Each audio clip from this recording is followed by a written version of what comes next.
Hello? Hi. Hi, Gore. Hi, Callum. Welcome on in, everybody. I hope you're doing well this fine Wednesday. Welcome, welcome, welcome. Look at what I did to this. Look at what I did to poor Peony. I need you to see. I was like, I need to get the hair out of the way so I can see what I'm rigging. And and she looks like this now.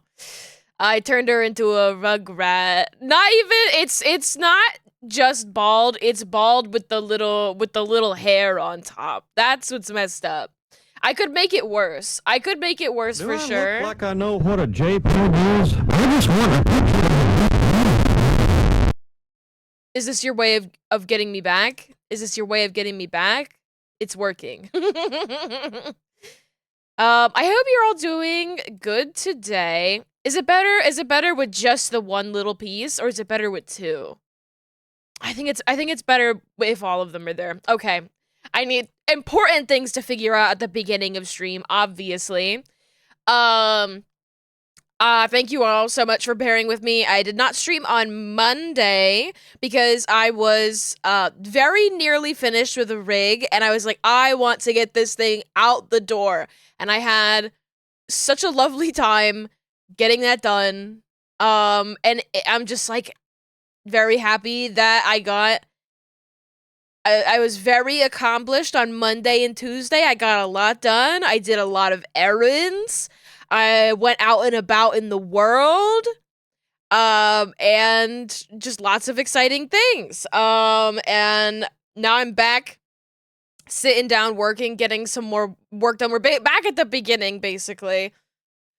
You finish a rig, you basically start a rig. That's how this thing works. But yeah, I'm really, really excited about the rig that I just completed. I still have to do, an alternate hairstyle and an alternate outfit for it, but I always like to finish, like, a base rig and then send them out. Rigging is a bicycle. Yes! 2 wheels. Unless it's a tandem bicycle. Where am I going with this? I don't know. Y'all, it is so fucking hot here. I'm, like, just realizing now, I think I'm gonna have a problem if I don't turn my air conditioning on. And it's the middle of December. I never realize quite how warm it is until I hit the go live button, then I'm like, if I don't turn the AC on, I'm gonna blow up. So give me 1 second. Give me 1 second.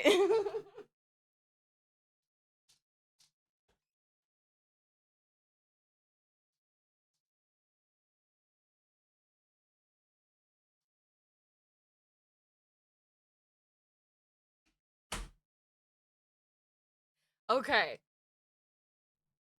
Okay, now I can survive. Why? Tell me why. Actually, don't tell me why, because it's gonna bum me out. Why is it above 80 degrees in the middle of December? Help me! Help me! It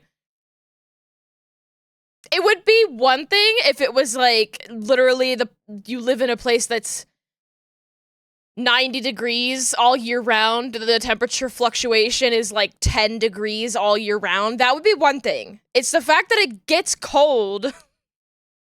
It gets cold, and then suddenly for 1 week, it's like, hey, guess what? Put your sweaters away. Where you have to wear your crop top again. And I'm like, I like wearing the crop top. It's just the back and forth does not do good things to me and my soul and my body and my heating and air conditioning units. That's my complaint for today.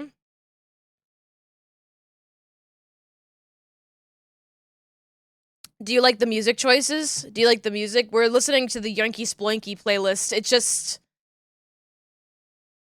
I needed to, you see? Okay, so we're gonna... I kind of want to work...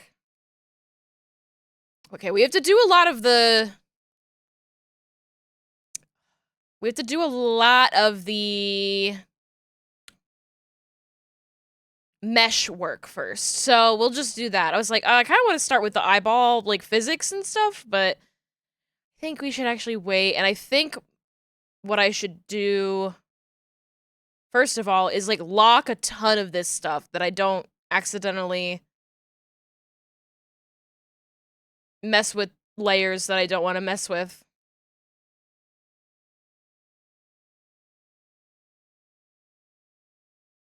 There we go. So basically anything that's not on the face, I'm not messing with it.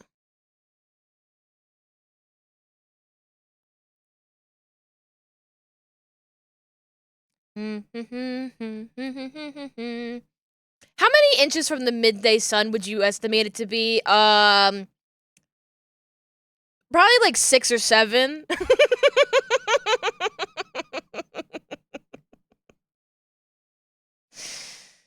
Oh. Guys, I was firmly on team 6-7 is not funny until very recently.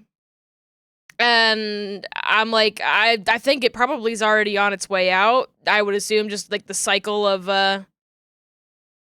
memes, these things don't last very long. But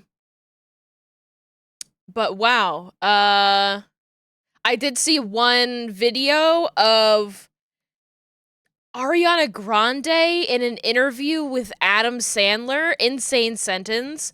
And he's talking to her, and he says, yeah, you know, it was like 6 or 7 years ago, and you can see her biting down the urge to laugh. Like, you can see, like, the realization in her eyes and her, like, stomaching a laugh.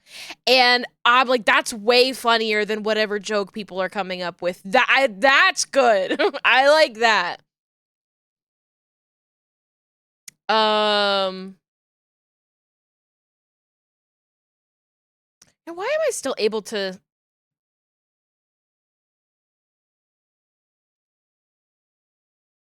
I don't even want to, like, accidentally be able to grab these layers.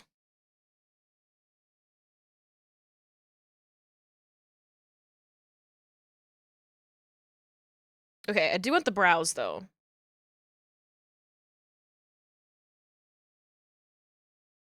Okay. We'll hide all of these. Could hide that. Okay. I think that's good. I think that's good. Where's the eyebrow? Eyebrow. Thank you. I think I need, like, the background of this to literally be black so I can see what I'm doing. This model is so gray. I'm like, I need to... I can't, it's so hard to see anything.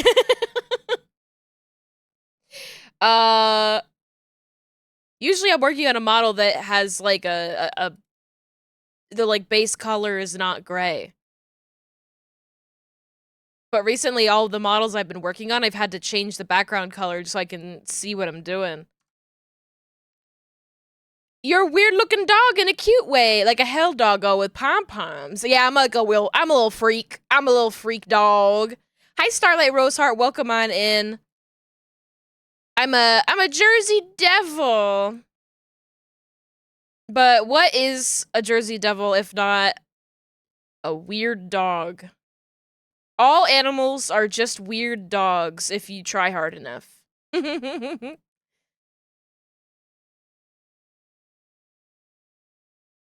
I would say that this is my, like, little weird dog form, but I've looked like this more than any of my other models. I've looked like this for how long now? This is who I am. This is who I've become. To the point now where the people that follow me, I'm like, hey, look at this beautiful model that I painstakingly did the art for, and it took me multiple years to get the model art done, just to make sure that I was, like, absolutely happy with it, and people are like, I'm gonna miss this model. And you know what? I'm like, me too. Me too, actually. I'm gonna miss this one, even though it was, I think I rigged it in, like, 12 hours. immediately after receiving it from the artist, which is insane. Humans are also weird dogs, possibly the weirdest of the dogs. I think the craziest thing about humans is that they accidentally, like, they lucked themselves into being really good at petting things. I have a really hard time. Like, what is... Okay, I'm like, where is the edge of this and what is not? Okay, we're good. And how humans lucked themselves, they, like, specced into being good at using tools, which meant that they were good at petting stuff. And it just so turns out that pretty much every life form that has, like, just, like thoughts, loves being pet. They all love being pet. Fish love being pet. I mean, humans love being pet. Dogs and cats love being pet. Octopuses love being pet. What's up with that? Have a human model because it's cheaper to get than, you said got, but I'm assuming you meant dog. I'm like, Game of Thrones model. A god model, whoa. That's pretty cool. That's pretty cool. I do imagine that would be expensive. No one VTuber should have all that power.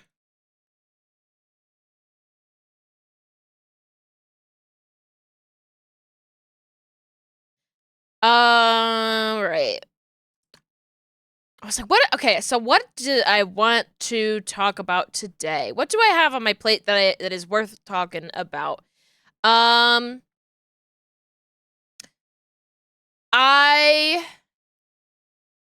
of the many things that I did yesterday was that I managed to schedule a haircut. I have to go and get a haircut before my holiday vacation, so I look nice going to see my family. And I realized I have not gotten a haircut in a very long time. I don't remember the last time that I got a haircut. And so I was like, I literally, like, right before stream, I went over to Lux and I said, Lux, I'm scared about getting my haircut. It's kind of scary. And Lux was like, why? And I went, getting a haircut's a little scary. You don't know how it's going to turn out. You're putting a lot of faith into a stranger. Unless you have a specific hairstylist in mind, and I certainly don't. To help you achieve a look that you're gonna wear for a long time. And Lux was like, if you don't like it, you can literally just shave it off. And I went, oh my god, yeah! And I went, yay, okay!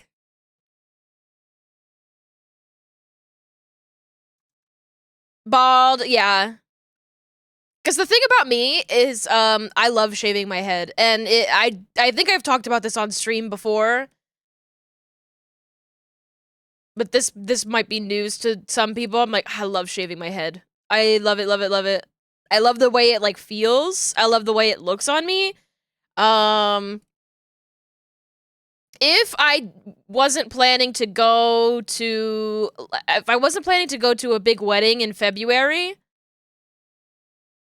I would be shaving my head. But I'm like, oh, I really should I should go and get my hair cut by one person and figure out if I like the way it looks, and that way I can get a good haircut before a wedding.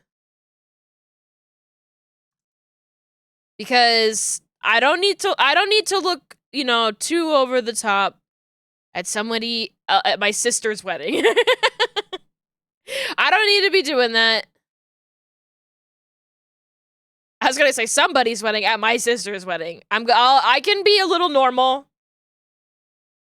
I can be a little normal, and I can get a mildly woke haircut instead. I I hate having a shaved head visually. A lot of my childhood haircuts were buzz cuts, but it does feel kind of nice to touch. It's more fun to touch someone else's short hair. It is so, yeah, if I could totally understand like not being comfortable with the sensation yourself, but just like the texture of it is so, like one of the best textures in the world. At least when it's like straight or wavy hair. I don't think I'm unfamiliar with how the texture would be if it was like a coiled hair texture.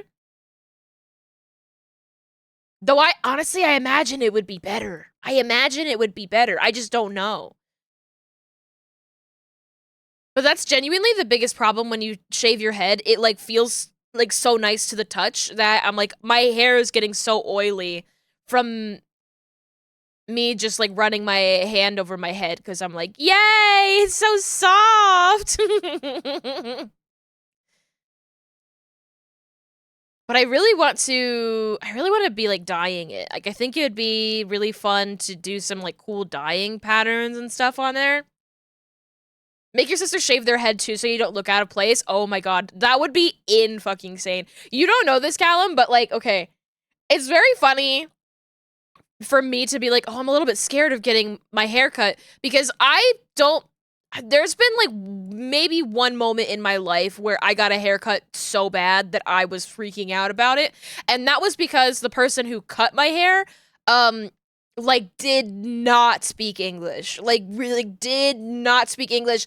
And I'm like, not even the just complete language barrier. If, you know, if she spoke Spanish, if she spoke French, if she spoke German, we maybe would have been at least a little bit more on the same page. But there was none of those languages. And I probably should have like left, but was it Glorp? Oh my god, it was Glorp. I'm cutting your hair. Wait, hold on. I'm cutting your hair. I'm cutting your hair. I'm cutting your hair. How did you know? How did you know? And yeah, I had to like deal with it like it was an emergency. It was so bad. But my sister is one of those people that will like go, and she has like long hair. Like she, you know, way past the shoulders. You know, long hair, and she will go to get her hair cut, and if, you know, they're like cutting off the dead ends like a little bit too much, or if they like cut it too much into like a particular shape that isn't the shape that she's looking for. And like we're not even talking about like bangs, we're not talking about like anything crazy. If it's just like a little bit like an inch too off, she is in tears sobbing. It like so bad. And I'm like, that's crazy. I literally would love to go to a hair salon, tell them to shave my head and put whatever they want on it. Like I don't the sort of thing only you would notice yourself. Yeah. 100%.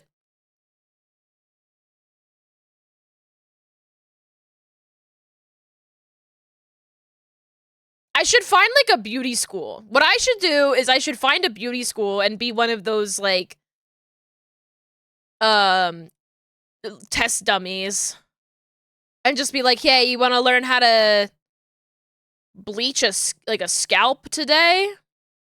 I'm your guy. Hello, it's me. Put whatever pretty pattern you want on this." And it won't really matter all that much if I hate it because I'll be able to, you know, do something else in a couple weeks.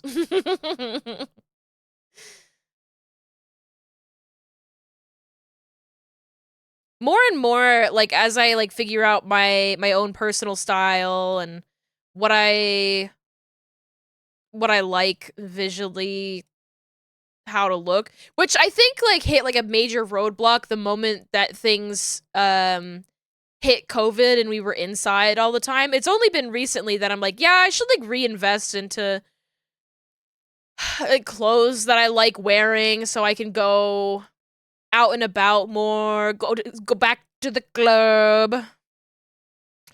I'm like, I just really like turning myself into art.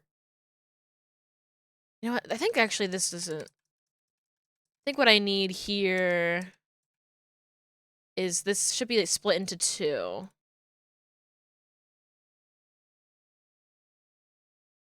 Maybe, yeah. Yeah, there's a good spot for it to split. We go here.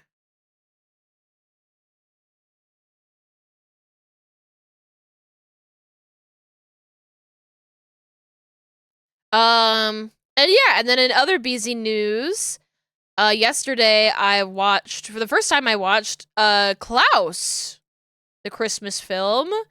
And it was very good. It surprised me in a lot of ways. I didn't know that the main character in Klaus is like the little twink mailman. I didn't know that he was like a bratty little nepo baby. But he is. And I really liked that. He had a lot of personality that I was not expecting from like a Christmas movie. I feel like a lot of Christmas movies have like nice and soft-spoken protagonists and then like cranky guys. I don't know, I'm just thinking about like Rankin Bass Christmas movies, I think. Usually like the Christmas characters come in 2 flavors and they're cranky or like cute and soft-spoken. And then that's like usually what it is. And like the thing is that the cranky person comes to realize the true meaning of Christmas and everybody is happy in the end. But Klaus is a goddamn beautiful movie. Like, insanely beautiful movie. And I knew that, you know, getting into it, that it was a beautiful movie. It was also very funny. There were some moments that made me go, like, there were some needle drops that, like, really took me out of it in there. Which was funny to me. It's just, like, some crazy needle drops in a Christmas movie. And then my other complaint about it was, it would have been better if it was gayer. It would have been better if it was gayer. People were telling me, I was like, I think I'll watch Klaus tonight. And Yuzu was like, oh, the Yowie Christmas movie. And I went, the Yowie Christmas movie? And I watched it and I went, yeah, the Yowie Christmas movie. They give him like a beard. They give him a beard in the movie. And by that I mean, he has a female love interest, but I'm like, he's so like Kuzco. He's so like Kuzco in so many ways. Which they also do that to Kuzco in like the Emperor's New Groove, like TV show and stuff. But I'm like, I don't buy it. I don't buy it. And also the relationship between Klaus and the little postman guy is like really sweet and cute. And I'm like, damn, I would have liked this better if it was gay. Happy Yowie Miss. Hold on. We need to celebrate the season right.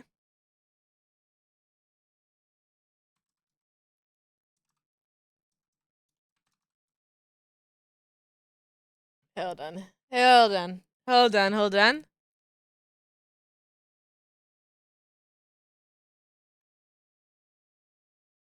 You know what time it is.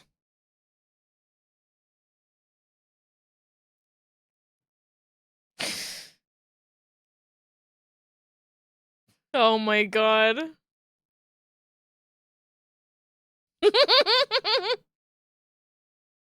Can we get some toys on stream? Hold on.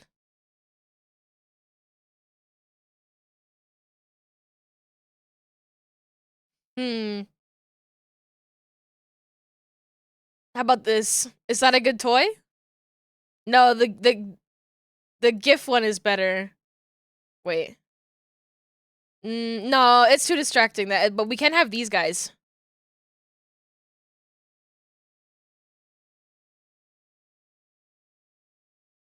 Some toys.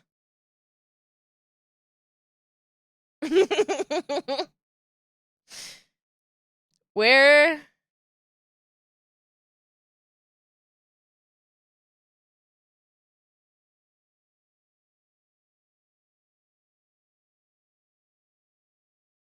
Where are my penguins? Oh, there they are.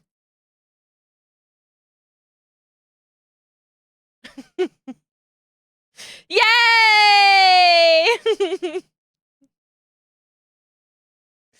Some toys. It really is Christmas time.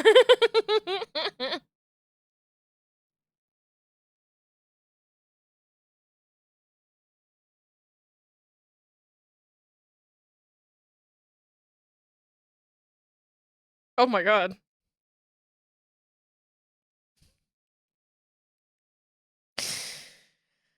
Oh.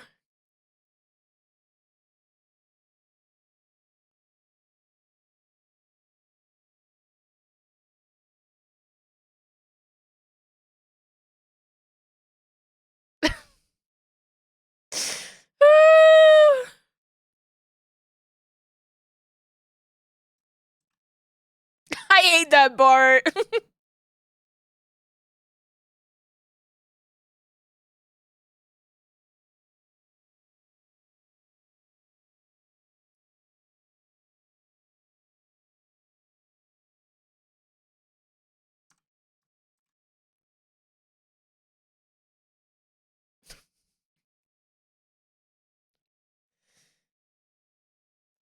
Oh.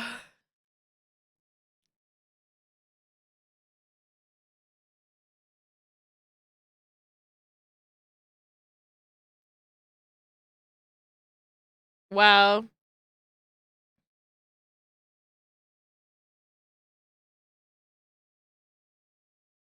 I love how much you can hear the tuning in that. Oh. I believe. Merry Yowie, Miss. Gore, you should know. You should know my literally my folder where I keep all of these PNGs and GIFs. It literally, you can't really read that probably, but it does say toys. TOUYS toys. This is where I keep all of them. Just like my favorite PNGs that I just sort of find out in the wild, like this 3D model Spencer from the iCarly video game. The best part is it truly is I forget everything that I put in there for the most part. And then I find them and I'm like, wow, what a lovely treat. What a lovely treat that I have found them again. Here, I got two hands. Me and my toy! Me and my toy. Wait, I actually rotated myself there. There we go. My toy box! Oh, I'm so small. Hold on. There we go. There we go. Okay. Guys, I forgot to put together a little Christmas playlist. I'm very picky with my Christmas playlists, so I'm like, I need to put together my own. I also need to get the fuck off Spotify, but that's another thing. We're working on it. We're working on it.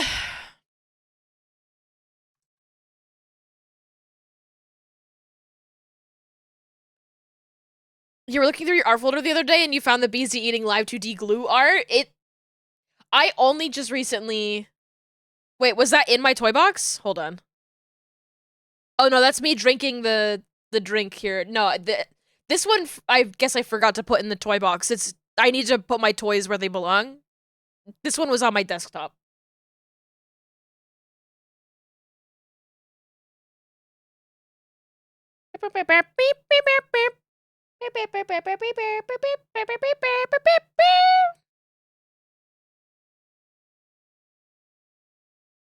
It's like, what is this image that I have right here? It's Little Beepo's misery is increasing. Little Beepo's misery is increasing. That you don't need to go in the toy box. That's plastic. That's the plastic wrapping of the toy. Beep beep beep beep beep beep beep beep beep beep beep beep beep beep beep beep. Like, I'm looking at the other things that are in my on my. Oh fuck no! Anytime I move this window, I'm like, shit! It's all over. Okay, I'm looking at the other things that have just been hanging out on my desktop for like literally a year now. I wonder. I think when Yuzu gets here, remind me to ask Yuzu to make this into a PNG. I think this would be a really good PNG.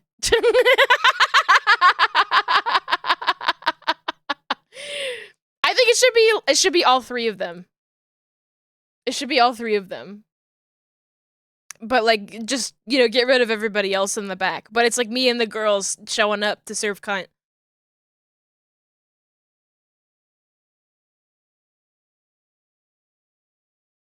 I think this actually should be like that.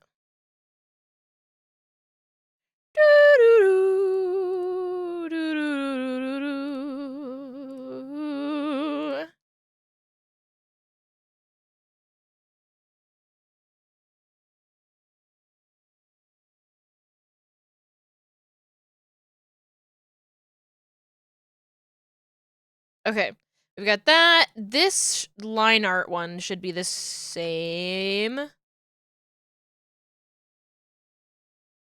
In fact, I probably should have just merged these two layers, but for now, we'll just work on them together.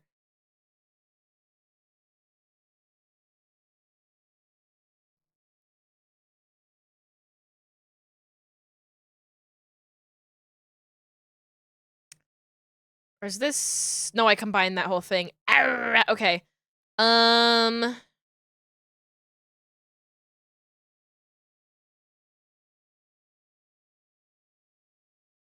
Okay, it's the eyebrows. Right.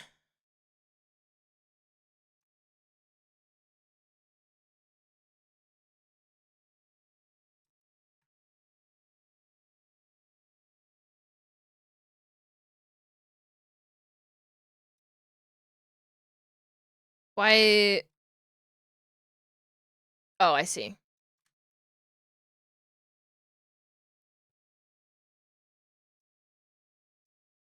When Beezy says she's going to do eye rigging, why does she always end up doing eyebrow rigging? That's not what that's not what we're supposed to do. No, well, I do whatever I want, so. Oh my gosh, yay! Guys, it's the Main Street Electrical Parade! Which, actually, this is the song that inspired me to make this playlist.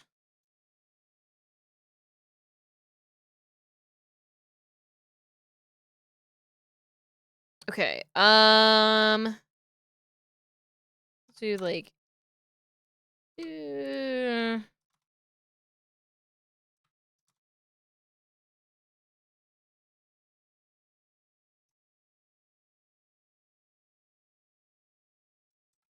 You like jazz? You like jazz?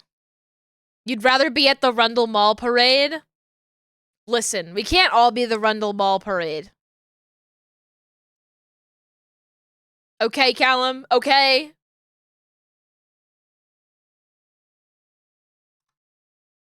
That was so good. That was so good, and you reactivated a part of my brain which is like, I have a very specific desire to understand how they get the sparklies like that. How they get the sparklies and the shines looking like that. And now I have to go and open up that thing again so people know what I'm talking about.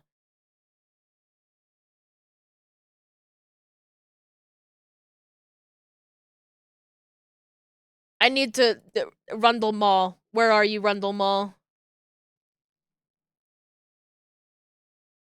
All right, we're pausing Baroque Hoedown to watch Rundle Mall because Callum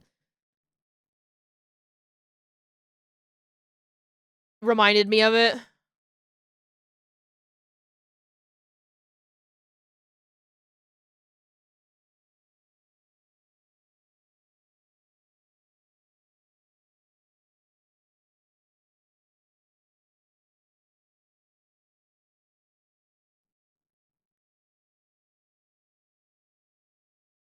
Yeah, the starlights. I want to like it's just like a filter that people have, right?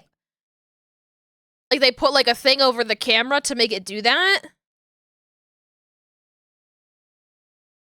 These, though, I love this when you see this in specifically like you see it a lot in music videos of this era. I love that. I want to know how to do that in OBS or something. Cross screen filter.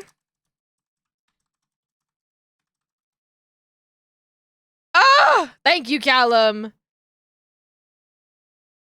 I think it's the coolest thing ever. I love looking at that. Like it just makes me so happy. Oh, and then when you see like we've watched on stream before, there's like shares like outfit reveals. Like they've got that filter on her. Hold on, I'm pausing my music again because Cher is gonna sing.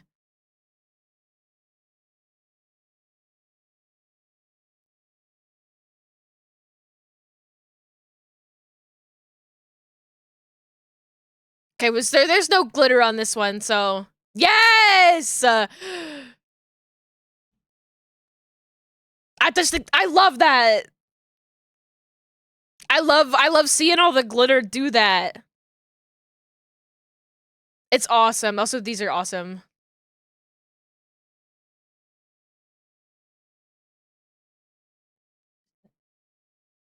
These outfits are so they're so good. Anyway.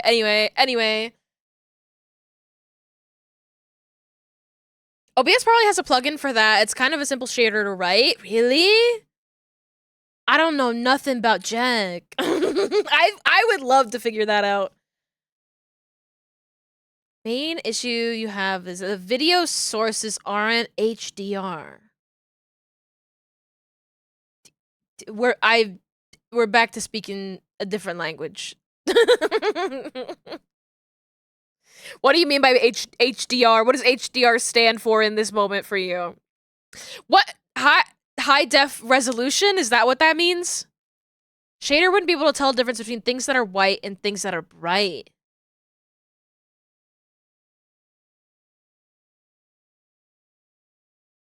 This music is like emblematic of how my music is going.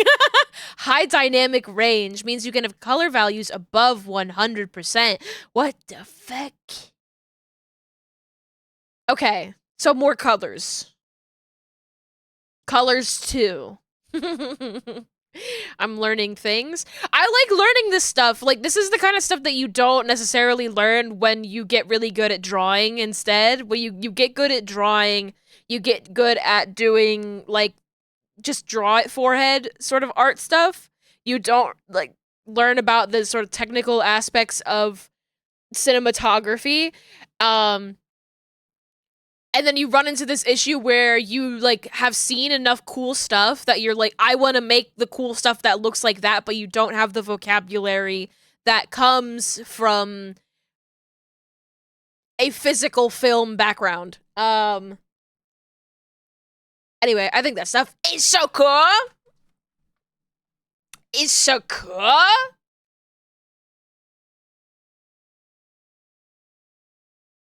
I might pick your brain later, Gore, but first I'm gonna, after stream, I'll look around to see if there's been any shader filters that people have done for that. Because I do know of a couple people, and I follow a couple people on Twitter that make OBS shaders and stuff like that. I've got got quite the little collection for myself that I have not updated in a long time because I've not really done very much with it. A thing that I would love to do with my stream in the far off distant future is I would kind of love to not all the time. I'm like thinking like maybe as like sort of like a just chatting thing. I don't know how it would work for games that I play that are in just like typical full screen format, 1080 by 1920, 16 by 9 scale resolution, but I would love to manage to find a way to set up my VTuber so that you could have it in a 4x3 dimension and watch it on a CRT. Like, at the very least, I would love to set up my model and my environment in the just chatting screen where we're conscious of our screen edges and you could watch a VTuber on a CRT without them completely not being on the screen, Yeah, when I'm getting dubs in CSGO, because that's something that I do all the time, and everybody loves when I get dubs in CSGO. It's kind of what I'm famous for. A CRT? Yes, I love a CRT. I think I love on YouTube when video creators force you to watch their video in 4x3. In the 4x3 aspect ratio. I think it's king. I think 4x3 is the king of all aspect ratios. But that's my nostalgia speaking. I just think it's really fun.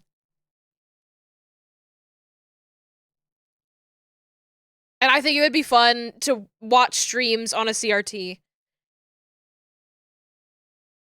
You could draw a wide CRT. I don't need to make my screen look like I'm talking about literally if I wanted to watch my VOD back on a small TV. I don't need it to look like a TV on the stream. I want it to look like it belongs on a CRT. That's what I'm talking about. And I probably, like, the stream itself would probably go out. You would probably have borders, but if I ever made videos, I would probably squish it into 4x3 and put some funny subtitles on it that make it look like a vintage cartoon. I like that idea a lot. And I'm like, I would really love to do that.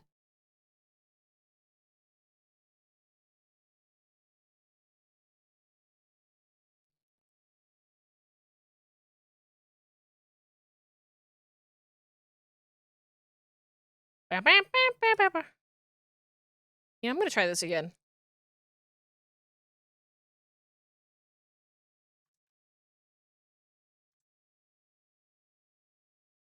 Something feels right about the penguins dancing to this.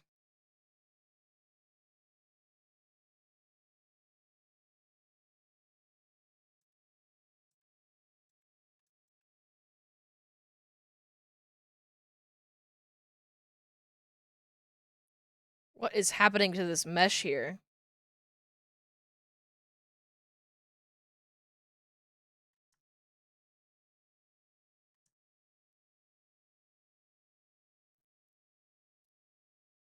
Okay, adjust this to 1 and this to 0.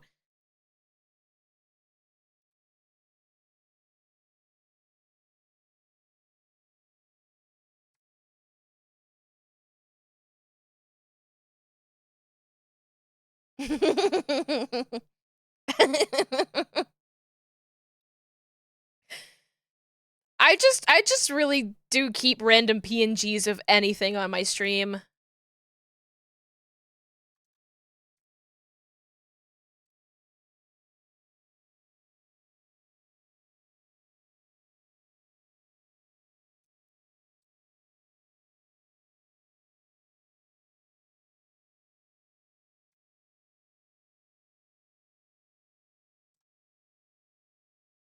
Okay, let's just like clean that a little bit.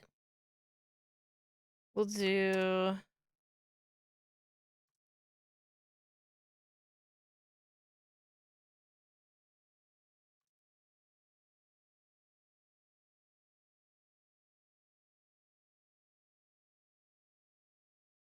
What is happening here?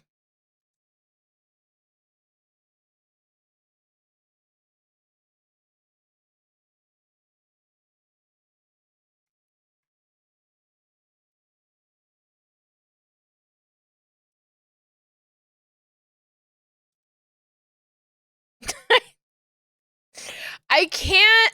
Every time we like zoom back out to the model, I look at it, raising an eyebrow at me, it makes me laugh. I mean, clearly I'm doing something right if that's my reaction. I think part of it is I'm used to working on models that don't have like thick eyebrows. And I think that genuinely the thicker you make your character's eyebrows, the like harder an emotion is conveyed. I genuinely feel this way. And I have not been proven wrong. So,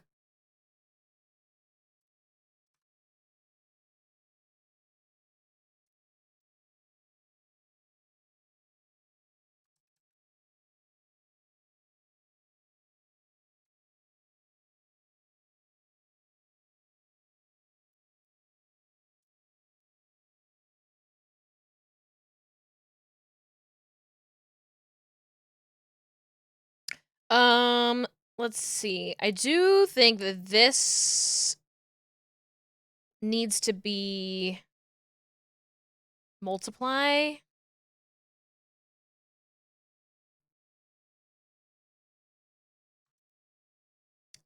You know what? I won't even bother with making that multiply because that'll like completely change the color tone of it. I'm just really gonna have to move the eye the eye itself to like match the expression.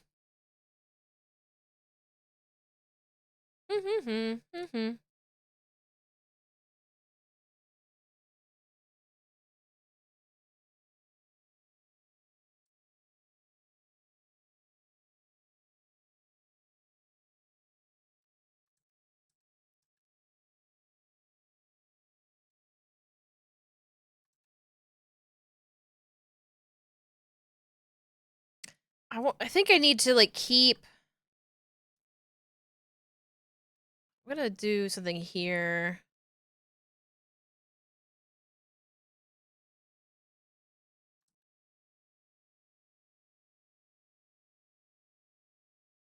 Where I'm going to move this here to like rotate sort of along this edge. Oh, motherfucker. Get back there.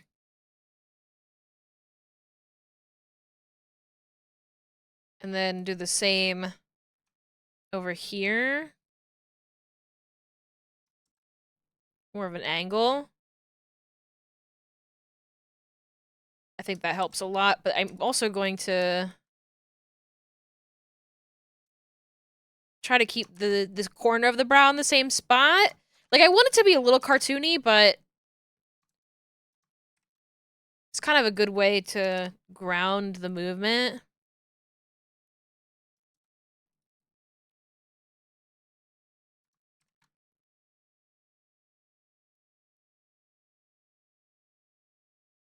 Is like keeping the edge of the brow where you need it. Hi, Sean! Oh my gosh! Oh my, yeah, I'm keep giggling at it. I hope you're doing well, Sean.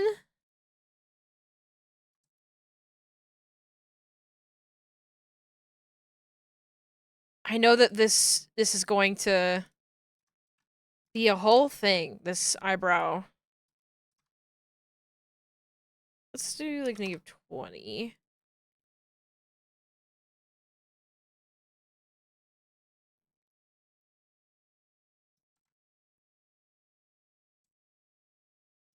I'm making it just so.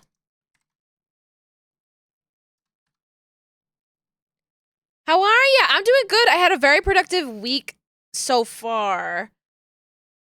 I had a very productive week. I watched a Christmas movie yesterday. I'm feeling holly and jolly. getting a lot done. I got a lot done yesterday, and that made me feel a lot better. I think I was like really, really stressed out about catching up on a lot of my work. And then just like the last couple of days, I'm like, oh, I feel like a little bit more caught up, and it's a feeling that I haven't had in a hot second, and it's a good one. So I'm like, yay.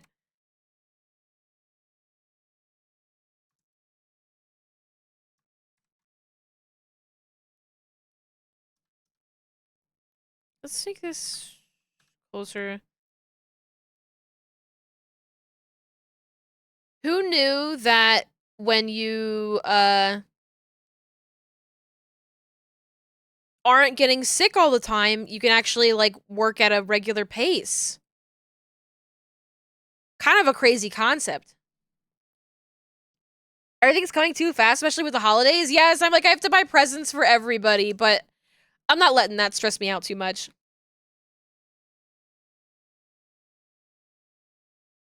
I'll figure that out.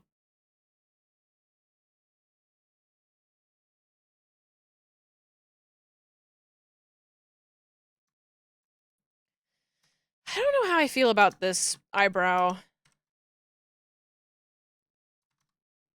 Something to be said with like eyebrows, you kind of have to like feel the movement. I'm having a hard time like feeling the movement of this. It might just be like too exaggerated. I don't know. Oh, you know what? You know what'll help? Always helps with the brows. Hmm.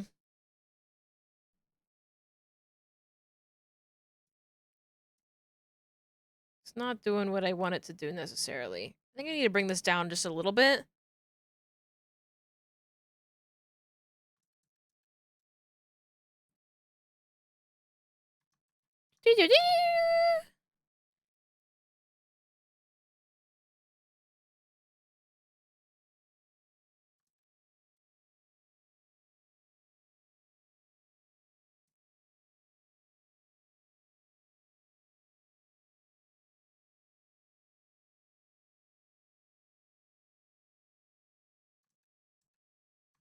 I'm making it worse. I'm making it worse.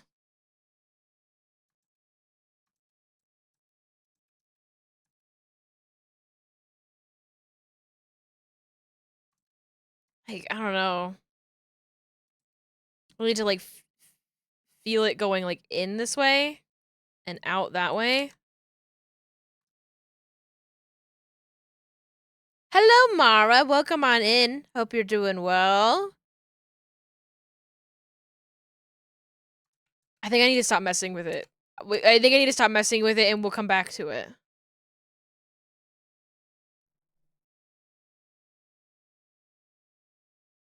Okay, here's what I'll do. Here's what I'll do. I'm gonna copy this. I'm gonna paste it. We're gonna delete what we just did on this and we're gonna try again. We're gonna try again. This is one of those things where everybody's gonna look at me like, BZ, you are crazy. It looks fine and it looks normal. And I go, no, it's not right. It's not right. And I have to fix it. That is not correct.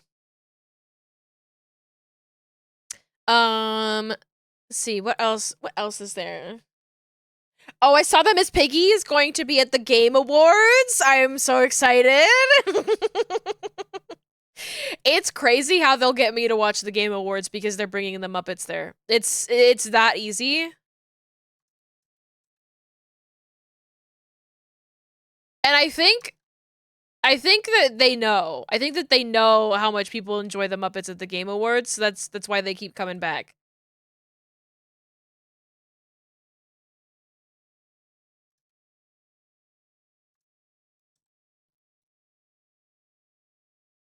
The diva herself, Miss Piggy. Miss Piggy, the absolute queen, the legend, the icon. The swine of all swines. They should just get Kermit to replace Jeff. I think a lot of people would be really happy about that, actually.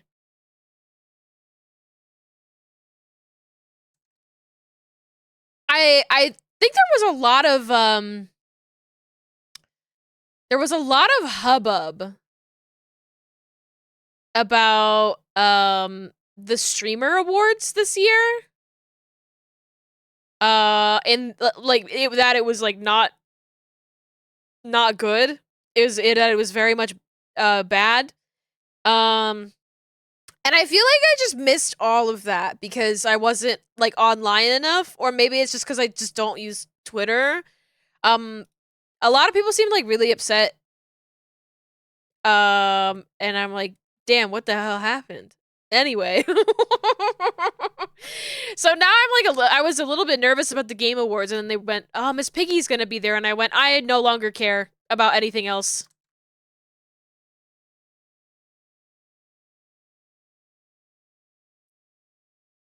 Miss Piggy is there. My Oshi!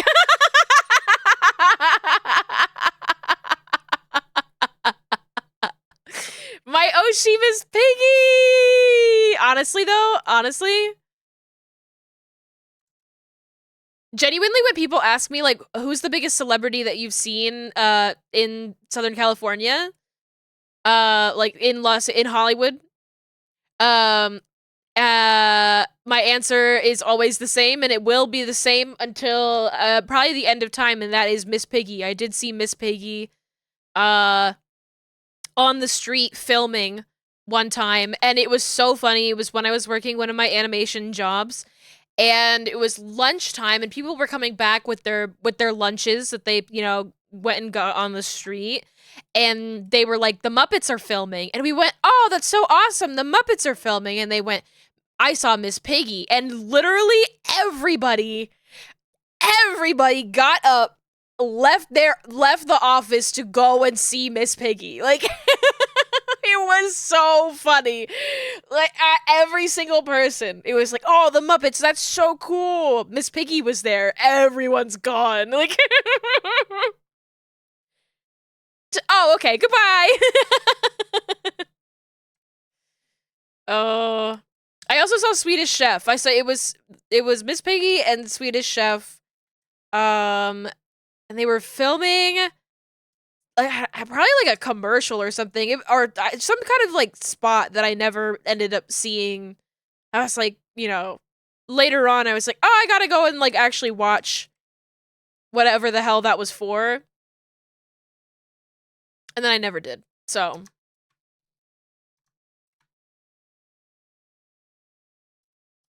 ain't that just the way? That's showbiz, baby. Lux actually has a lot better luck than me in terms of like finding or like just being able to spot celebrities.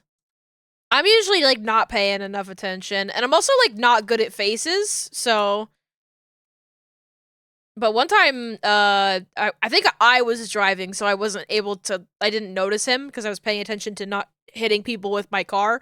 Lux saw Danny DeVito parking somewhere, and I went, "What the fuck? He's Danny DeVito?" And I was so mad. I was so mad that I didn't catch a glimpse. I did, probably my second biggest, celebrity sighting was I did share, I believe I did, I guess I don't really know for sure, but I'm pretty sure. She was wearing sunglasses, it could have been another old black lady, but I shared an elevator with Wanda Sykes, and her little dog.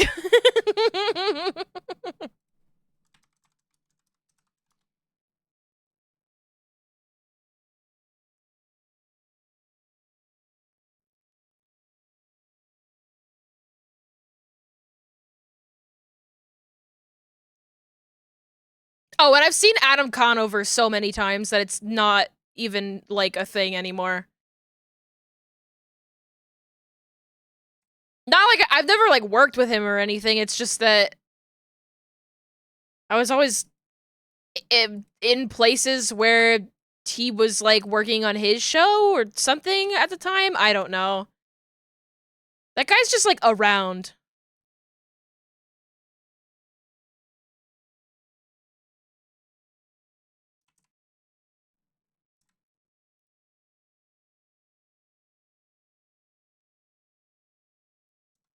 I'm gonna move this over here.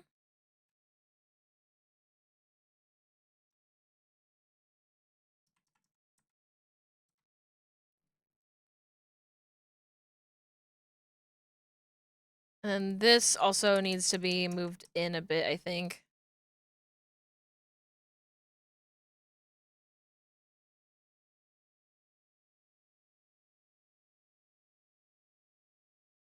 Eyebrow. Okay, now I'm like, I really have to make sure that the corner of the brow is mostly staying put.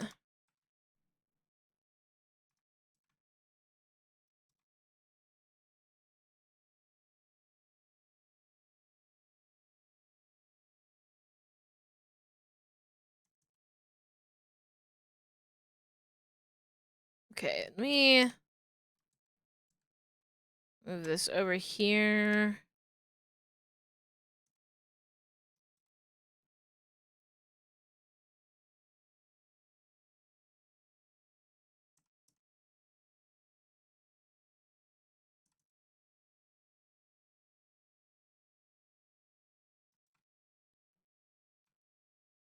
I'm ruining it.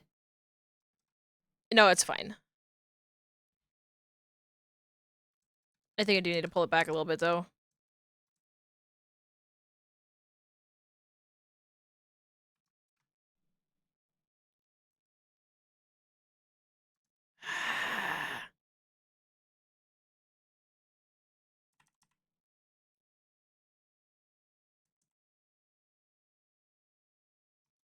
I think I just need to, like, flare out this, like, edge here. I need to, like, stop making it, like, perfectly match and just sort of, like, yeah, that's it. That's the issue. Okay. I need to, like, sort of trail behind in a way that makes sense.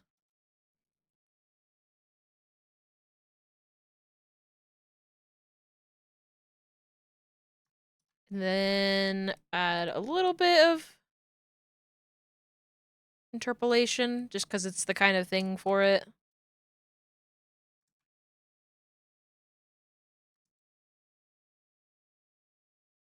I kind of love adding like a little bit of an arch to the brow in the down pose. No, it doesn't work here though. I do think this needs to come down a bit though.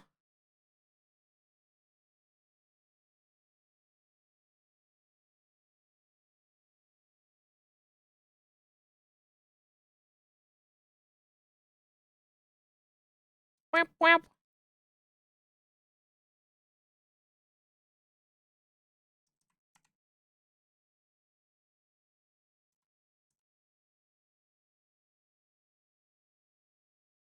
That feels correct. Now these eyebrows are huge, so I have to push them in considerably.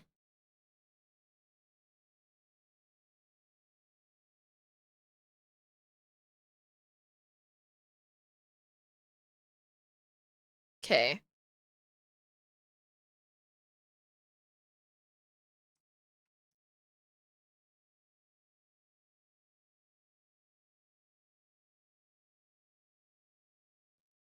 Now I just want to take the shadow here.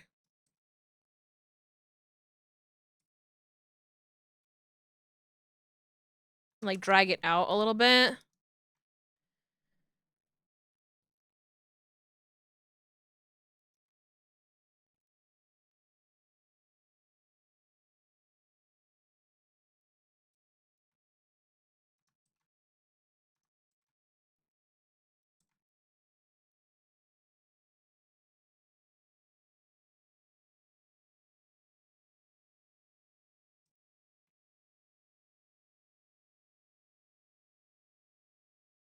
So you're like seeing more of the shadow underneath it. And then I'll reverse that. You know what? Yeah, let's do...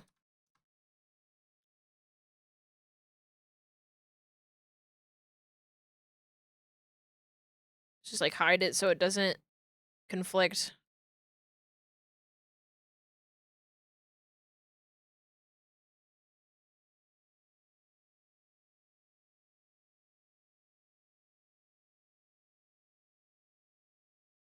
And then I'm gonna push this in just a little bit more because I don't want them to overlap when the brows are like furrowed. You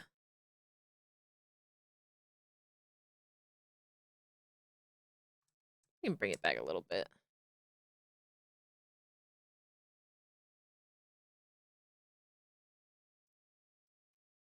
It's so weird having the penguins on the screen. Because I keep thinking that chat is moving and it's the penguins. It's not chat, it's the fucking penguins. Okay, let's take that. I still need to do like the V-Bridger, like brow inner, but I usually just do all the V-Bridger stuff at the same time. It's just easier for me. Change the name of these really quick.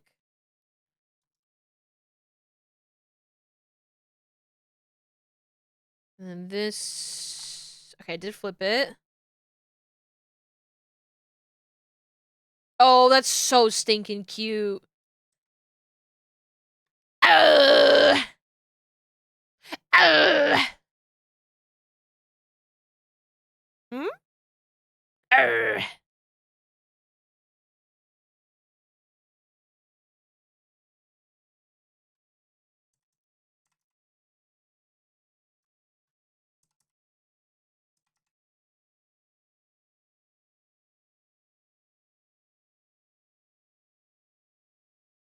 Grr! Grr! Not very menacing while the model is like smiling, but you know. Here, if we're looking at that. That's a lot scarier. That's a lot scarier. Arrgh!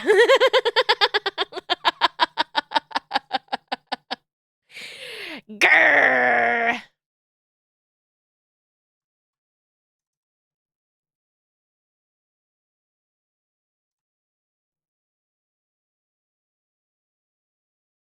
Oh!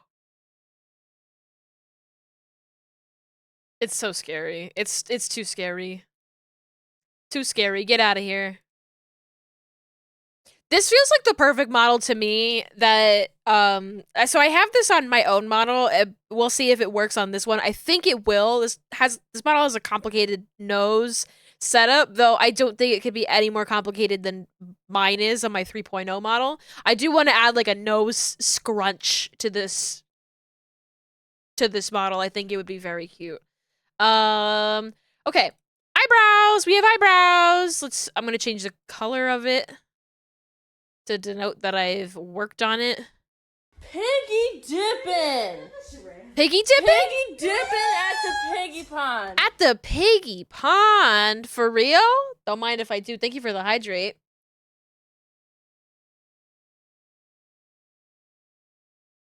My water today is warm, which is good for me because that means that I won't be coughing on stream. But also, I wish it was cold. I wish my water was cold. Okay, I'm glad that I redid the brows because it didn't take that much longer to reset them. Thank you for the follow. Welcome on in, bald. Hey, no, we've got a little bit of hair growth. What do you call that? Hello there.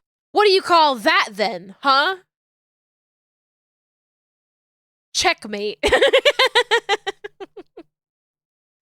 This model, there's like no way I could work on this model with like the hair visible because it just covers so much of the face. It covers this eye entirely, and at this point, I am left eyeballed. I don't know if I could rig a model with the right eye first.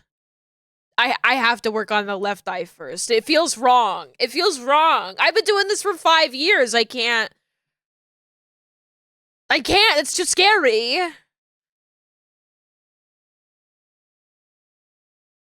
You're one of Peony's mods? Welcome on in. How do you say your name? Is it Cuernos?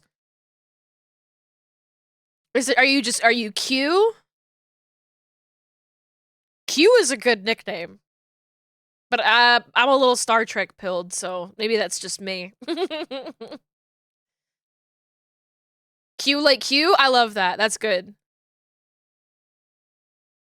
Picard.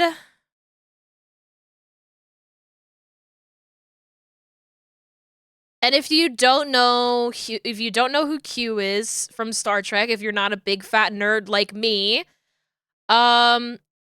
he's Discord from My Little Pony. He's the same character, played by the same actor, doing exactly the same shit that he's doing in Star Trek. Same guy. No way. Yeah, 300%. He's the same guy. Didn't even know that? Yeah. That's my favorite way of describing that character. I'm like, you know, they're like, oh, you don't know Star Trek? That's fine. Do you know My Little Pony? Welcome on in, Slate. Slate. I'm assuming that's Slate. If I ever get anybody's names wrong, let me know. I'm so used to people getting my name wrong in chats that I don't really think anything of it, but I try to get them right.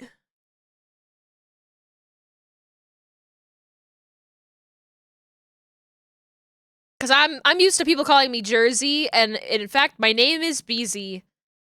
It's the second part of my name, in the same way that people call Iron Mouse Mouse, and they don't call her Iron. It's such a hilarious way to explain. It's so funny that like more people know My Little Pony. And like I know that more people know My Little Pony.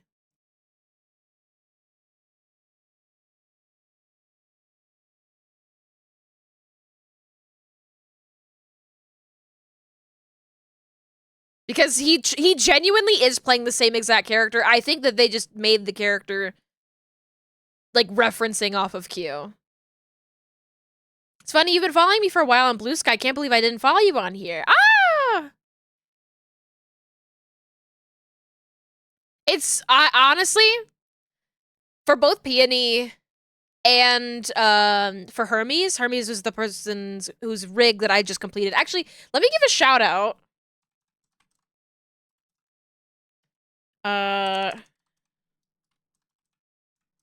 The Hermes. Oh, fuck. Wait, did she change their thing? Did I just spell it wrong? I might have just spelled it wrong. That's crazy. Okay. No, the model that I just Sprite Cranberry? Oh my gosh, in the love, thank you so much for subscribing for 26 months. Hopefully your Sprite Cranberry doesn't get put on back order. Let's find out. Your Sprite Cranberry's on back order. I knew it was gonna be on back order. It'll be here in a second. There's an excessive delay between my stream deck that makes the Sprite Cranberry so late. Who's that you're working on? Tommy Pickles. Oh, there you go. There it is. And now it's going to be on the screen for way longer than it needs to. Oh, let me finish that shout out that I was doing. Shout out.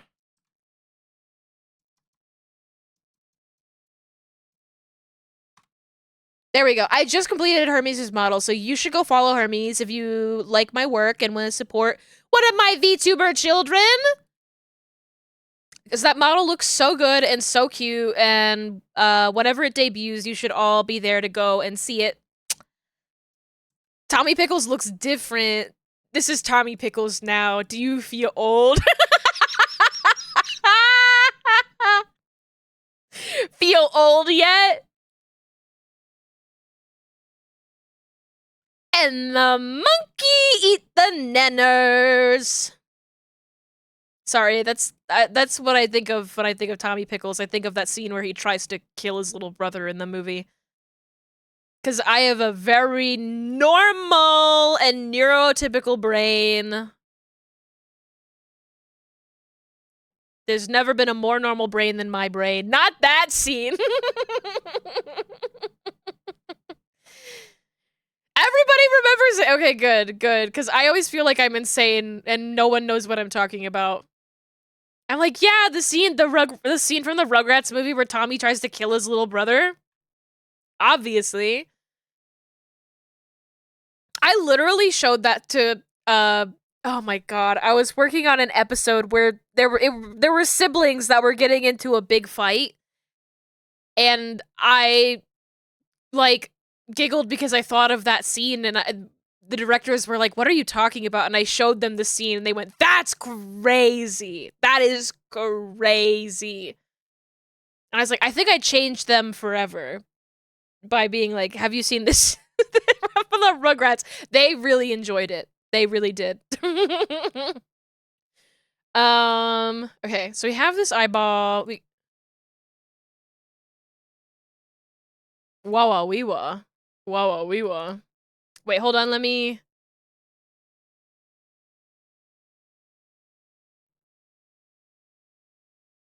You know?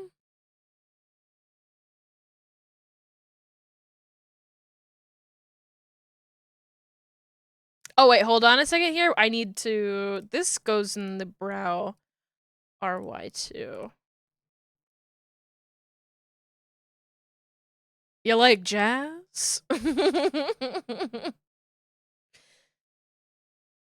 Not many people watch those older cartoons because they always have the most insane stuff happening. I think that more people should be checking out the older cartoons. I find it crazy that... I don't know, I feel like... Obviously, a lot of media skips a generation.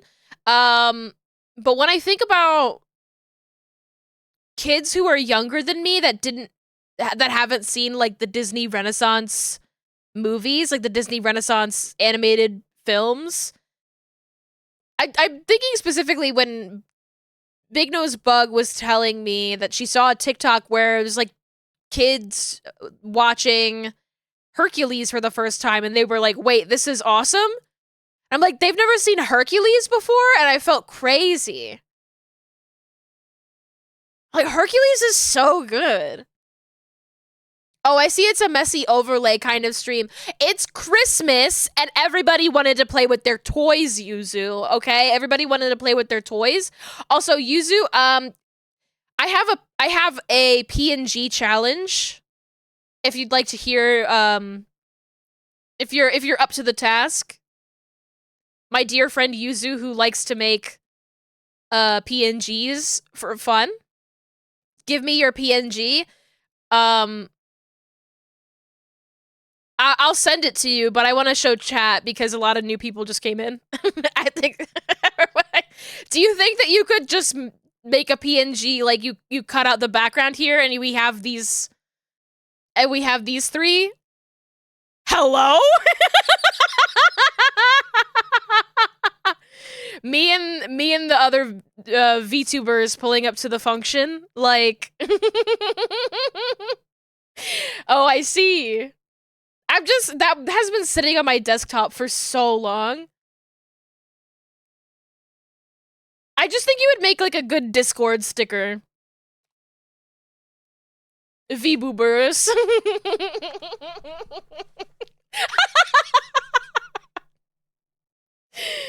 Oh. I think all three of them should be there. I just don't need all of the people that are in the background.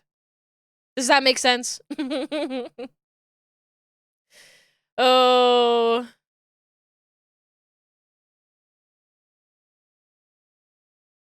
That's one of those images that has just been on my desktop for so long, and I'm like, what's this? And I open it, and I'm like, oh my god.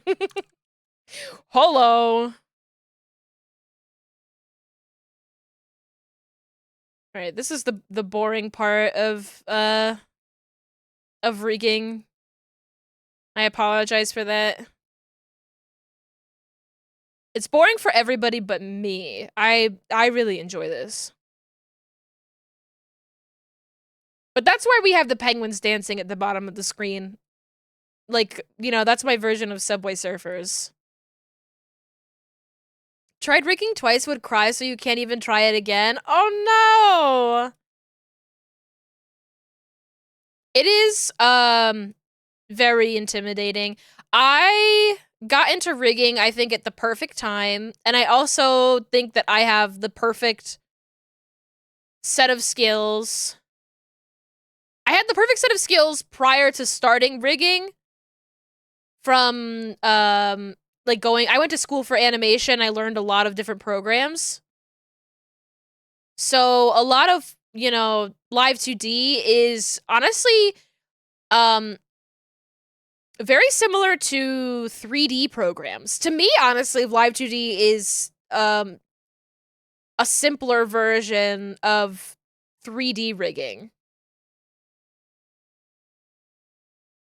So, like, all, like, the deformers and hierarchies and basically, like glue in Live 2D is basically just weight painting. So there's a lot of things that transfer over from me learning how to use Blender at a young age and then Maya at an older age. Not to mention, like, just, like, learning how to draw and learning other programs.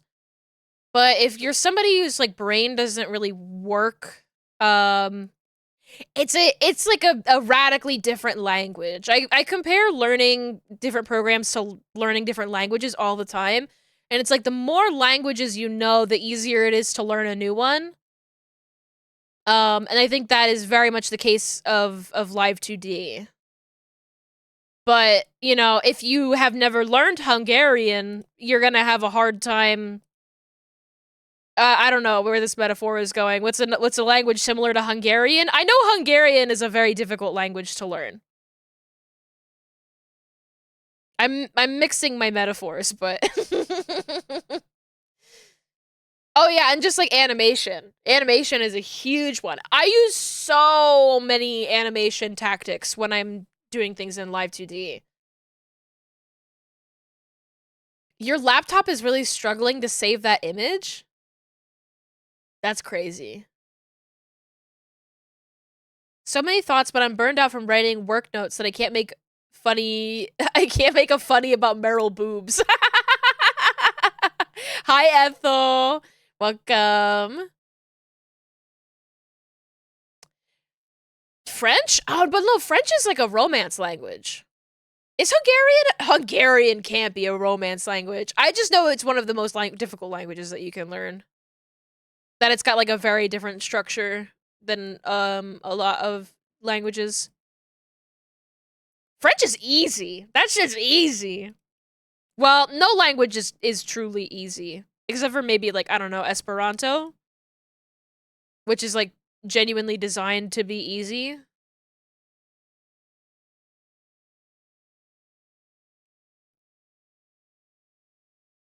Well, oh, we're back to the portion of the music where we're listening to Gustav Holst's The Planets, but, like, on synthesizers, so it sounds really fucking scary in here. This is Tomita Planets! It is Tomita Planets! Oh my god, Ethel, how did you know? That's so funny. I think it's so funny when I learn about a piece of music and then I play it on my stream and somebody goes, I know this one! I'm like, oh my god. I went down like a Wikipedia rabbit hole and learned about this. and other people just already know that it exists. And I think that's so cool. This is your favorite pieces of music, Tomita? This is Neptune. In case you're wondering. And in case anybody's wondering. Gustav Holst The Planets is a, I don't know, what do you call, like, a collection of compositions? It's a it feels weird calling a classical composition an album.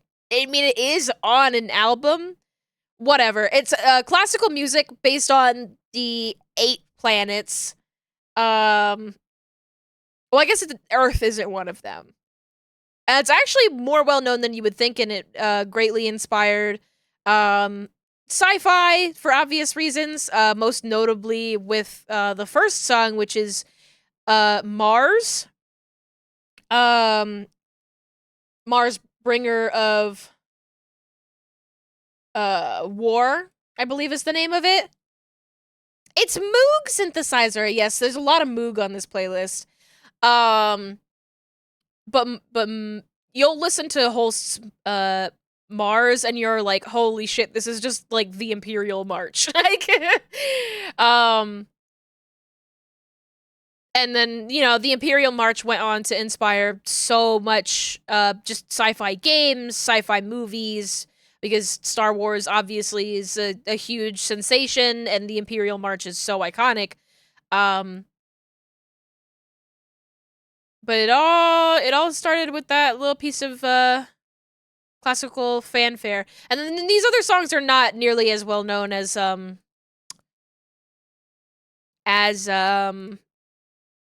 Mars is, but I'm a big fan of Neptune, and I'm a big fan of I like Mercury.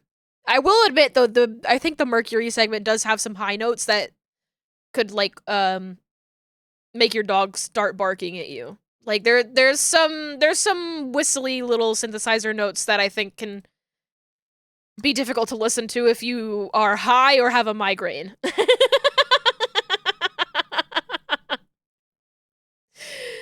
Yeah, you know what I'm talking about. Okay, so that's the sclera. I'm gonna save. It's been a hot second since I saved. It's pretty crunchy, lots of black on black, so I can't guarantee perfection. Yuzu, you're already so perfect the way that you are. I was just like, you know what? This would make for a really funny PNG, so I handed it off to you, and you honestly could just be like, can't work with this one, boss, and I'd be like, damn, that's a shame. Anyway. You know? Another thing that I learned about this version of the planets, who, again, this is Isao Tomita, who is doing all this on synthesizer. Apparently when he did this cover, the granddaughter of the original composer was so mad about it. Was so very mad about it, and she did not like his version of it. And to which I say, suck it. I think it's incredibly cool to do this music on synthesizer. Isao Tomita is amazing. I've not listened to too much of his other works, but I do know that like he I do know that he's worked with like Tokyo Disneyland. Like I saw reading somewhere that he did a lot of like work for their music over there. I wonder if I click on his name here if I'll see anything about that. But there's like a lot of different synthesizer versions of classical pieces. Also, just like the covers of his albums are so cool. Let me see if I can like pull it up on Google Images.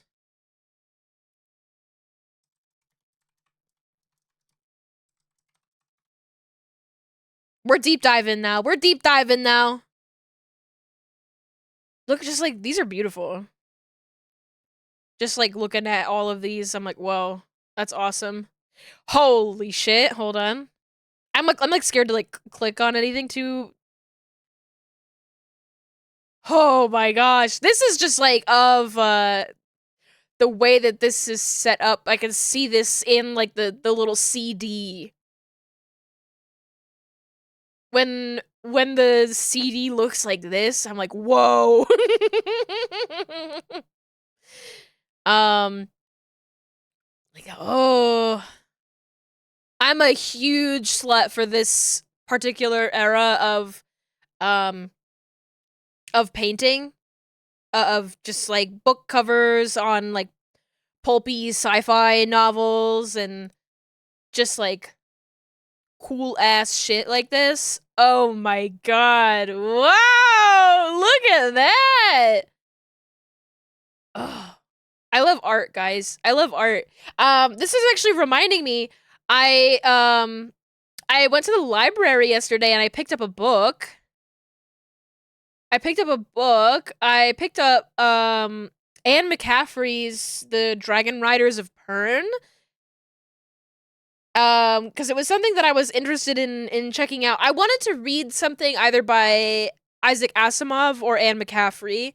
Because I've not really actually like read any of the like sci-fi classics, and I was very interested in checking them out. I really like reading classics, in terms of like my taste in books. I'm a big fan of reading something that makes me go, "Oh, that's where that comes from." Like things that have had such an impact on popular culture, that they kind of feel familiar when you go and you actually experience them for yourself for the first time. I find that way more compelling than reading anything that's like particularly modern. But that's just me and my tastes. It's not me, harking on people who enjoy more contemporary works. But yeah, I really like that. If you've done much airbrushing, but it's a lot of fun. I can only imagine. If I like, this making me think of like the soft shading that they do in Klaus too, which I think is so crazy and looks so 3D at times in Klaus. It's kind of insane. I love walking into this. I'm dead.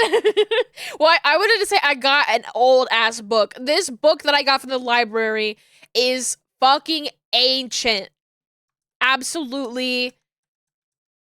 It is dust. I looked at the sleeve on the inside. I need to see if I can find anywhere on the book that says like when it was printed, but the sleeve on the inside says that it says like return the book in like 1998, and I went and I like gasped when I saw that. I was like, yes.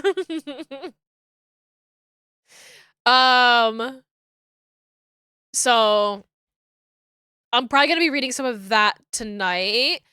Klaus used an assistive program to estimate their shading to help things along, similar to the Spider-Verse thing that was about face lines. It's such a gorgeous. I mean, I can only imagine. I think they used 3D assets for like objects. I think they had a lot of like objects that were actually just wholesale like 3D things, which makes a lot of sense to me. God, I love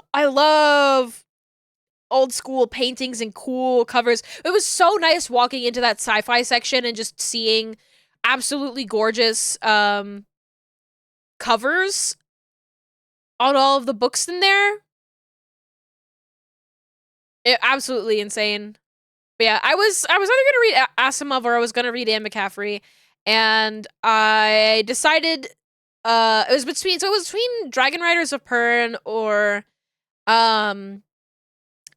the Foundation series, and I think I would like to actually get through the Foundation series at some point, but I started reading the Foundation series, and there was one point at the very beginning of this sci-fi novel, which takes place like a significant amount of time into the future, where somebody said something along the lines of like, you have this many people working for you, and then they were like, yes, but you're inflating the numbers. That includes women and children. And I went, what? I was like, wait, you don't have women scientists in the future? And that like took me out of it so much that I was like, oh yeah, this book was written in like, wait, when did the Foundation book release?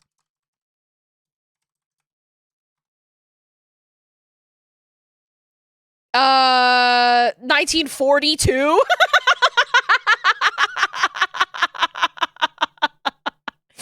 And that made me like laugh so much that I couldn't take it seriously, and I went, okay, I'm out.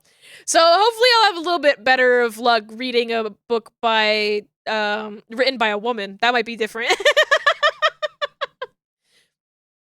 I never made it through Foundation.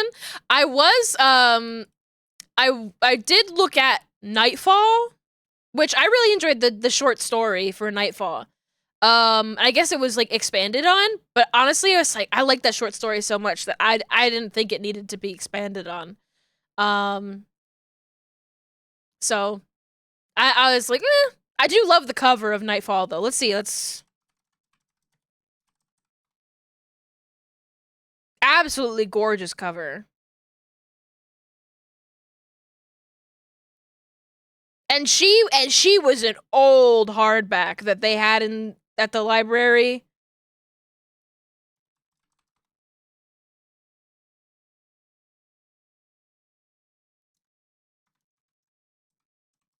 I always want to write Asimov with 2 A's, but it's not 2 A's.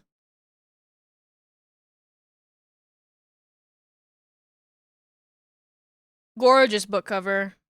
Absolutely stunning. Oh! Oh!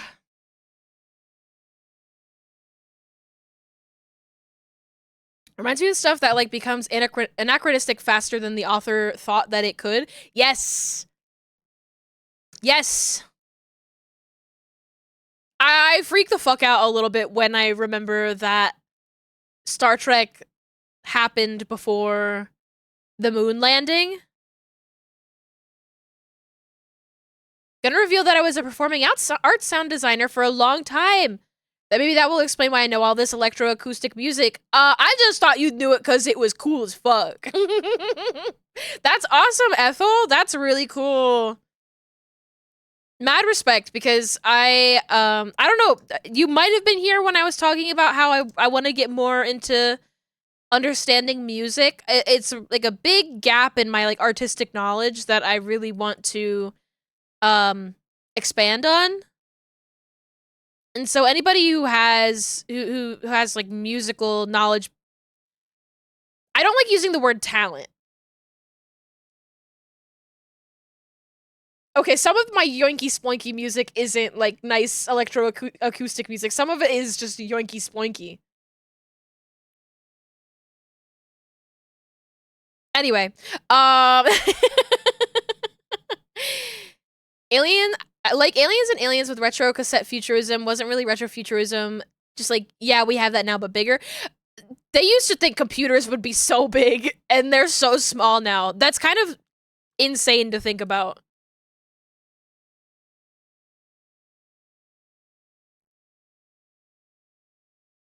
Because, like, computers were big. Like, I think that there was this idea that the bigger the computer, the smarter it would be, and so there was this, like, idea that the world would just be computer at some point.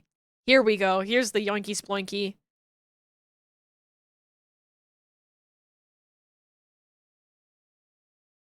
This some wet.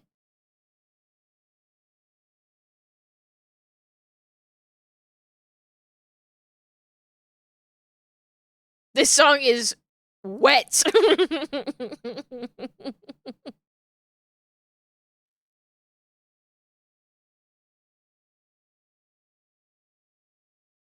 But yeah, I want to expand on my musical knowledge, and that will hopefully happen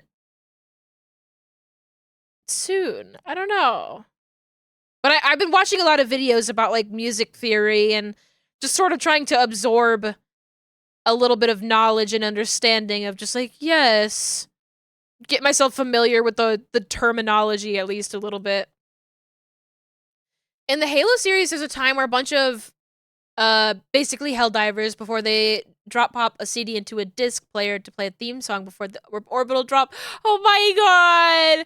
I think a lot about the in Star Trek when they want to like show that the like characters have been like staying up all night and working really hard, and they just like surround them with data pads, which is like, you know, they have like iPads in Star Trek, like way before we had like phones and iPads that could do that. They had them in Star Trek, but like, it's not just that they have one of them, it's they always have multiple.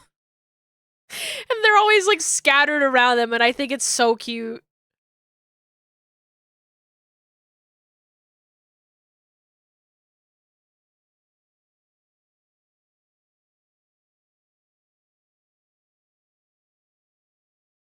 The VR drug addiction with Riker? Oh my god. That episode sucks so much, Vital. That episode is like, I forgot about that episode. Wow. That's so really, that's a clunker. That's a clunker. I have discussed on this stream many times. This is something that can be applied to just sort of any piece of media on planet Earth, but Star Trek especially, I rank the production of, you know, a particular series by the banger to clunker ratio, which is to say, if there are more bangers or more clunkers, and I'll just say that that episode was a clunker. That one was a clunker.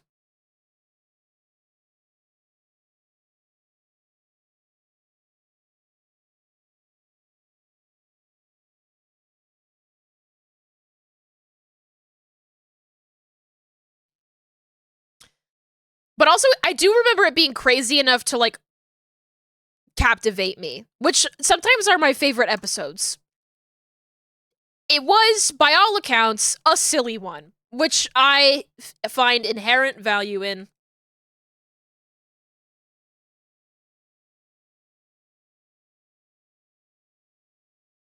It's my favorite thing in the whole world, Vital, when sci-fi characters in the future are, like, listening to Britney Spears and people are like, classical music.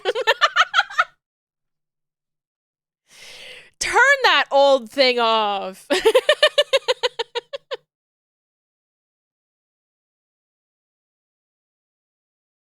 That's a gag that I will enjoy every single time.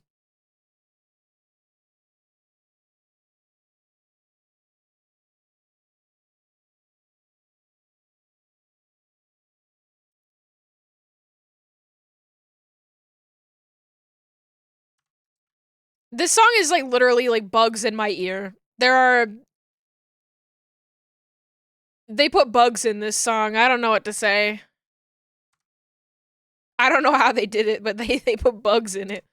Mickey! It's Riku! They put bugs in him!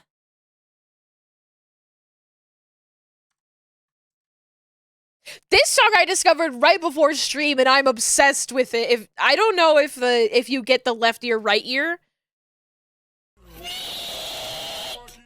That's what I'm saying, Ethel. That's what I'm saying. I don't know if you get left ear, right ear on this, but it sounds like little space cars driving past you. It's awesome.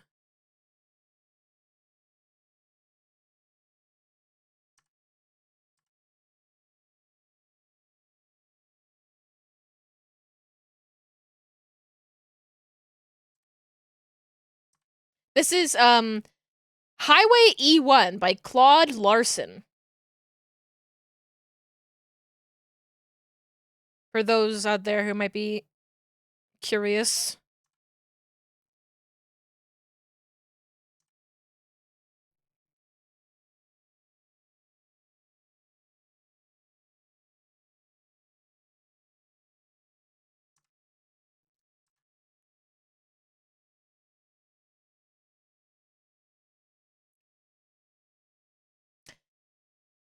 Basically, the main alien protag thought the big evil eye tower from Lord of the Rings was a real human thing that existed. Yes! Or like in Fallout New Vegas when, what's the thing in Fallout New Vegas with the king? I've never played myself. I just know of things, but I know that they've got like an Elvis cult.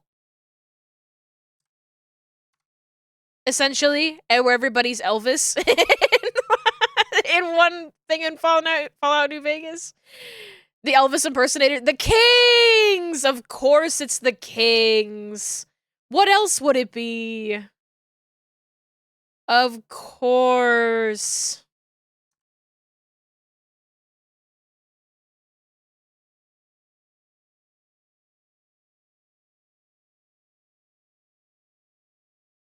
Because people call him the King? Yeah, they don't know that he's Elvis. That's the best part. They don't know his name is Elvis. He's just the King.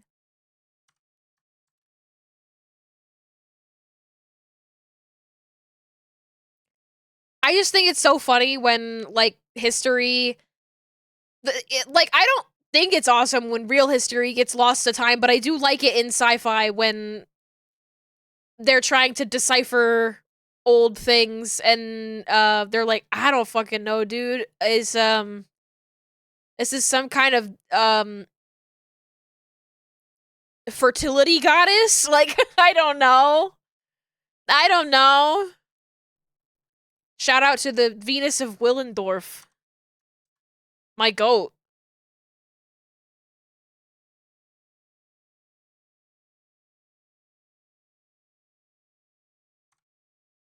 You know, I don't know if Yuzu's still here working on that PNG. But Yuzu really enjoys cave paintings, and I do too.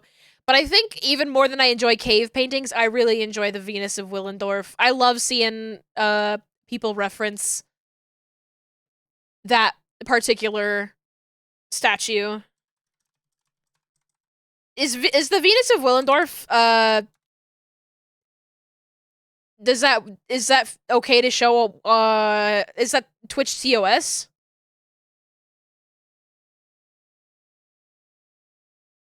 Cause they got PNGs of her. Wait, is this a PNG? It looks like it's a PNG, but maybe it's just on a black background. Oh, it's just on a black background.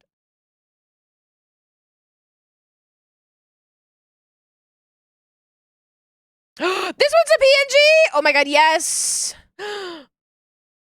Oh, she's got her Venusi out. Maybe I shouldn't put that on my Twitch stream.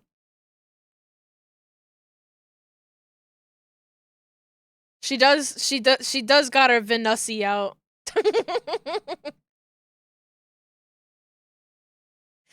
I'm like, what if I just hide that? Wait, no. No, I'll be careful. I'll be careful. I'll be good. Even though it is a piece of art, it's art, bitch!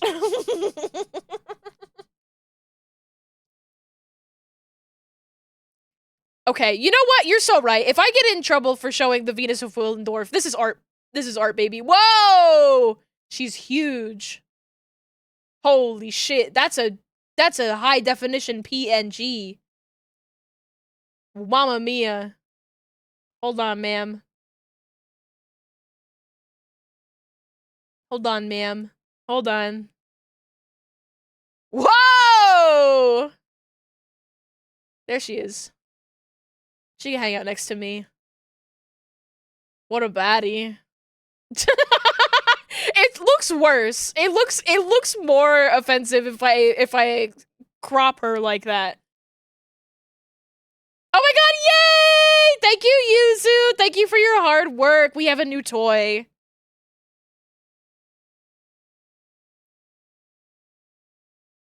Guys, we have a new toy. Hold on.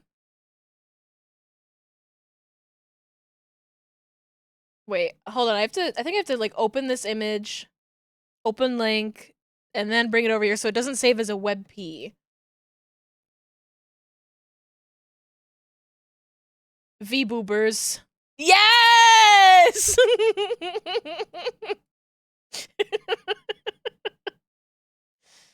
Yes! The gang! The gang's all here.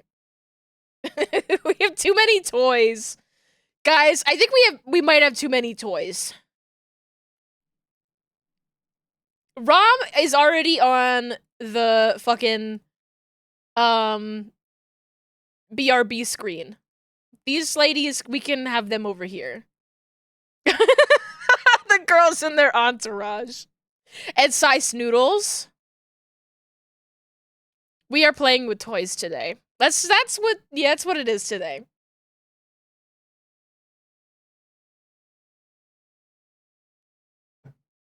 Sai is one of the girls. Look, I mean, she is. Look at her. Are you kidding? There was never a doubt in my mind.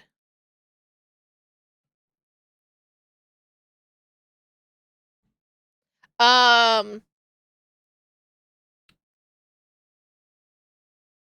okay. I was like, there was something I wanted to say, but I forgot what it was. I had to like close my eyes and think really hard for a second. That one audio that I retweeted,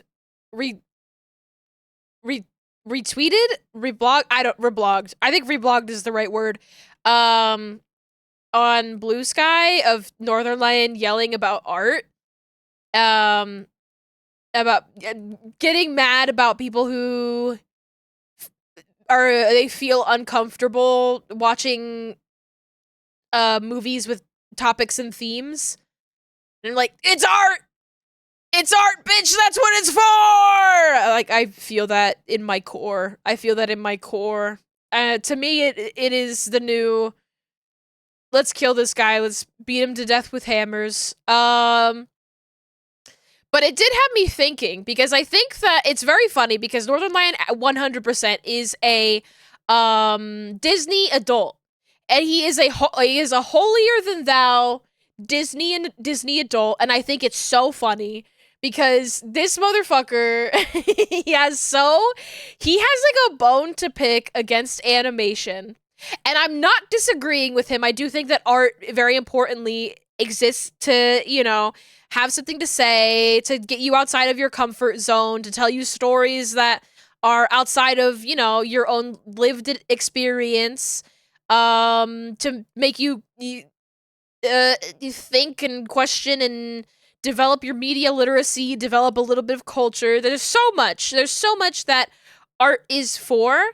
And I'm not even disagreeing that, like, I think that there are definitely more art housey types of films that more like sort of prestige kind of dramas and things like that. Do I think a movie, I've never even seen The Godfather, but do I think The Godfather probably has more cultural value than the SpongeBob movie? Yes. In terms of like pop culture value, that's a different scale. More people have probably seen the SpongeBob movie than have seen The Godfather, and that's just truth. And I just think it's an incredibly funny thing to talk about animation and its place in sort of an art form and how it's consumed, because it absolutely is like made for families. It is made to like, it is tailor-made to like dumb down its themes to make them like aggressively palatable to people who don't have to, who maybe aren't the most media literate, you know? I'm not expecting a 7-year-old to understand the topics and themes of I can't even think of a good movie right now. Like the topics and themes of, damn, no, just the SpongeBob movie that's up there. You get it. So I do think it's funny when animation gets shit on a little bit, because I do think that my tastes do lean towards animated movies. And I think animated movies are fully capable of exploring more complex topics and themes. It's just they often aren't. Because of just, you know, where the budget is going and what people are trying to make. But at the end of the day, like to make fun of people's tastes in animated movies is funny to me as an animator. Because I'm like, yes, I do think that you should develop a palette of, you know, movies that make you feel uncomfortable, movies that make you feel things, things that will, like, you know, shake you to your core and you'll remember forever, and that make you feel something incredibly impactful. But it's like saying you should be learning how to like eating vegetables. You should learn how to like eating vegetables because you're a goddamn adult. And I'm like, that's all well and good. I am a pastry chef. Like, like I know I'm a baker. I'm a baker is the thing, and I really know how to appreciate when somebody makes a really, really good chocolate croissant. You know? This is why anime was so popular when it was new to everyone in the West, because it was not allowed to not be for kids, but could be for kids sometimes. Yes, there was a lot of interesting genre work happening in there. I also think that, like, comedy is inherently devalued as, like, a genre, but I think is very important culturally. And animation sort of falls into a very similar category as that. And I also think that, like, some movies that I think could be considered junk food, that you would watch when you're a kid can still, like, you know, have a very, like, a lasting impact on you and how you know, view your world socially. It's a very important thing. I think animation is really cool because first of all, it is such, like, a collaborative experience in every possible way. Every time that you're repeating a joke or a gag, that's a way that you can connect with people. Yes. But I was talking about a movie that I really adore from my childhood. I would say, like, my childhood movie, not an animated movie, was a talking animal movie by the name of Polly.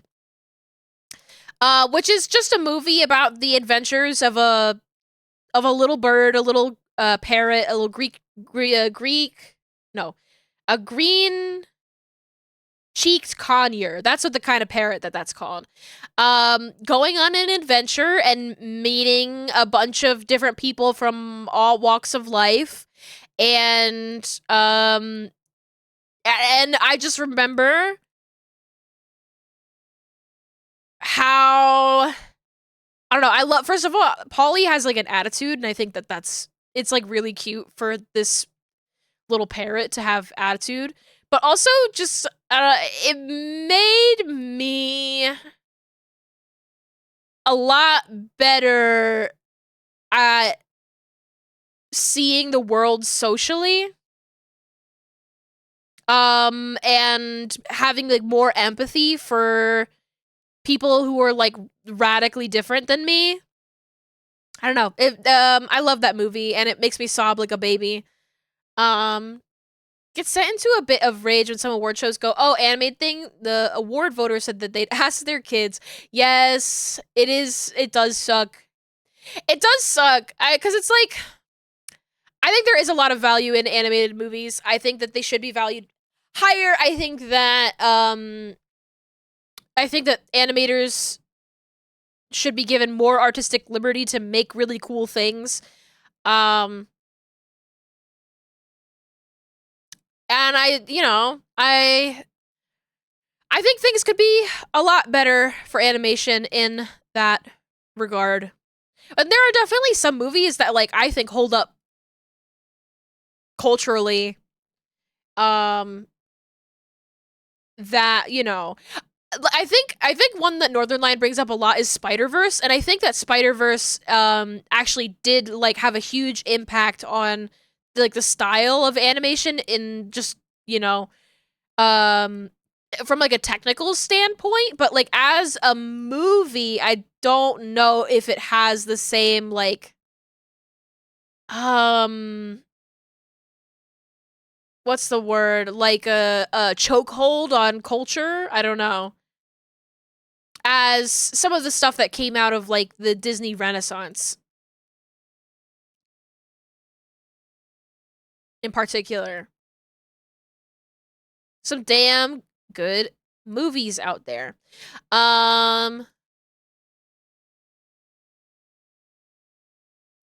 I guess it is very funny to see somebody who considers themselves to have like a bit more of like an auteur mindset when it comes to the movies that they consume and be like, hey man, just because you should eat your vegetables doesn't mean that you can't enjoy a little bit of ice cream from time to time, okay?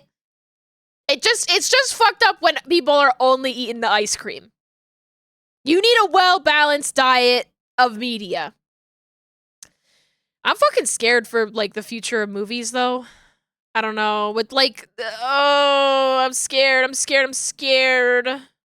The Warner Brothers buyout shit has me like fucking biting my nails. I'm not cool with it. Doesn't have to be for kids. It's super obvious nowadays through video games, animated, adult animation, shows that are not rare nowadays. I love Katamari Damacy. Like, I don't know, there's like certain things that are like all ages and totally fine, but I think are like wholly unique experiences that will, that you'll like remember forever. And there are certain games like that where it's like, Katamari is a life-changing game for me. I'm like, that thing is awesome and I love it so much. But also, it's just a game where you're rolling up a ball and it just like looks pretty and it sounds good. It's awesome.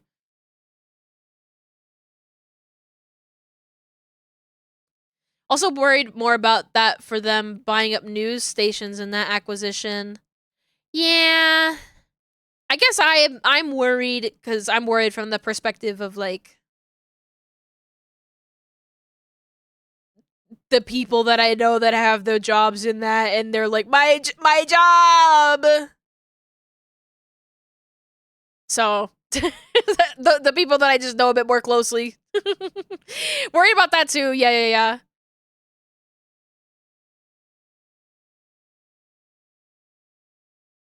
It's bad. It's bad. But, you know, I'll still have my little pirate radio station over here, so.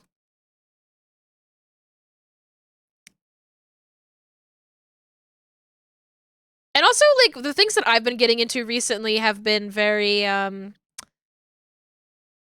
like watching my classics. I like watching old stuff. I really wanted to be watching more, like, old sci-fi. I and the thing is about, like, the older sci-fi films is, like, a lot of them are, like, not considered to be good. And I'm like, that's fine. I kind of like that. But I've seen some clips recently of both Tank Girl and Flash Gordon. And well, I guess I don't what is Tank Girl's genre? I'm not sure. Either way, I saw some clips that made me go, I should watch those. Actually, where the fuck can I watch Flash Gordon? I know that Tank Girl's on Tubi.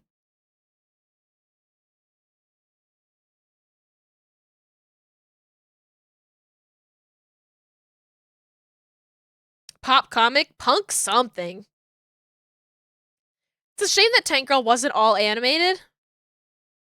I don't know anything about it. I don't know anything about it other than the fact that I like her vibe. I like her vibe. She seems like kind of like a proto Harley Quinn. If like the Harley Quinn that we see today.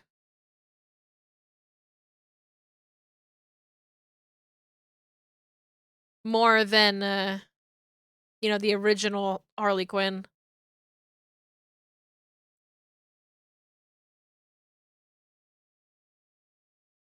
Artists for the Gorillas, it's what the artists for the Gorillas did before Gorillas. I know that. I know that much.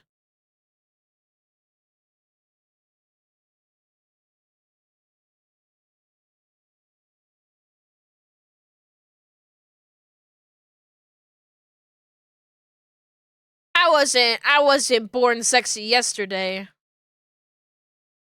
I know that much.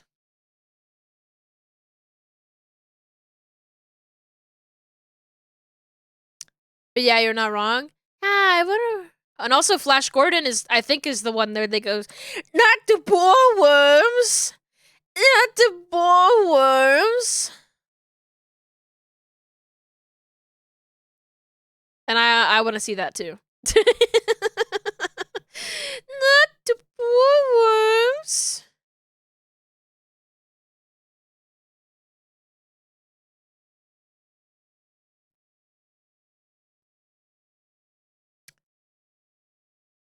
Have you deep dive Mr. Science Theater 3000's oldest episodes?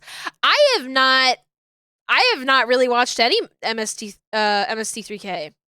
I mean, I know of MST3K very well. I know her. I love the puppets. I love what their whole vibe of what they got going on. It's just not something that I guess was ever on any channel that I could have accidentally stumbled across. And also, at some point, I'm gonna start watching Doctor Who. It's gonna happen. It's gonna happen at some point. But part of me is like, I went and I watched all of Star Trek, and I feel like getting through all of Star Trek, I just kind of ended up back into the same point how I felt with Star Wars. Which is to say, like, I don't like any of the new stuff really that much at all. So I'm like, why am I doing this to myself? I know for a fucking fact that I'm gonna really love the shitty beginning parts of Doctor Who, and then as it goes on, it's gonna piss me the fuck off. And then I'll get to one point in the middle where they have that one guy who hated the Queen of England, and I'm gonna really enjoy that, and then I'm gonna be mad again. I've only rewatched DS9 like 8 times.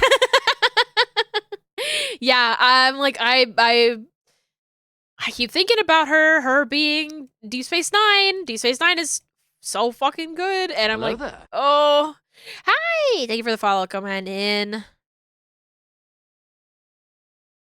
Ending of one of the Matt Smith seasons had me a bit annoyed. I didn't really keep watching. Deep Space Nine is so good, guys. Deep Space Nine is so good. That's okay. So the thing is, maybe I know this. I know that I should give Andor a try. That's one where people are like, Andor is really good. I'm not really a fan of super modern stuff. I also need to watch Pluribus. That's one where I'm like, I know I'm gonna like that. I think I brought that up last stream, but watch season 1 of Andor and it was great. I think it's really funny when, well, not funny. I don't know. I think it matters. I think it does matter. But I do think it's funny watching it happen in real time. There's like something very just interesting to me about it. Of there being a lot of, you know, politically relevant things happening in Andor and people talking about it, and then like something will happen that's politically relevant that's similar to something that happened in Andor, and people are like, this is just like Andor, oh my god. And I'm like, it is very interesting how media helps you process and shape your understanding of the world around you, isn't it? Hello, Hobo Face, welcome. Andor is great. It's like what you get if you let someone do something actually interesting with Star Wars. It does feel like somebody stopped watching the cook in the kitchen and they actually got to make some good food, you know? But like my fear with that is the moment that they realize that people are paying attention and they like the product, that's when the executives start paying more attention to it and it starts to get worse. So I'm like, oh.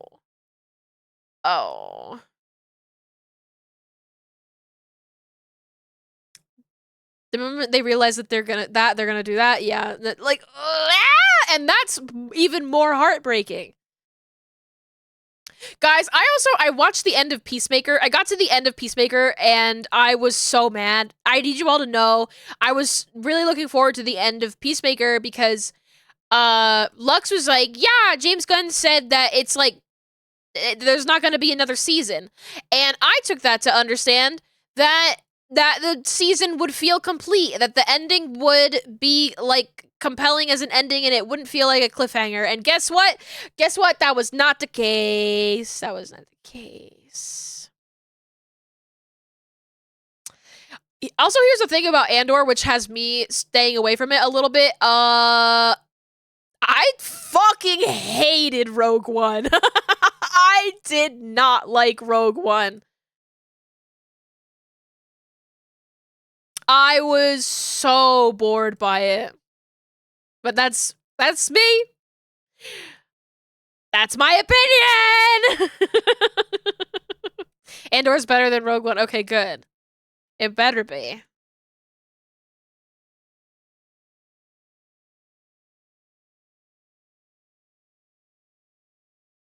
I feel like, I don't know. I feel like a lot of Star Wars shows are missing the point. And by missing the point, I mean, they need to have more fucked up little puppets in them. Do they have fucked up puppets in them? I actually don't know. Because, like, all the promo art, you just see, like, beautiful people. And I don't give a fuck about the beautiful people. There are puppets. I mean, obviously, like, The Mandalorian has a puppet. I want a... Do we have, like, a star puppet? Come on, give me a puppet. I could understand in Andor why we wouldn't have a puppet. No, actually, you know what? Fuck that. You should be able to have puppets and stuff in media that has content and themes. The robot. Okay, the robot. The robot. Because I think about Deep Space Nine and how fucking goofy some of the characters look in Deep Space Nine, but they still manage to have, like, really significant and, like, impactful episodes and scenes. And, I don't know. I'm thinking about the Ferengi in particular, who look whack and have some really incredible episodes. Love Deep Space Nine's design. It's so good. It's so good. The station is so cool. I don't know, just like the design effort that went into building out that station, and it looks so different from what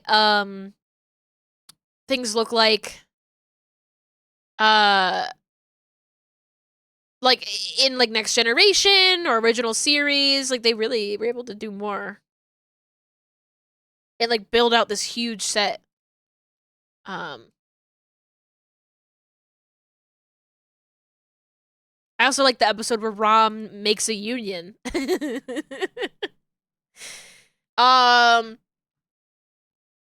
Non-live action stuff, they can get away with it more easily. Oh yeah, like in the video games, 100%, 100%.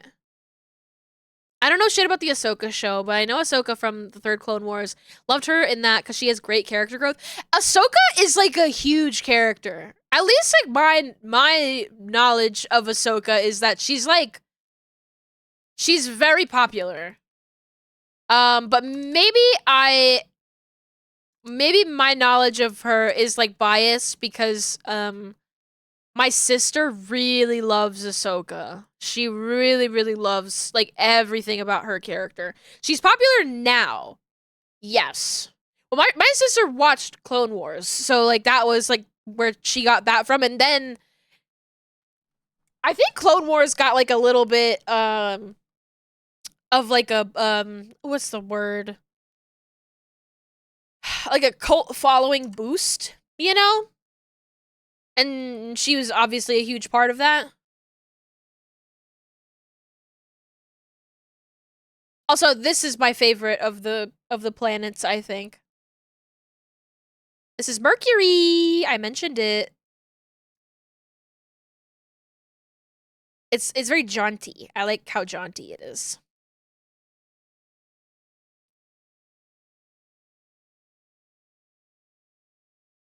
And I think it works in a really fun way, like with synthesizers. I'm like, I got a direct message and I was like, I have to check that this isn't important. And I look at it and it's my It's my friend sending me YouTube poops. I don't know why. I have to keep Discord closed, otherwise I'm gonna just lose all of my focus.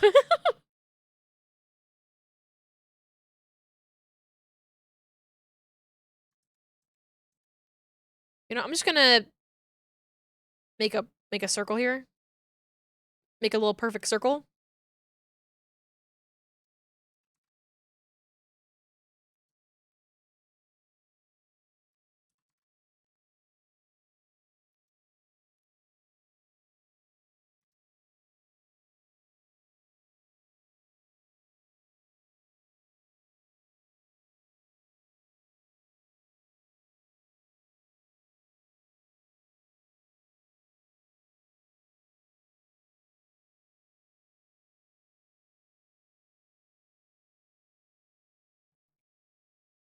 Here we go. And I can just copy this for the other ones. Also, one of your favorite characters in Star Wars is a literal jokey, a sarcastic, sadomasochistic droid, but he has some of the best insights in the games. He's in somehow too. Even though he's just like, yeah, I want to kill stuff. He's analytical and cunty. Yay! Killing robot loves killing, but has hobbies. Good for him. Good for him. My chat box is so broken. It gets stuck.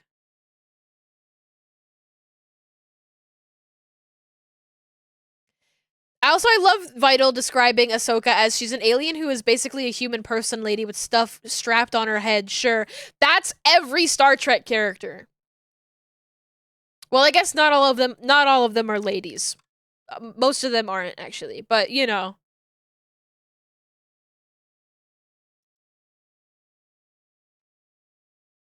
You were okay, so you were also saying, yeah, you're seeing the parallels there. Yes, yes, yes.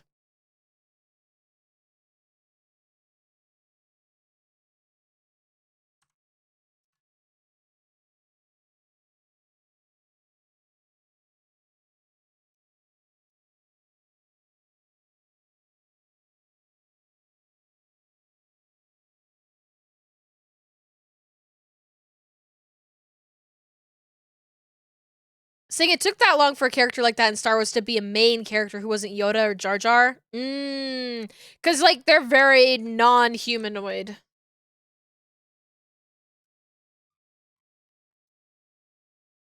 I mean, they're, like, bipedal, but, you know. They're freaks.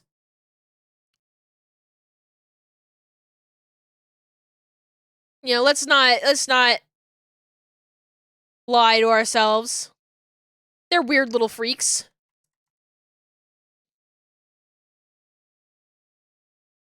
If Ahsoka wasn't animated first, I doubt she'd be an alien now. Ooh, it's interesting.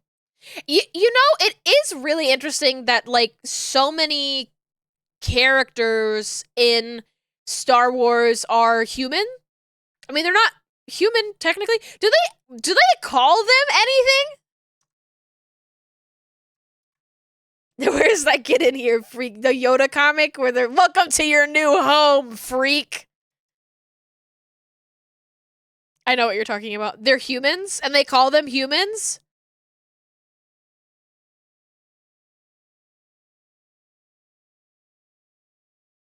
That's crazy to me. I guess they are. Because, like, human doesn't, like, human as a word to me doesn't really indicate so much, like, where they're from in terms of, like, a planetary setup. I love when sci-fi calls people from Earth Terrans. I think that's awesome.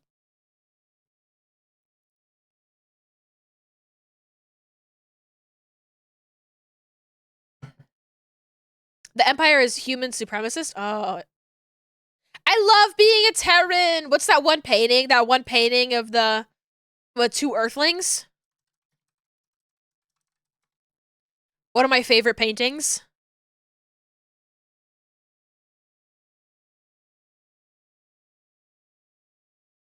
I don't know. To me, this is one of those paintings that that you don't think anything of, and then you hear that the title of it is two Earthlings, and you're like, oh. I don't know, I love that so much. The penguins, down in front penguins, you're kind of changing the vibe of it. Oh, yeah, right? I love that. I love that so much. Two Earthlings. It's awesome.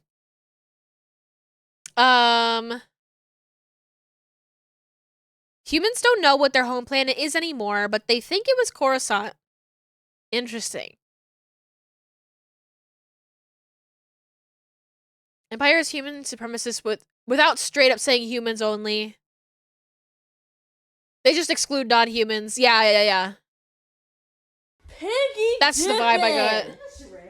Piggy dipping at the piggy pond. Don't mind if I do. Don't mind if I do. What was I talking about? Oh, I love when people say Terrans or Earthlings. I think Earthlings is so it's the funnier version. Like, I think Terran is the one that sounds a bit more sci-fi. But I do so love it. I do so love it. And the thing is like when I think about the context of my own lore and like me building out my funny little sci-fi world, I'm like, oh, well, BZ isn't a human. BZ's Terran. Like, none of the people in the crew are human, but they are all Terran. Like, I think that's really fun. They're all Earthlings.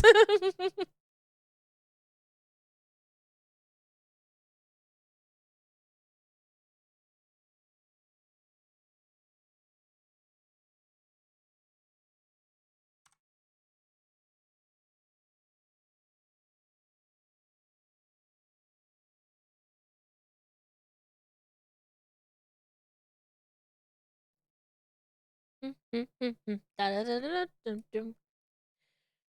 how do I want to do this? It's a pretty thick eyelash. Might need to be double wide.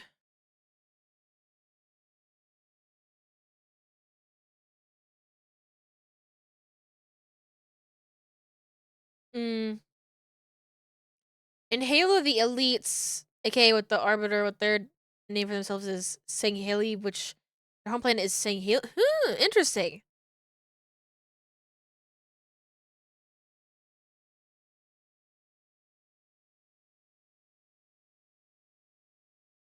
Are they humans? Are they humans in Metroid? I don't know anything about Metroid. It's just that people have been playing the new Metroid game, so I've been thinking about it. Is Samus human? Yeah. I mean, it is always just like the default, even in sci-fi, which is so funny to me. And it is kind of interesting that, you know, I accidentally set up things in a way that I am, like I am not the human default in a sci-fi world, you know? I'm like, oh, I didn't even do that on purpose. Samus is human, but she's also part Chozo from a childhood blood infusion from her adoptive bird aliens. I love media. I love that. That sentence is great. She's also part Metroid now. Of course she is.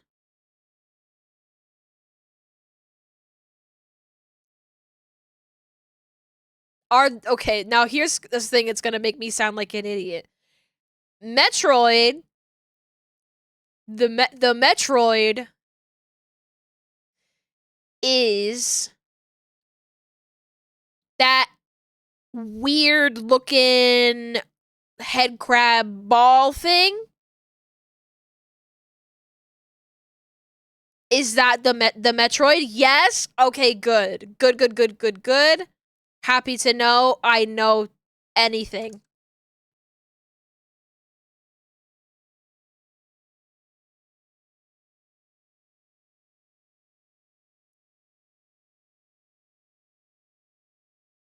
Like a jellyfish with fangs? Yes, that's true.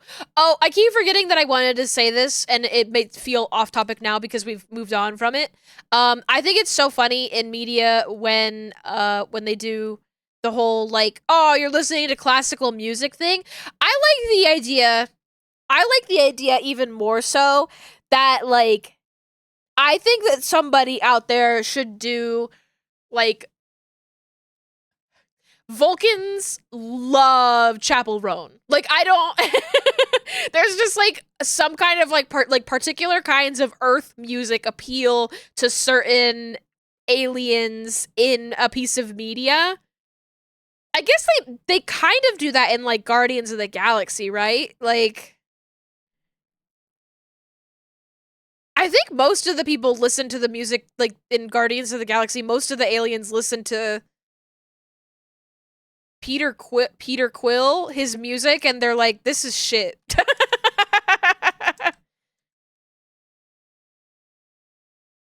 I love when aliens love a specific human thing. Yes! Like like a really specific and out there kind of thing is so fun. The Orville does that. I'm trying to remember. I never finished the Orville. I didn't watch the like second season. With Dolly Parton? Yes! That's like perfect. That's exactly what I would want. I love the idea of an alien rocking out to 9 to 5. 9 to 5. What a way to make a living. That'd be so cute.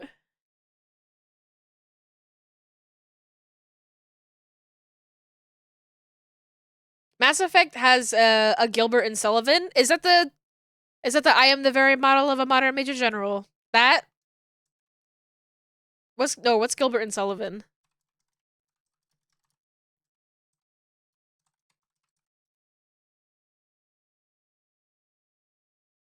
Oh, that is that. Okay. I do know I am the very model of a modern major general.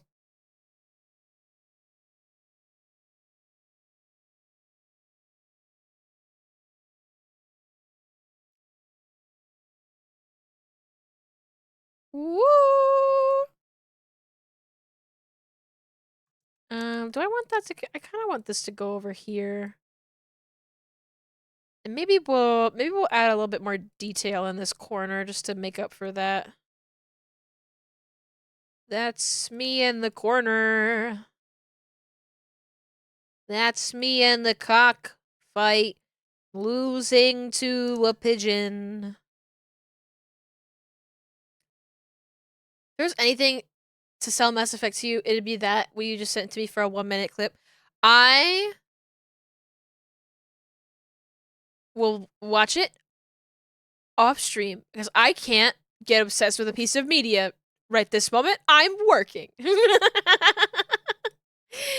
I am like slightly interested in dipping my toes in Mass Effect. That's it for me. I know it's beloved, and I know like Halo is also beloved. I know there's like a lot of like video game sci-fi that people really really love. And I also know Mass Effect is Star Trek adjacent, but it looks like football. That's my issue. That's my big issue with Mass Effect is that it looks like football, and I don't know how to tell you how to say it any other way. It looks like football. It looks like football to me, and I don't like football.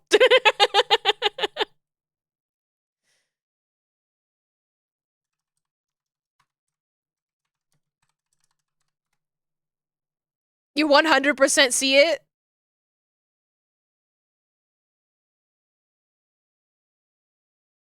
Guys, that's this football. That's football. I also know there's like a lot of very fun like alien romance and stuff like that in it, but they're gonna make me shoot a gun.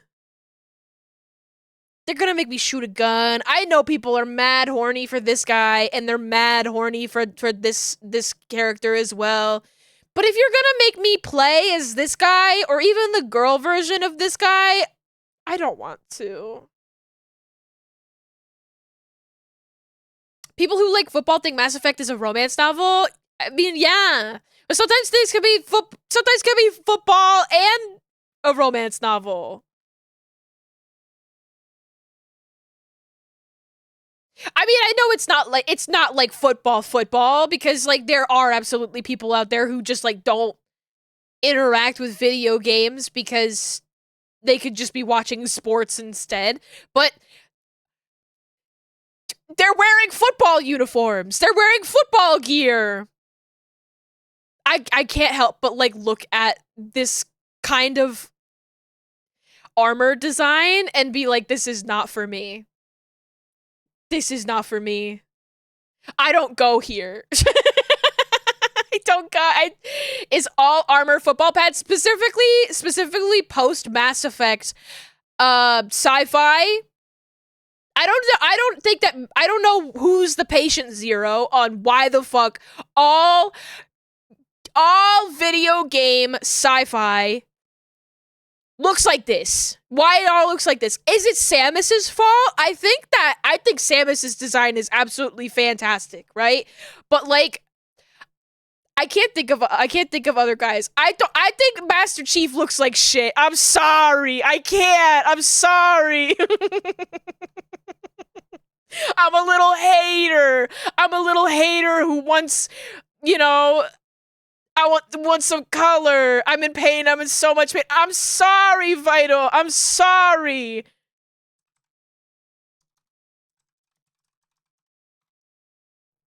I'm sorry, Vital. This is the kind of shit that I like to look at in my sci-fi. I like this shit. I like it when it looks like that. Which most people would say, oh, so bad? Yeah.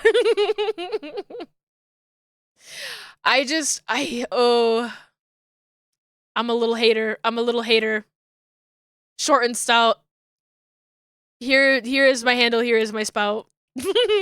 There is room in my heart for both, and we're allowed to like different things. I think part of it for me is the oversaturation of it. The utilitarian sci-fi military armor. And which to me I call football. Like, it looks like football.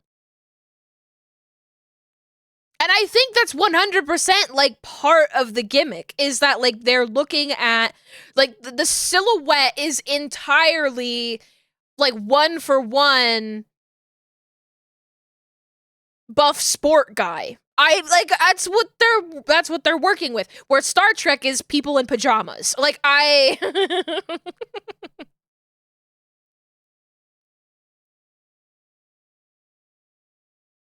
I can make fun of Star Trek too. I just, I would rather be wearing pajamas. There's only two kinds of sci-fi outfit designs: pajamas or football. And you gotta pick. There's no other outfits.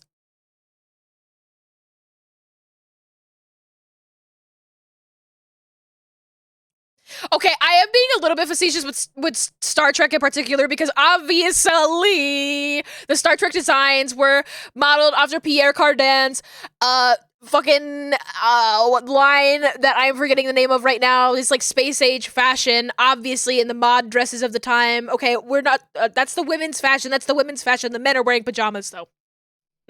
The women are wearing pajamas. Not the women. The men are wearing pajamas. The women look fabulous. And that is the most important thing to me.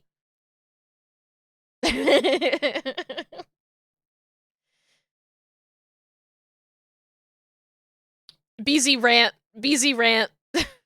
Warning. Warning. Y'all, I have a little bit of a headache today. I'm like worried that I'm not actually going to make it through rigging the eye close. I'm worried.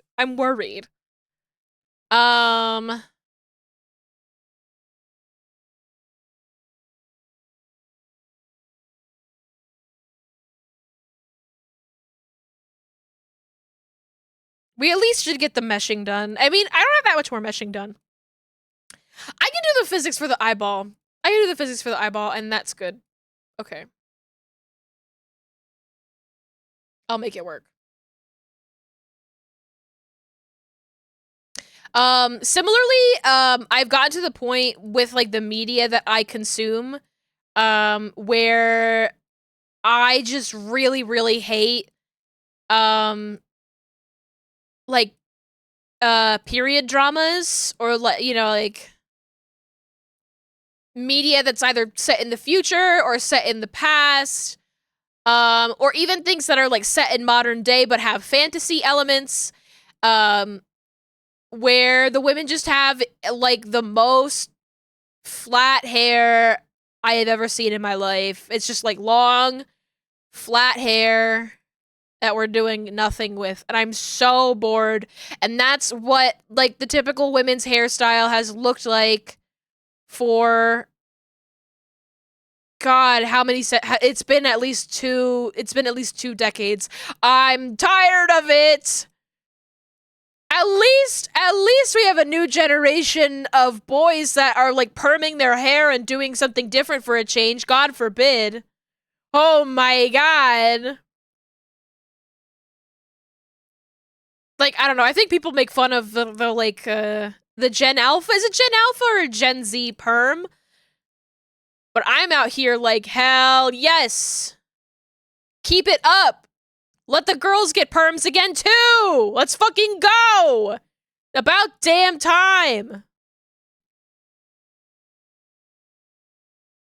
Let's do some cool things with hair.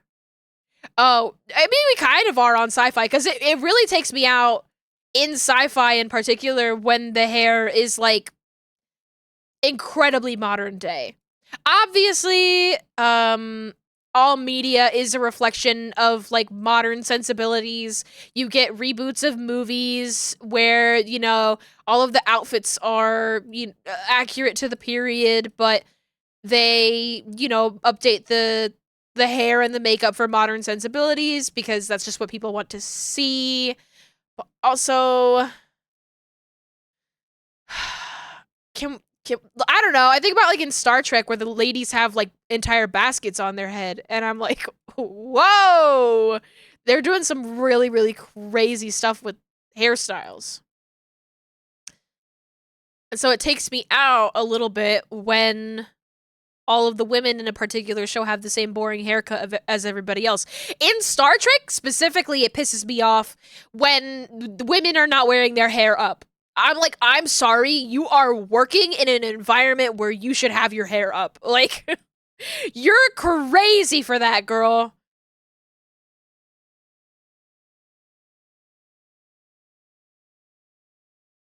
A very common issue on New Trek in particular. Because if you look at, you know, earlier Star Trek, there are women with longer hair, but usually there's a way that it's being kept out of their face in one way or another. The first person that I can think of that, like, has just, like, long hair that's doing whatever is Beverly Crusher. And I think that for Crusher, I don't know, she'd probably be putting a hairnet on in surgery. No, in Star Trek, they wear those crazy-ass red surgical gowns. The Gucci surgical gown.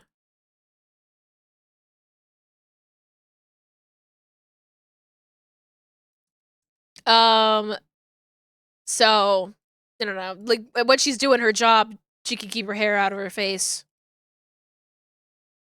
I don't know, it just, like, feels so much more Star Trek to me when the ladies have their hair up, or, like, or, you know, it's like, let's do some updos! I love an updo. I'm a little hater. And I have very particular tastes, and if they're not met, I'm going to yell. I also can understand, like, if you don't like perms, I get that. I don't think that they're necessarily, flattering on every single kind of person out there. I just think I'm bored. I'm a little bit bored. I'm a lot a bit bored. I've seen the fashion go back and forth and back and forth and back and forth, and it feels like sort of the default for hairstyles. Literally, we just like changed colors. We stopped bleaching hair to like hell and back for platinum blonde hairstyles. Do y'all remember how people like the like blondes and brunettes sort of thing that happened in like the 2000s? Like blondes have more fun. You guys remember this? You guys remember this? That was crazy. That's like the kind of thing I look back and I'm like, what the fuck was anybody talking about with that? Like, what? And it's just very funny. Like, literally, you just dye your hair. What the hell?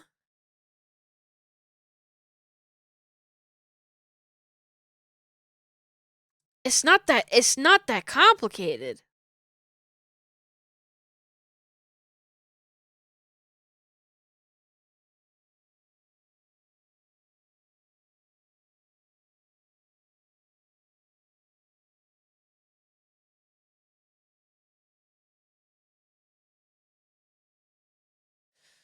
Oh, I guess the modern equivalent of that now is like having blue hair and pronouns.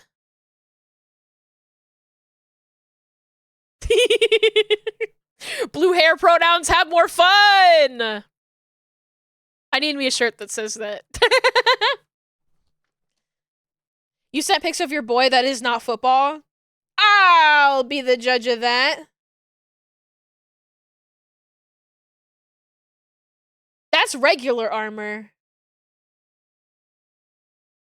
That's regular armor. I appreciate you sending me a PNG. That means I can steal it.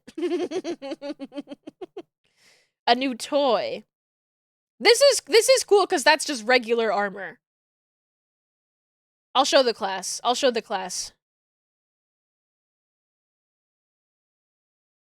There you go, class. This guy. But Vital, he's so overwhelmingly gray. He's so overwhelmingly gray. Help him. Help him, he's silver. He's gray. I hate to break it to you, but silver is gray. He shines a lot. Not on the settings that I'm playing on.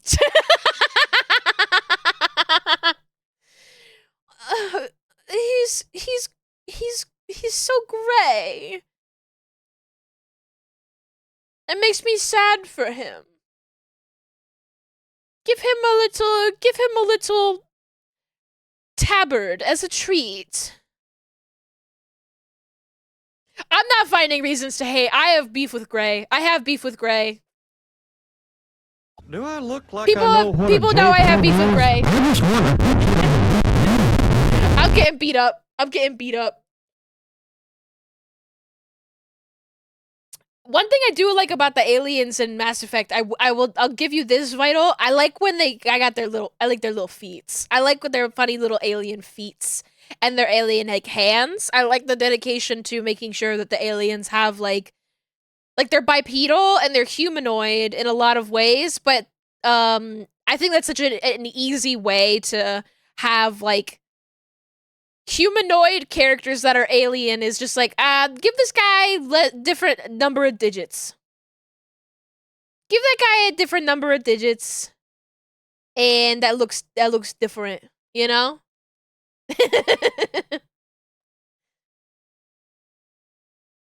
Older models have very dull purples and blues. Interesting.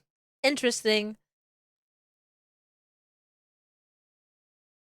But I have mentioned, like for my own ship design, I have a personal rule of no gray, no blue, no white, no pure white. I might end up having like a white accent in there somewhere, but I don't. I'm sick of all sci-fi having a palette of white and blue and gray. I have personal beef with that.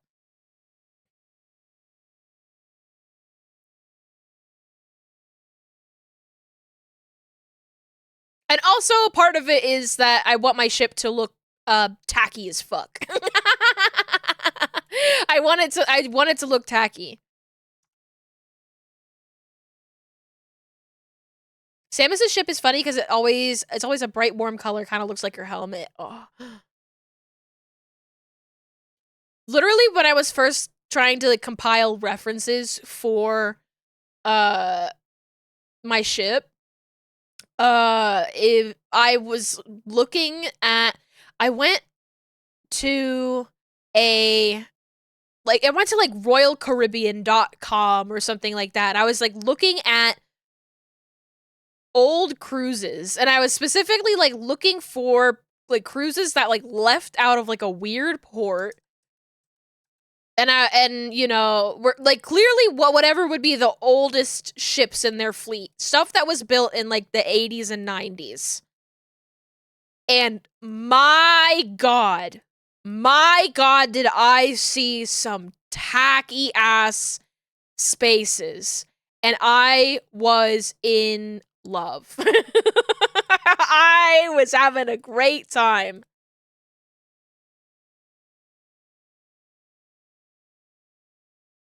Halo's a mixed bag. A lot of stuff is vibrant colors and half is pragmatic, militaristic, and that's on purpose for sure.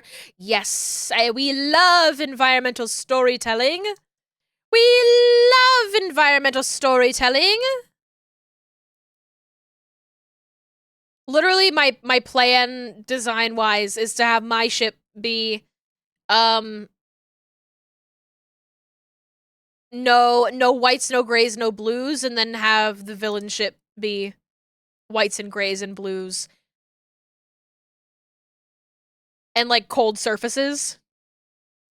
That's the other thing is, like, I really enjoy when sci-fi ships have, like, obviously a lot of them are gonna be referencing the spaceships that we actually know, but I really enjoy, like, the amount of carpets that are in the Next Generation. I really love that about it. And I also think that it's incredibly practical to have your spaceship be a little bit carpeted, because if your ship gets, like, hit by a fucking missile and everybody goes flying, they don't all crack their skulls open on the cold floor. And also, you live there! My god, what a concept! You live there, like, forever. And, like, truly, there are sometimes they show it and it's like, oh, you know, you're not, this is supposed to feel like a hostile environment. It's supposed to feel like a little bit of a prison. When it's, you know, all white walls and, cold surfaces. But I think that we've reached a point now where people don't actually feel, like, people are just like, oh, I love my minimalist home. And I'm like, what are you smoking? I don't understand. I don't. How do you feel comfortable? How do you feel comfortable in this environment? I feel like I'm in an insane asylum. I'm assuming you meant to say for real. Preach. Thank you. Thank you.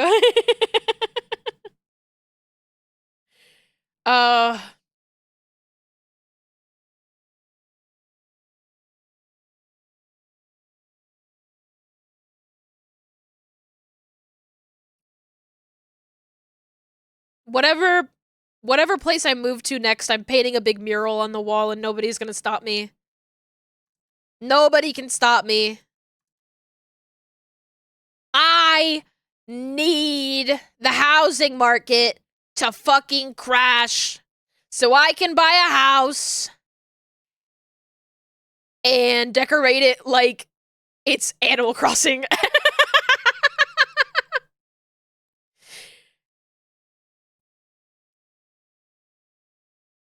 Yes, I'm that insane person who would have, like, a themed kitchen.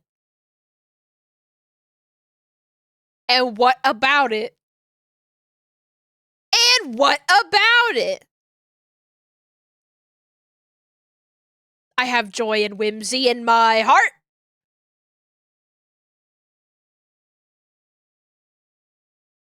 And that's never gonna change.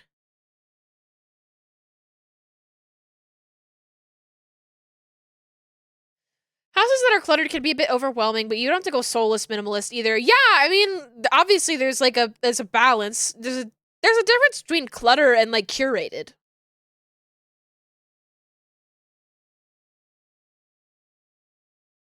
There's a difference between like having you know, a curated home space and having a collection of little plastic objects. Save. Oh God! I should save, thank you. Save. God, please! Save. Save. Save. Save. Also to all of the little dolls that live in my space. It's not about you. It's not about you. It's not clutter. That when I talk about just having things of little plastic junk, don't worry about it. That's not about you. That's not about you. Hashtag MySpace.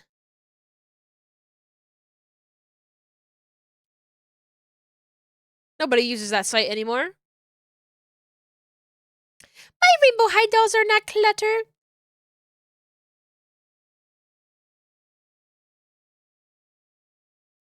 I do get it when some people are like, I don't want to have all that in my house and in my space. Like, I get that. I like having a collection. I think having a collection is just sort of like an innate human thing.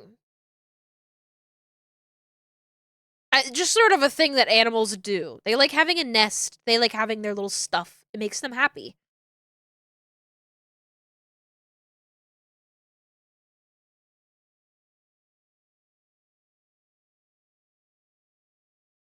It's my hunter-gatherer instinct to buy a bunch of trinkets and put them on display.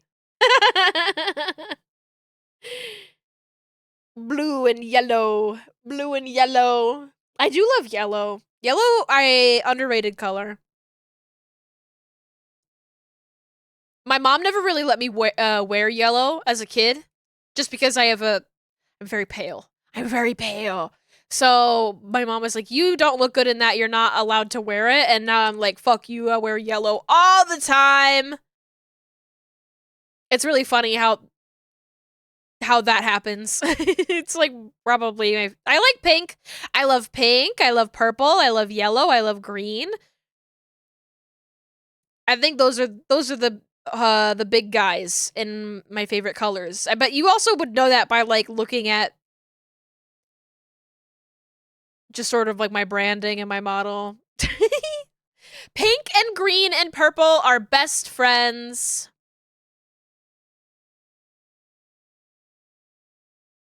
They're all best friends.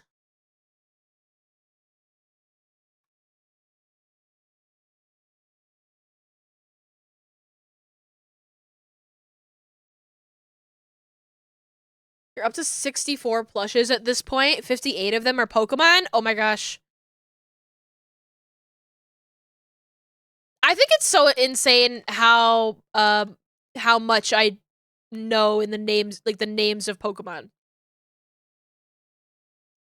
Like, I think it's crazy that somebody could point at a Pokemon and I would go, and they'd be like, what's that one? And I'd be like, that's Ducklet. Like, I mean, obviously, Ducklet's a really easy one.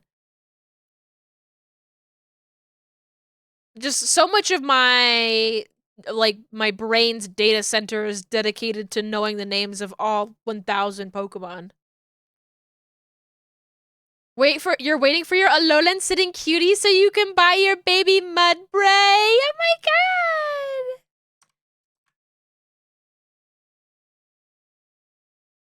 god! Mudbray is so cute.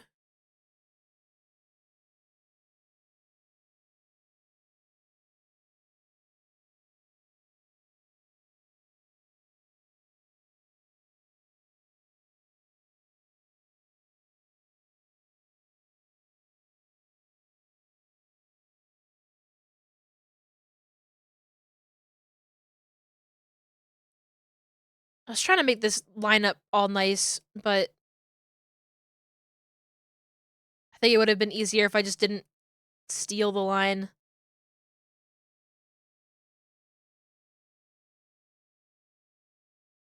Study a few years back that found that people who played Pokemon as kids basically had a part of their brain responsible for identifying animals hijacked by Pokemon.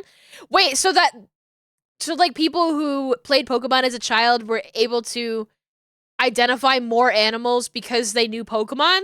Is that what you're saying, Gore? Because that's crazy. Because I definitely have that. The sitting cuties line is so cute. What do you mean they're making plushies of every Pokemon? Yay! Every Pokemon is somebody's favorite. Shout out to Castform. My guy Castform. I switched to real animal facts at some point, but your favorite Pokemon was Haunter? Yeah, I mean, I was big into animals as a kid. Primarily, the knowledge of Pokemon lives in that part of the brain. It makes so much sense now that you've put it into that perspective. Is like, obviously, human brains would be inherently good at identifying. We're already incredible at identifying patterns, but identifying other animals absolutely would hijack that, because that's something that you would have to use like on a regular day-to-day basis, based like figuring out what you can eat and what kills you. You know? Huh. I never thought about it like that. Oh, guys, okay, we did all of the meshing of the eyes. Oh! Ow!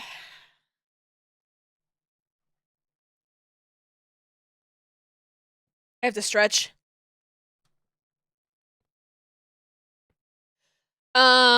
Knew 500 birds as a kid. God damn. That's a lot. That's a lot. Y'all wanna take a break to do the framed, and then we can like do some rigging? Some non-meshing work?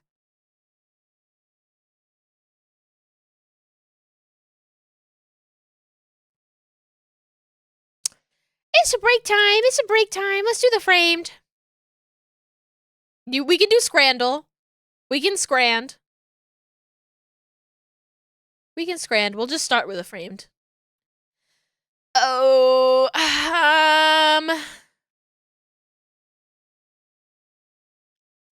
the Meg 2. Damn, they only have regular Meg.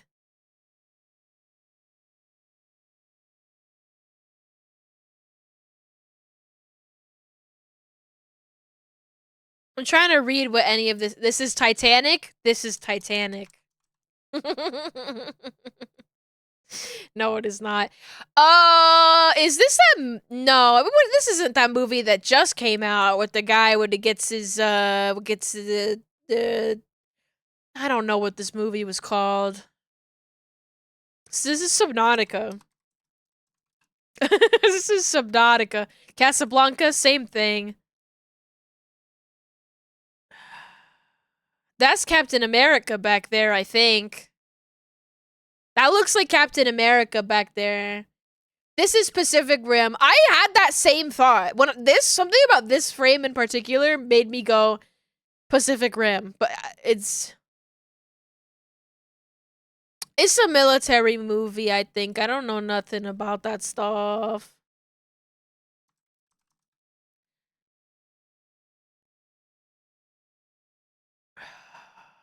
I do love when they get in these undersea bubble vehicles. I love them.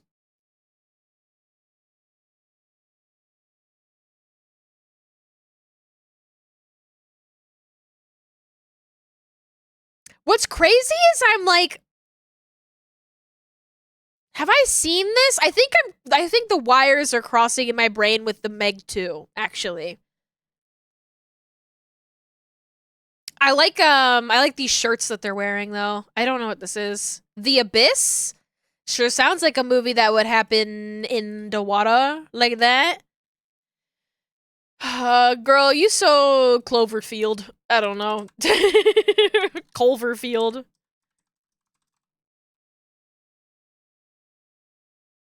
What the hell is this fucking Han Solo? Fuck me, it's the Solo movie. Oh my god. Girl, you're fucking Solo a Star Wars story.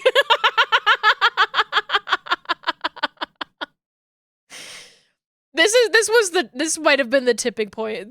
No, because the tipping point was episode 9. I kind of fuck with this car though. I like this car. It looks like a book. Heard Solo was okay, but never saw it. I think a lot of people went and saw it initially and they went, that was okay. And I think the prevailing opinion since then has been, it's not good.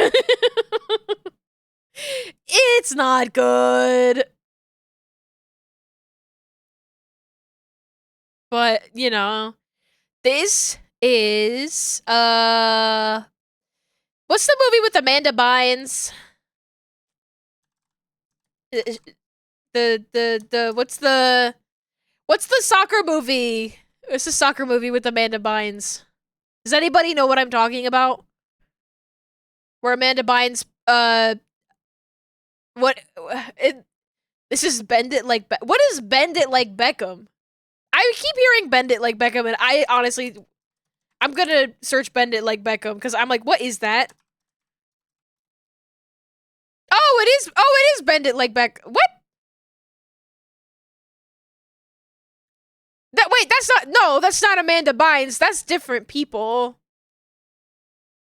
That's different people. That's not Amanda Bynes. That's Keira Knightley. Is Keira Knightley in Star Wars? Or is it the other one? Carrie Fisher. Wait, no, that's a different woman entirely. Natalie Portman. I am so good at actors, guys.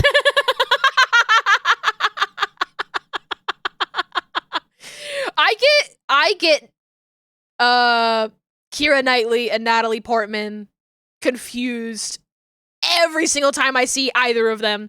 For $1, name a woman. For $1, name a woman. Nobody told me did anybody tell me what the name was, the movie with the Amanda Bynes? Where she pretends to be a boy to play on the boys' team. And she gets hit in the balls, and everybody's like, ooh! And she's like, ow!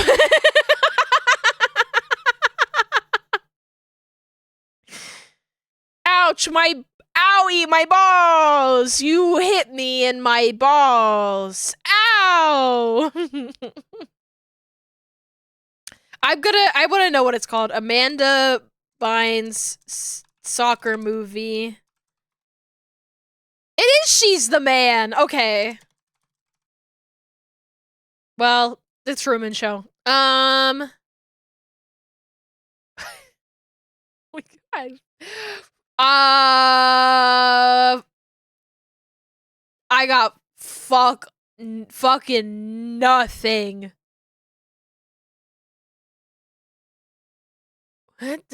What is this?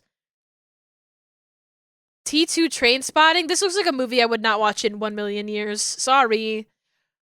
On the other hand,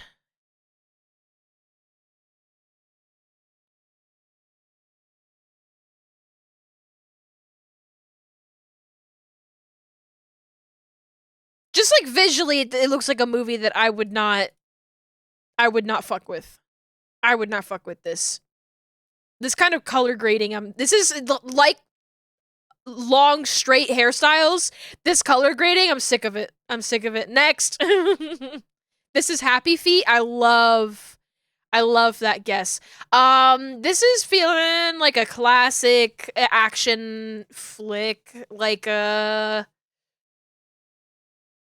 you know what? I said that I was like, The Thang? The Thang? You can't see me actually typing in The Thang, but I did type in The Thang.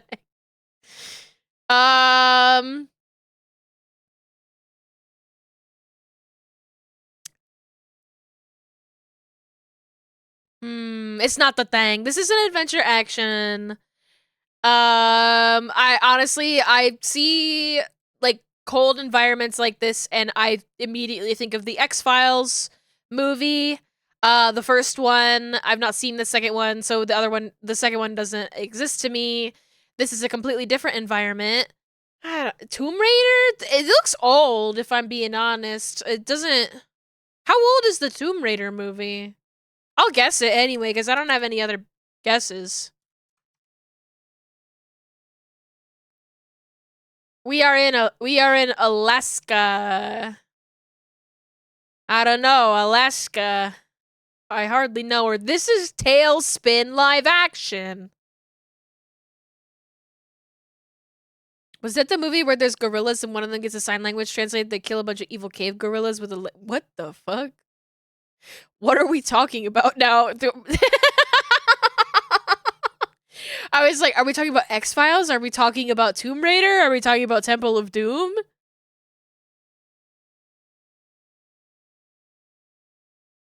I've never seen the Indiana Jones movies, and if I'm being completely honest with you, I don't really give a fuck about watching any of them.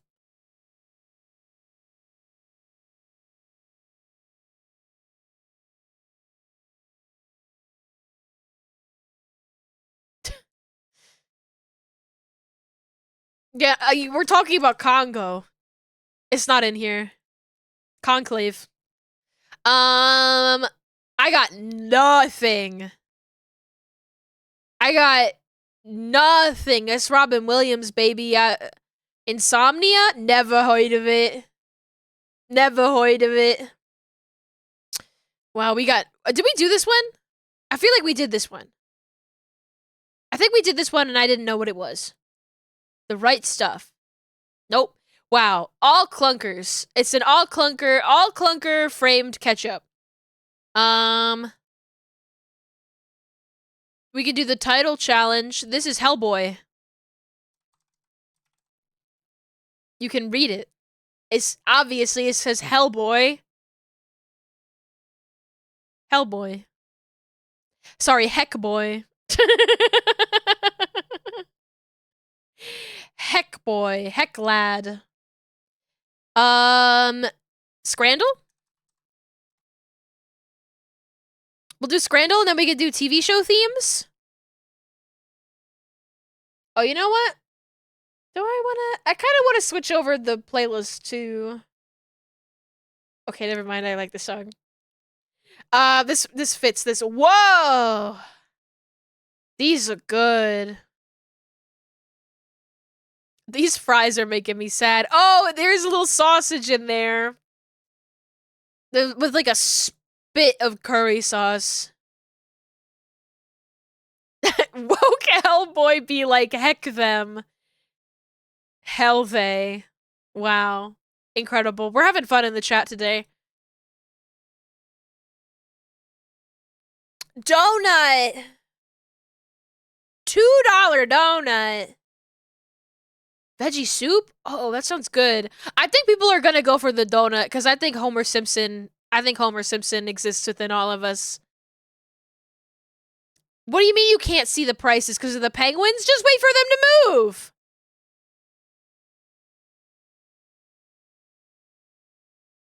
You want to see more of the image.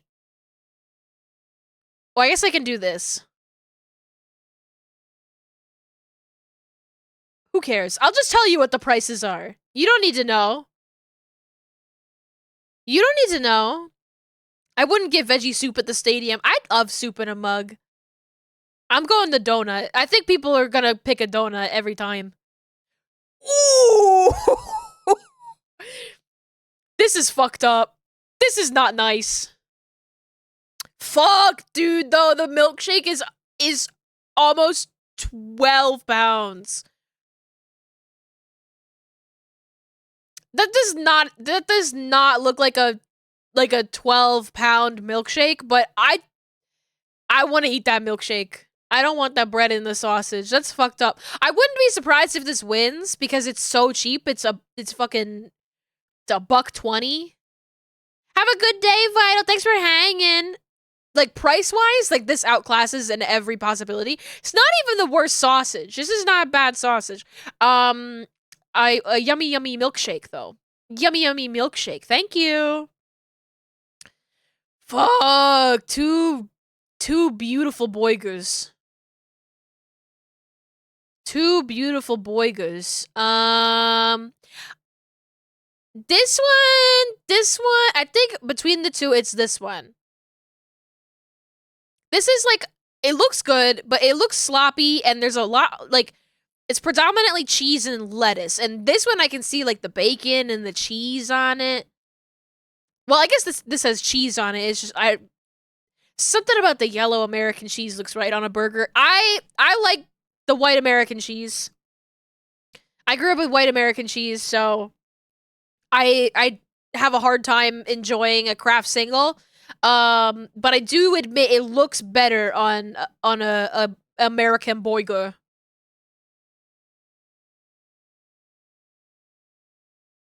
I hate how this is photographed. Someone spilled their fucking tot sauce. It's gotta be the waffle. It's gotta be the waffle. To me, it's the waffle dog over these tater tots with somebody spilled their sauce on it. Okay, now this is... It says Thai meal deal with a can of pop. I thought it said with a can of poop. I thought it said with a can of poop. $10!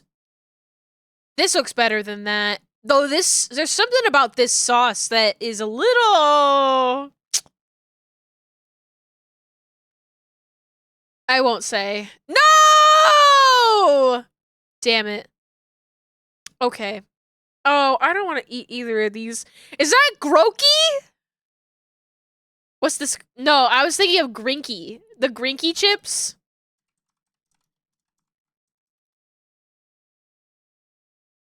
People are talking about Grinky. People are talking about Grinky on Tumblr.com. You guys need to look at Grinky. Grinky! It's just people are seeing this on shelves and they go, why do they have Grinky at my grocery store? I don't want to eat either of these. I don't want to eat either of these. This at least is more food.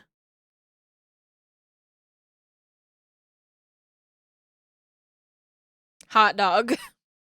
That burger is deeply offensive. Whoa! Twitch TOS, we can't look at that.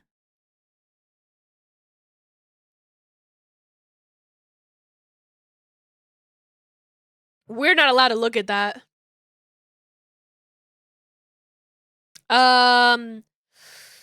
It's gotta be the $2 mini hot dog. No! Fuck! Whoa. That burrito looks insane. That's a... Whoa. It's gotta be the hot dog, though. Whoa. Oh. I don't want that. I don't want that either. I don't... For $5? No. No, it's gotta be the sausage. Done. I want to do another one. I want to do another one. Yeah. The one with the naan. The one with the naan, it looks good. Oh my god, those pizzas. Wow. Holy shit, those are the biggest pepperonis I've ever seen in my life. Oh my god. Good grief. His chips look good. That looks good. Look at this beautiful sunset. Oh my god. Not the burger getting a little bit shown up by this gorgeous sunset. It's the chips for me. I knew I was gonna be wrong, but it was the chips for me. I hate this. Okay, well, I guess this is worse. I hate that one so much. I didn't really look at the other one. I just hated it. Oh, free? This one's free. Free with a pie? A free pie?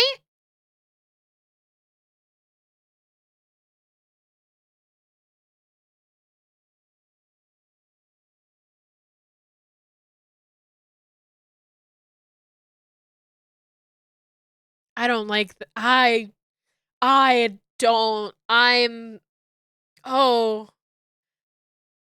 not with the white sauce.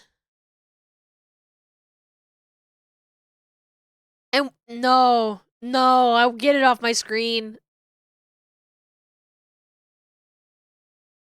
This is not real.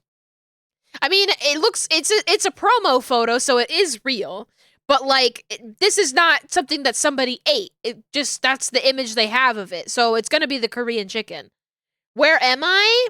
You are at twitch.tv/JerseyBZ. We're taking a little break from art to do Scrandle, which is a game where you have to guess which of the stadium foods that people would rather eat or buy. Holy shit. 42.50 for 2 banh mi's and what, like 4 spring rolls with 4 egg rolls and chips. Jesus Christ. I mean, this looks like shit, but for $42, oh my god. Jesus, that's a highway robbery. This looks fucking good. These look like Old Bay fries. These look like Old Bay fries. But it's not Old Bay. I'm like, ooh, I know what that is, but not really.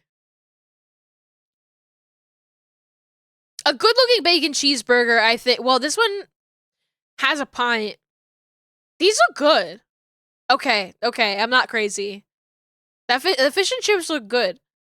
I'm looking to see out. Usually they've got like a funny one in here, and I want to see if they've got a funny one. Oh! Jesus Christ, they got slimed by Nickelodeon. Fuck that. No way.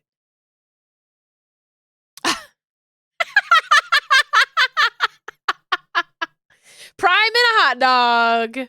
Prime and a hot dog for $11.20. Or chicken katsu burger for $7. I'm sorry. That hot dog looks good, but I think that the prime kind of tanks it for me. Fuck! Pizza slice and a Dos Equis. Oh, it's the crispy chicken loaded fries. It's got colors. It's got colors.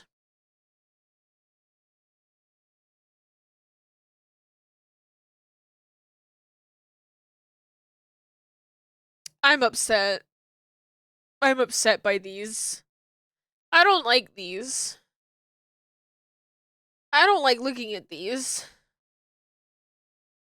I picked it random, honestly. I think people are more offended by a bad-looking burger. Whoa!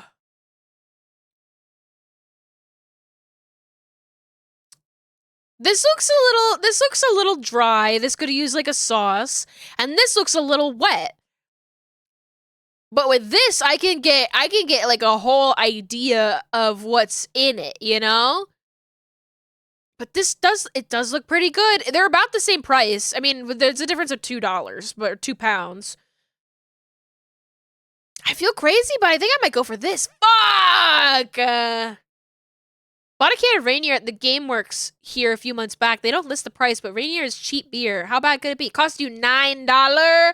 Oh my god. I can't stand beer. I can't drink beer. I don't know. It's too bitter for me. I don't like it. And I really wish that I did because when I go to Scary Horse Island and I'm drinking like Medaya, like the Medaya is like $1. It's like $1 to get one of those beers. It's so fucking cheap.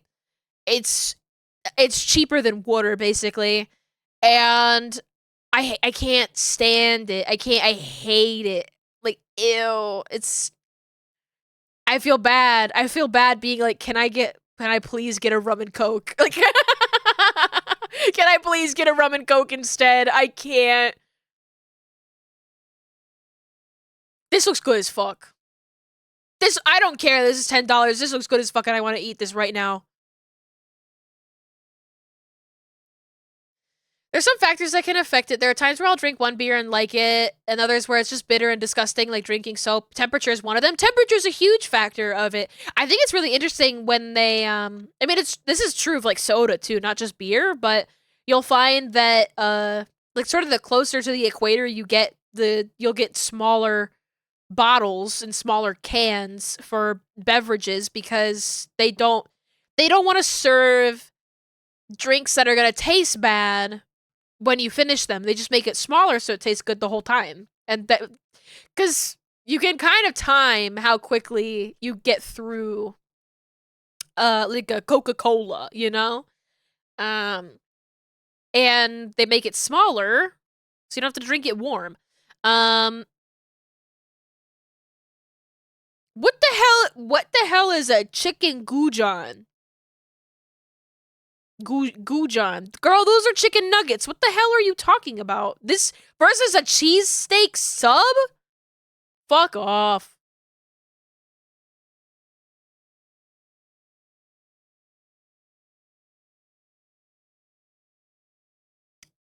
I feel like this is another photo that feels like something I'm not allowed to show on Twitch.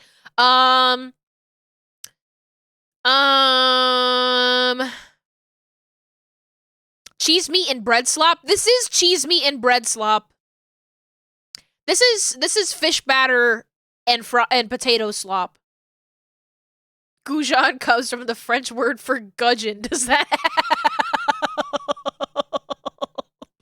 Oh yeah, to gudgeon something. Yeah. That makes it all make sense. Am I crazy for voting for the slop? Fuck, I am crazy for voting for the slop. Pie.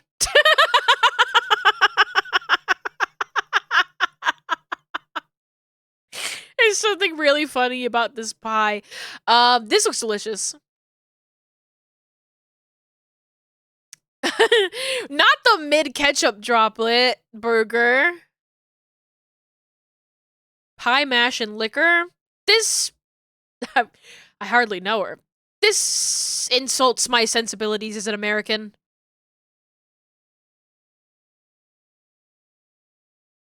It's a fish and an archaic insult for a naive person. You got me really scared that it was an insult for something like that you're actually saying like an ancient slur.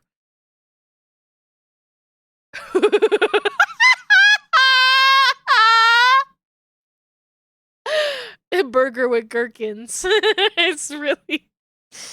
Oh, buddy. Oh, buddy.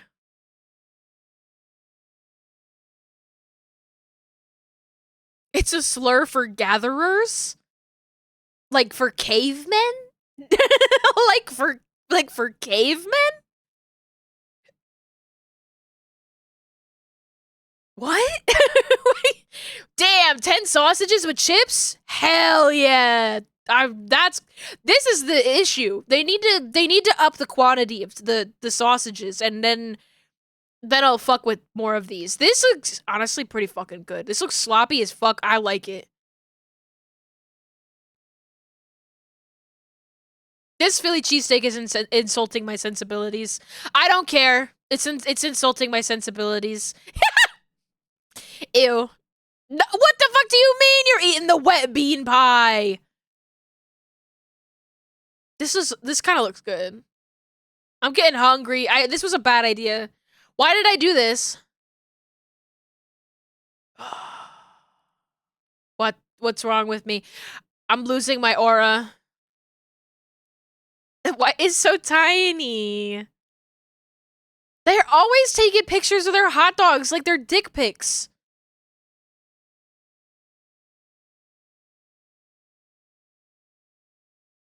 It wasn't gonna be a frozen pizza night, but it is now. What? Get this man out of here!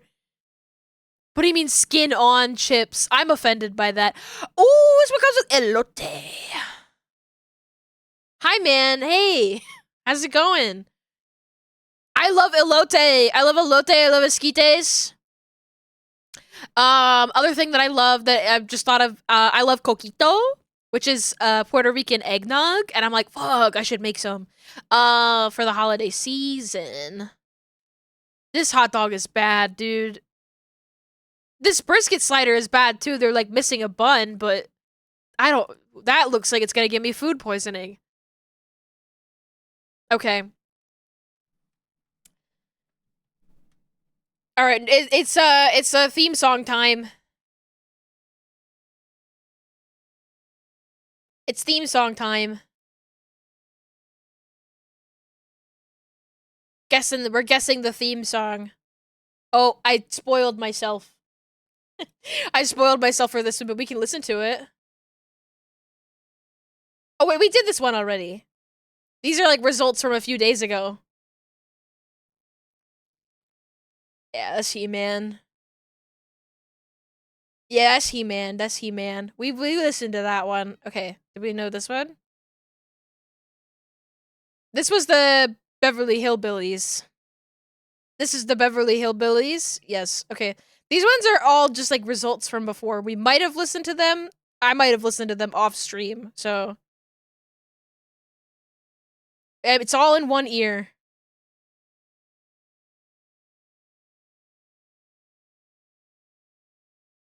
I forget this one.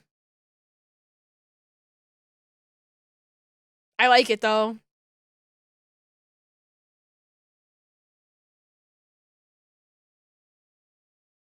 Who are you? My Three Sons. My Three Sons. Never heard of her. Okay, these ones are new.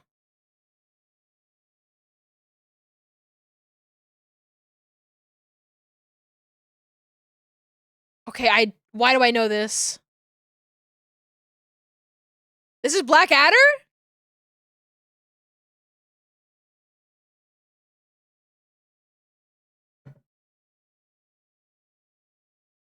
You sure?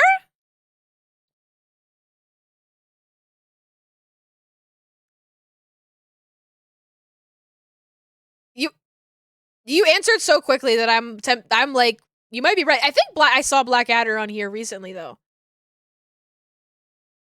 Yeah? Okay. No, I think because this one's new. This one's new. I think it's something else. I remember seeing Black Adder on here. Maybe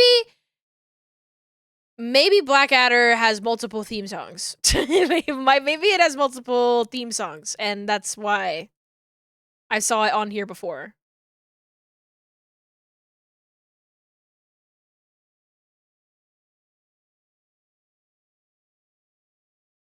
This is some Downton Abbey shit, but it's not Downton Abbey.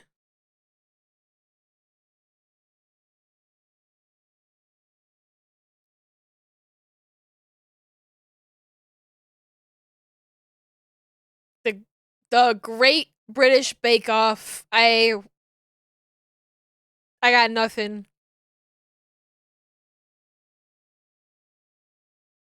I'm guessing. I'm just throwing weird guesses out.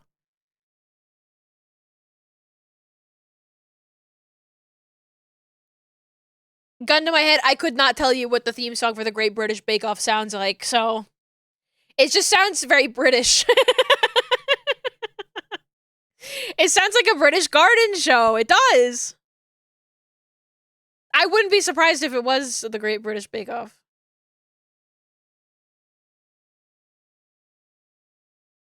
Oh boy. Yeah, we know that one. Yeah, I know that guy. I don't know. What could it be? What could it be? I have no idea. Deaths over the garden wall. No. I will say, you know, for all of the shit that The Office gets, it is a good theme song. It is a good theme song. Oh. Whoops. These ones are like completed ones.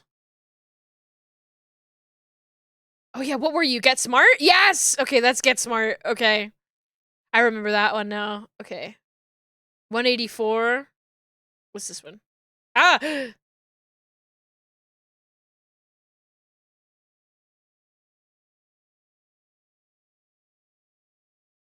I don't know. I don't Starware. Star Wars. This is the office for sure. This is the office for sure.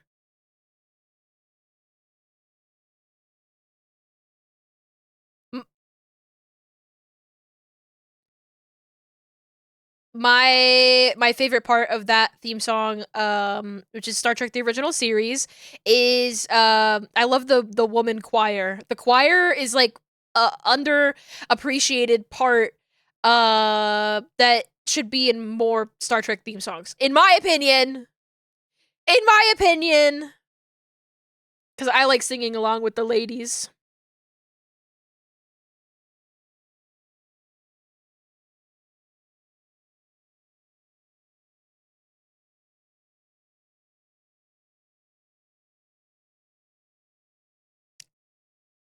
Yeah, that would be Love Boat, huh? That sounds about right.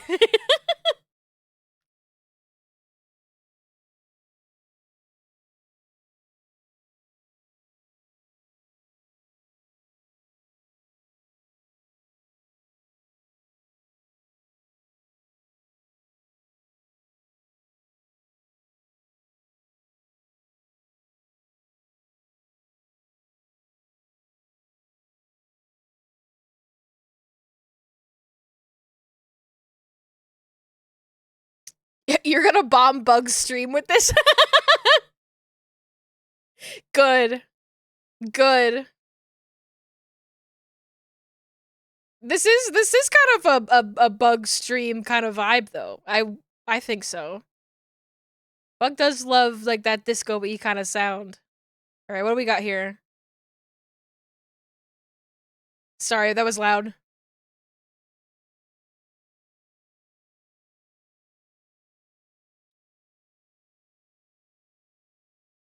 Um, hello? Hello?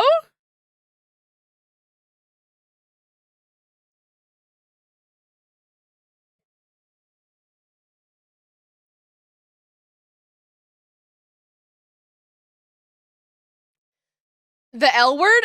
I don't know. Literally, the only place that my mind went listening to a theme song that sounds like that was literally fucking Pimp My Ride. I was like, this sounds like the genre of song, like the genre of TV show that this belongs to me is equivalent to uh uh, Pimp My Ride, which I have no idea what the theme song for that sounds like, but it just what I imagined in my mind.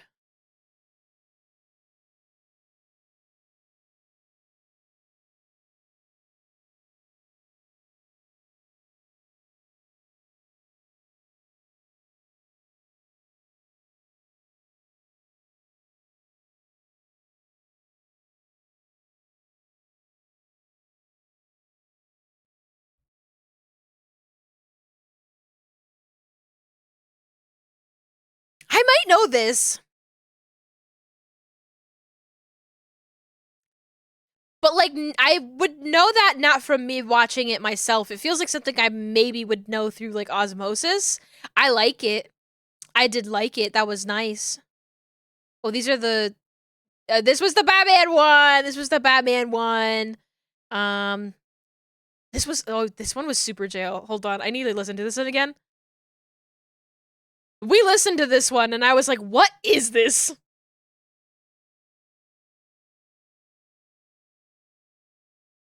That's crazy. I had no idea. Are there any other this one's still running. Who are you?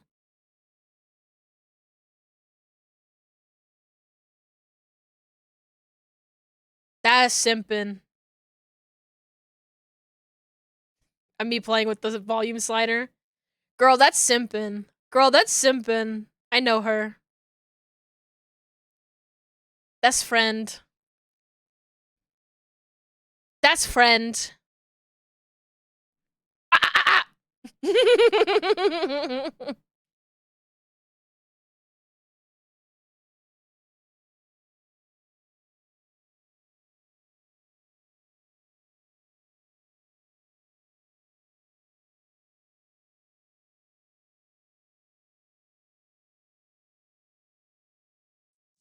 I don't know her. Maybe I should, but I don't. I don't know her.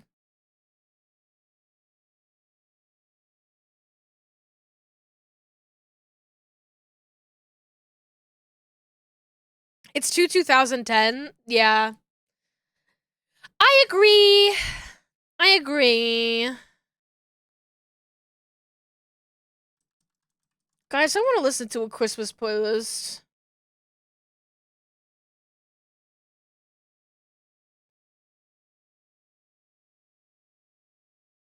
I want to listen to a Christmas playlist. Okay, we'll get back to work and we'll listen to a Christmas playlist. But first, I think Yuzu, you came to stream too late. We already listened to Grandpa Got Plowed by a Seme. You are too late. You have to show up to class on time.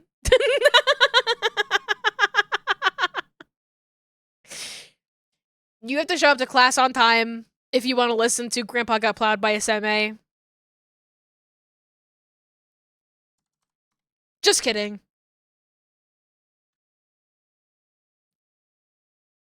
Just kidding. Just kidding. Where's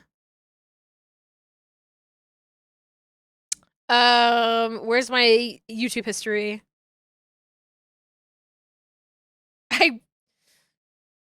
This is what you wanted, right, Yuzu? You want Rundle Mall?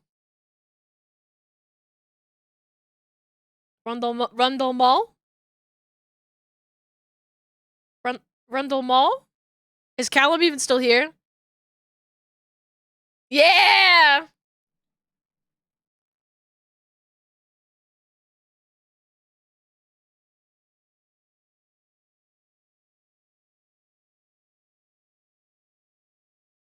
Oh wait, this is gonna get content ID'd. I have to move it away.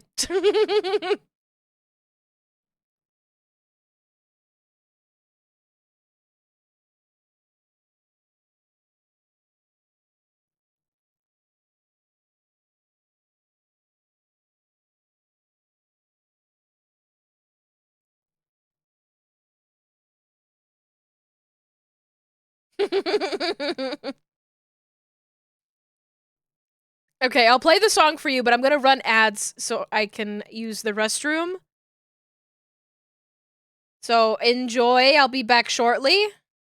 Enjoy this Christmas wonderful music.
Merry Yowie Miss. I believe. Are you happy, Yuzu? Alright, now Mariah can enter the scene. Yes, thank you. I hope everybody else enjoyed their encore. That was dirty. It is very dirty. And every single time I listen to it, I forget how explicit it is. And it is explicit.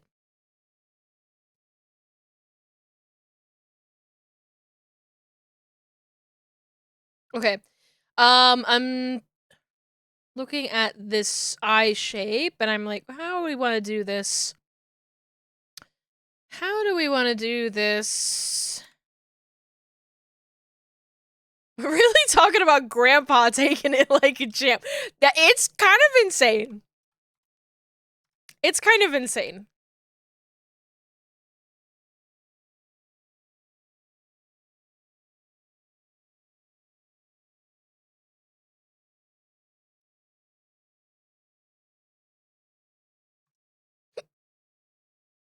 I have hiccups. Just hide that so I can see. Oh, you know what? Make that visible. We'll just do the solo view.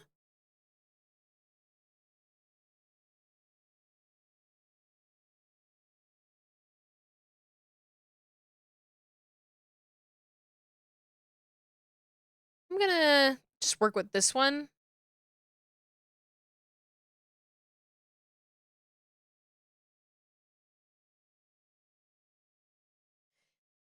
Do you think somebody's made an edit, a Klaus edit with that song? Yuzu, do you think someone's made Grandpa's got plowed by a semi? Klaus edit? My brain is so big.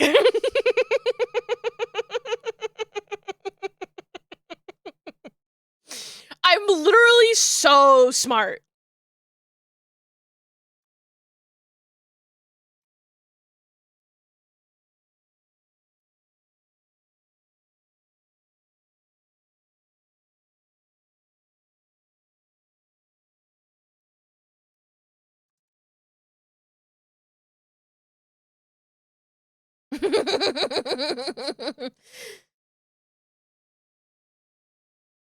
Is the twink really Grandpa, though? Why not? Twinks can be grandpas. He had a beard. What are you talking about?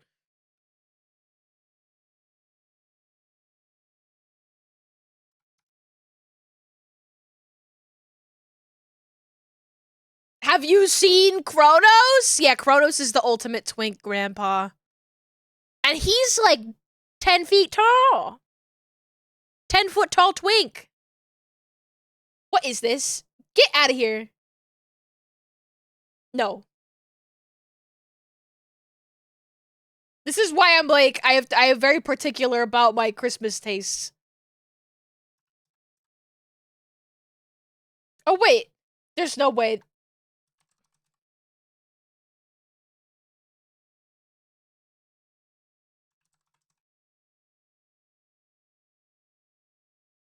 Oh. I apparently have 2 Christmas playlists that have like 5 and 6 songs in them respectively.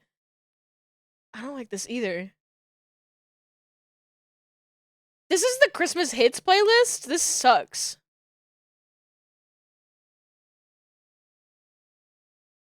This sucks. What is going on? What is going on? You should add 1 song to each. What's going on? Oh, you want to know something very funny? So this song in particular, I was watching Doobie, the VTuber Doobie, play a game where you put up Christmas lights around a town. And I thought it was terribly cute. It felt very like Power Wash Simulator-esque. kind of a game that you play as a streamer just to like talk with your chat and like have a relaxing time. And a lot of the music that was playing was like a nice version of this song. And I have to admit that this song has been ruined for me forever because of a podcast by the name of Rude Tales of Magic.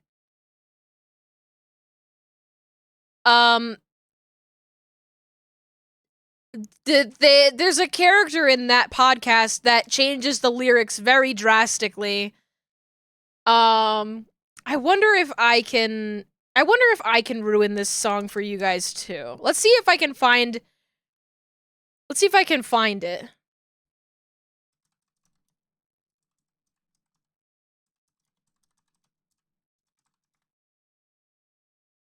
Yeah, there it is. Yeah, here we go. Hold on.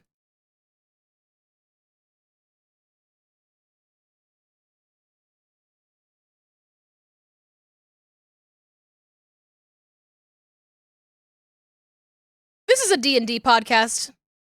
Obviously.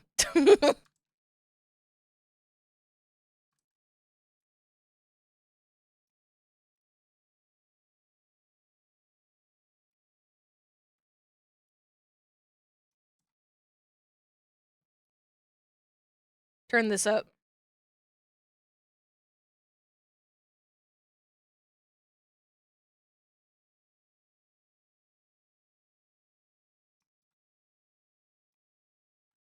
I highly recommend Rude Tales of Magic.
Comfortable boy.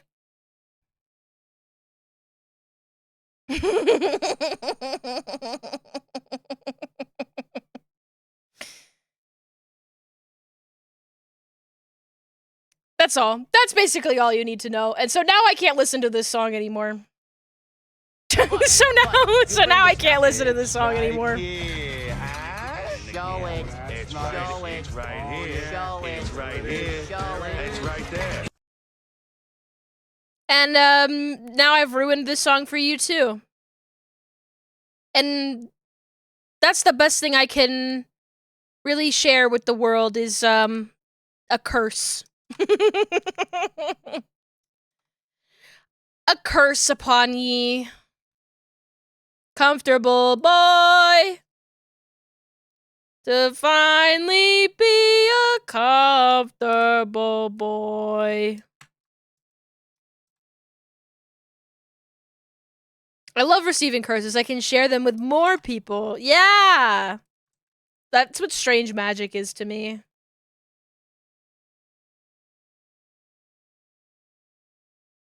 Oh, shit. Okay, I fuck with this.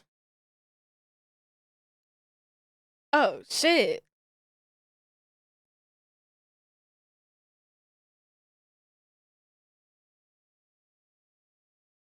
Oh, shit.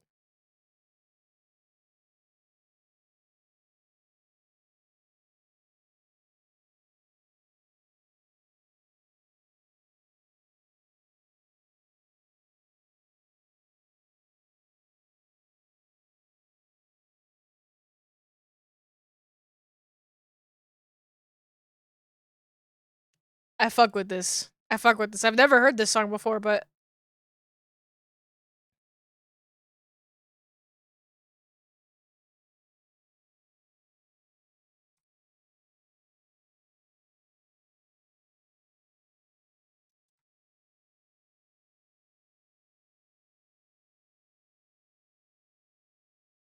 this is already like a very easy to work with eye shape. I'm very happy with this so far.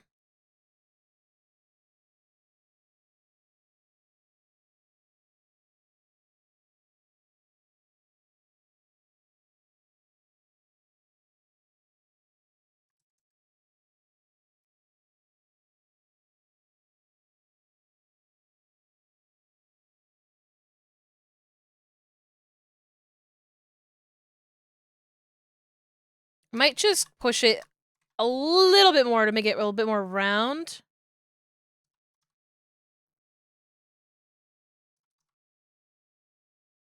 Let's do like literally like -5. And I might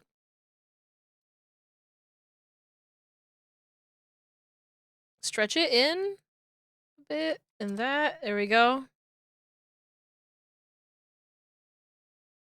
Because this model has a much more cartoony look opposed to like the more of an anime look.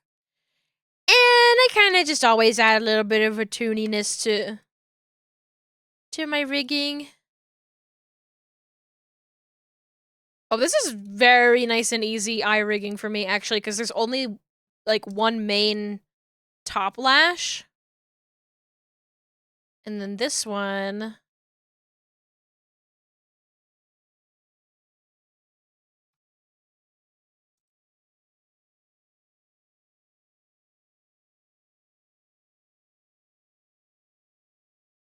That'll do.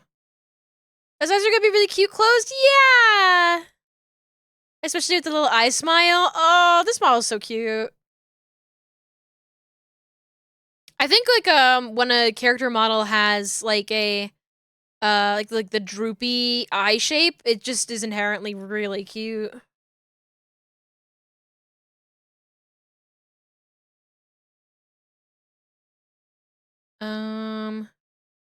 Let's see, do I want... I don't want this to overlap with this other one. It's my fear.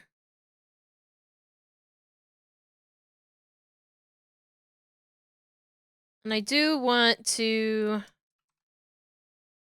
make sure this doesn't look like a totally flat PNG.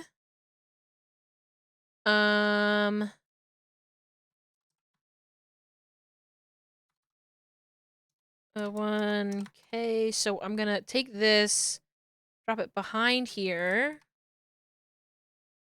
And then this. And then basically at like 0.5 here.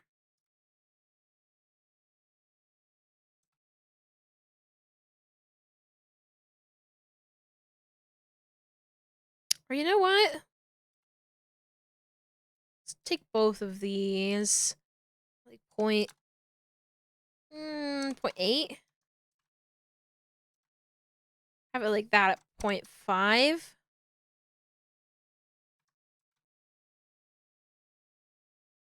So you have something with a little bit more like interesting of a shape at that like angle.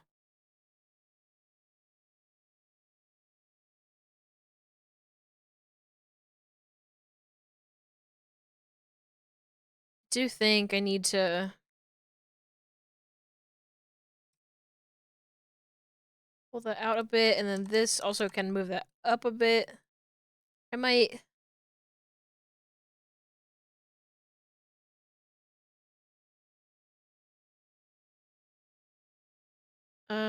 Multiple keys editing. Let's just make that multiply color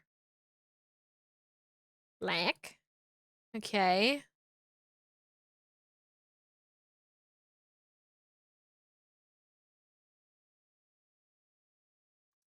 Oh, it's not gonna look black in this view. I always forget that.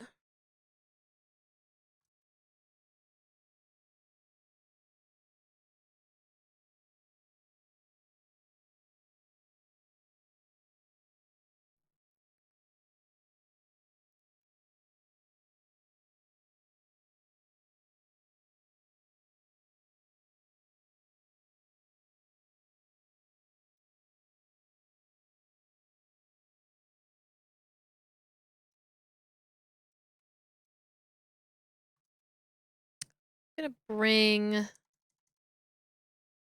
this down a bit more.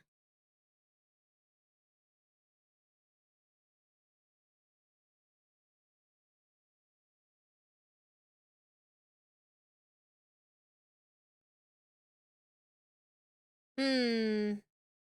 I don't care for this. Yeah, I like this one though. I like the jazzy Christmas hits. You like jazz?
Herm.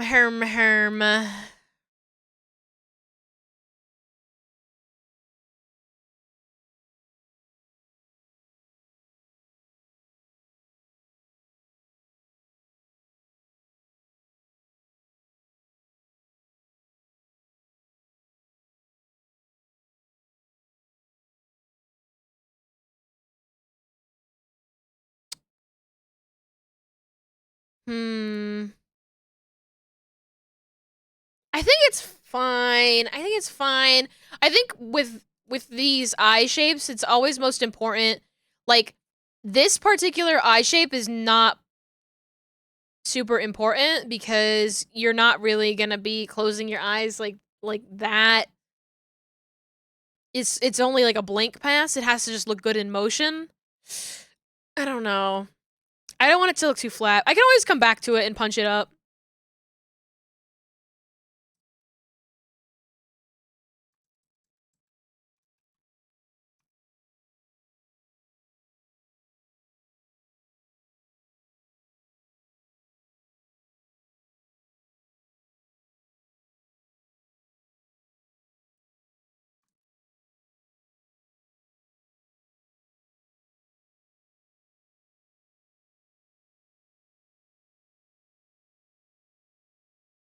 I don't fuck with Frosty the Snowman. Do we is there like a metal Christmas playlist? Has somebody made that?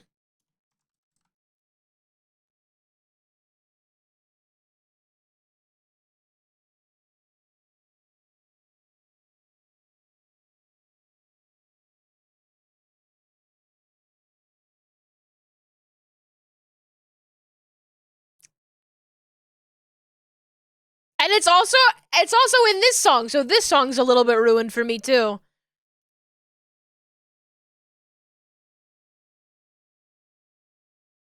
It's everywhere. It's everywhere. I'm sorry.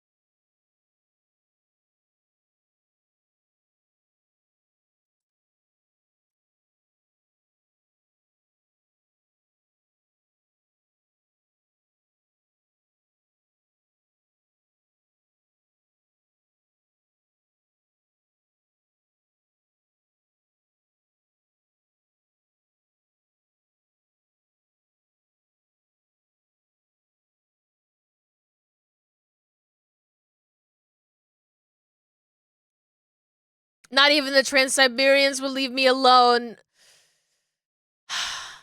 Why would the Trans-Siberians do this to me? I'm an ally. Okay, let's do the lashes here. We'll just do the lash in the waterline.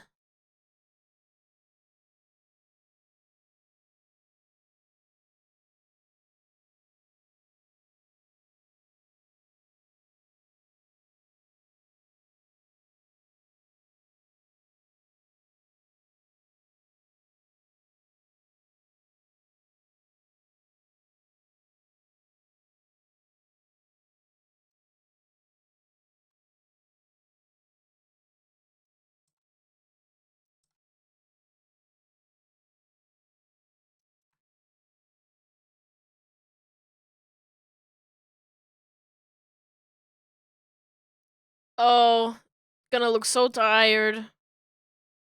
Gonna look so tired.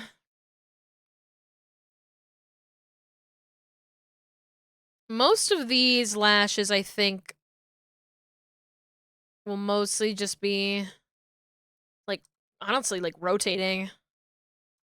God, this song's so good.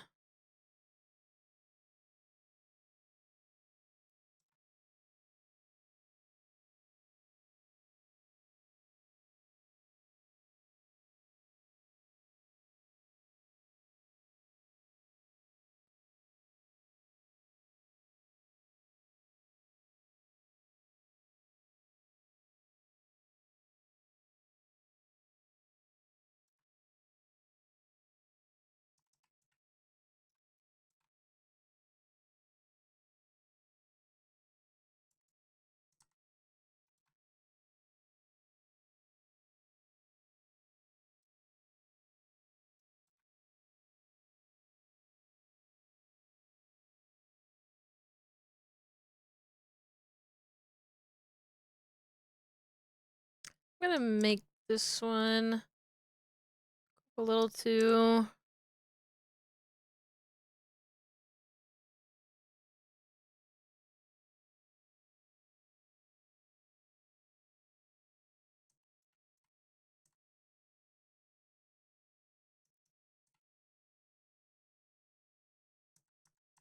The placement of this one is not quite right.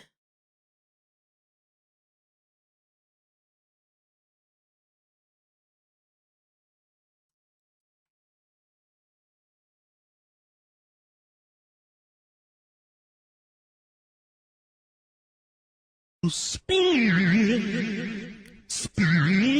being spun! Hi, Joshma! Welcome on in. Save. Oh, God! Save. God, please! Save. Save. Save. I saved! Save. I saved! Thank you for reminding me.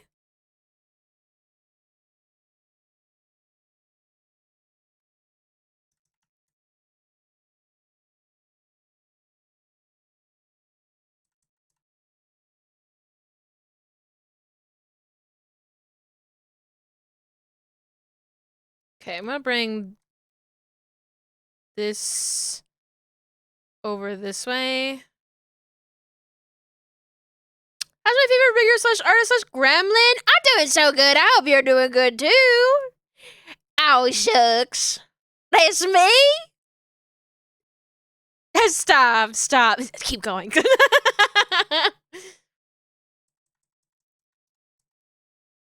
You know, Christmas is coming up, so I've set up this stream with lots of toys.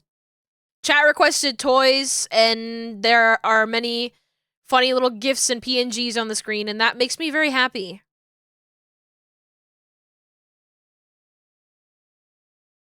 I like my funny little GIFs and PNGs.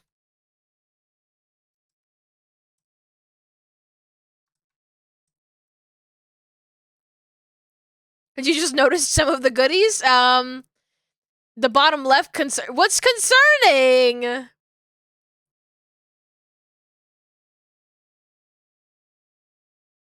That's just me and my fellow V-boobers.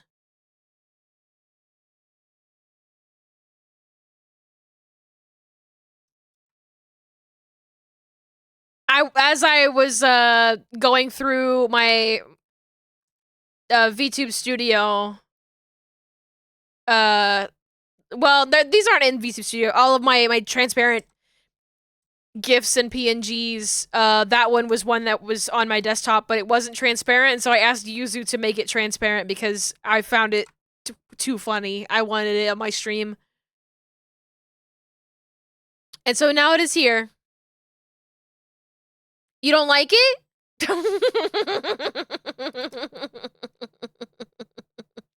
We have the Sprite Cranberry tag. You need to know. You need to know, some Joe Schmo, every single year without fail, it is one of my top tags on Twitch, on my Twitch, what do they call it? The recap?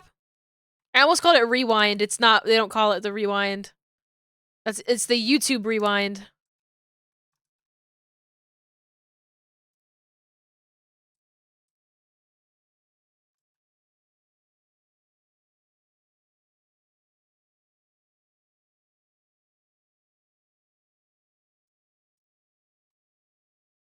It's always Girl Boss and Sprite Cranberry. Eat hot chip and lie. Here, I can hand one out. It's gonna take about 5 minutes to get here on the screen.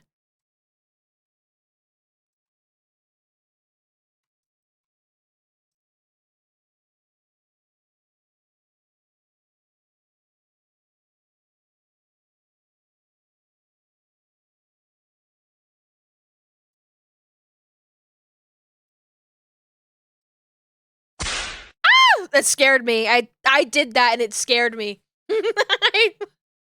Oh my god. You know what? What's she doing over here next to me?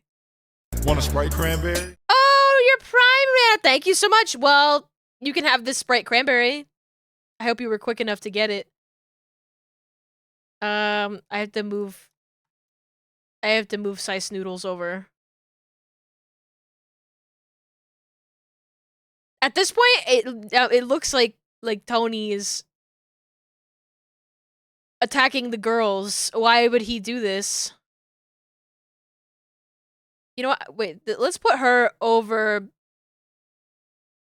here. Yeah. Oh my gosh! We got 13 sub points now. Hell yeah. Hell yeah. Here. Perfect. I love that. Yay! They fit perfectly over there. I love that. And you know what? Tony with the energy sword can come hang out with me.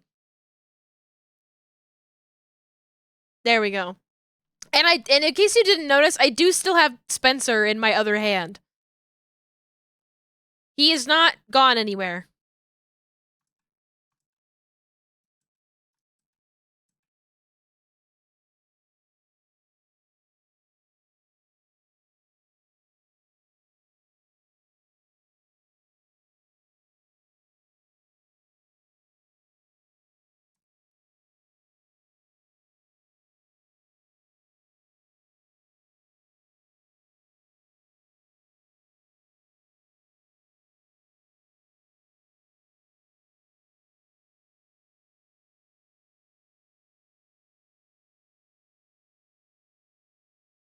Might move this out a little bit more.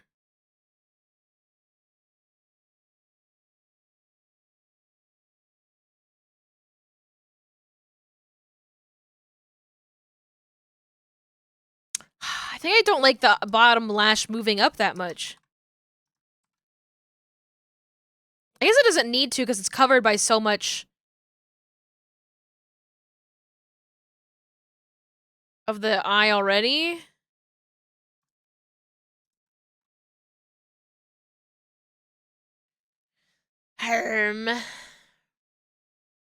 You've got a stacked Friday this week, a commencement and a celebratory dinner, and then you're going to see opening night of a play. You're going crazy!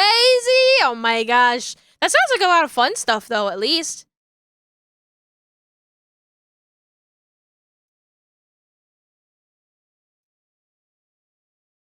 That all sounds like a great time. Even though it's so easy to get overwhelmed with stuff. I totally get that.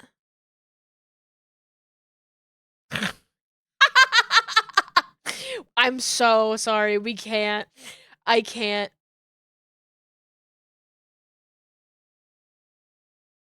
What do after college? Oh no. Who the hell knows at this point?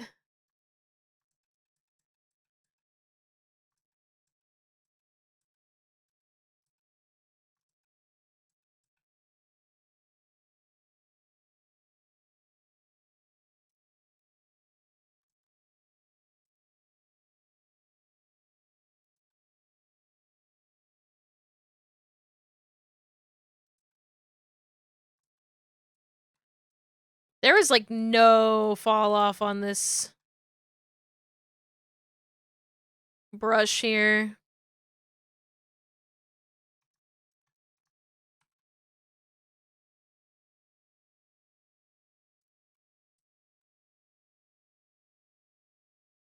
A prey to become a nun.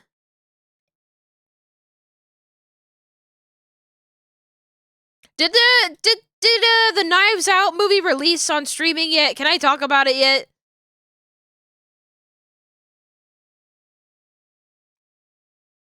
Oh! Yuzu, are you going to sleep? Good night, Yuzu. Good night, Yuzu.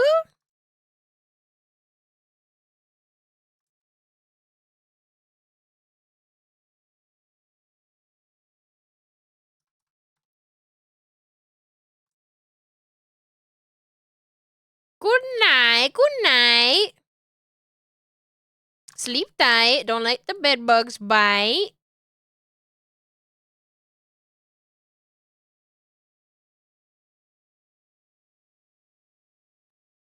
I think this is kind of working. I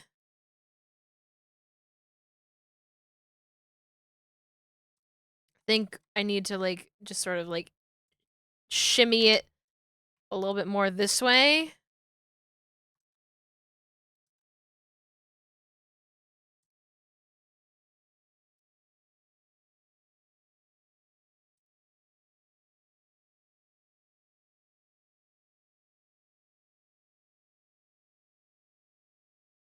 Gonna have to like go in and like manually mess with the individual vertexes of this.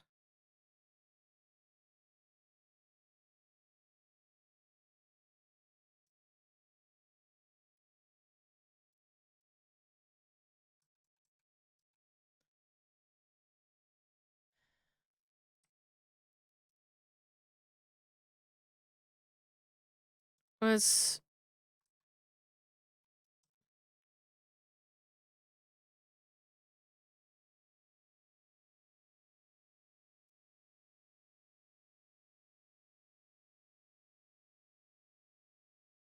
Okay, does that look crazy or it looks kind of crazy?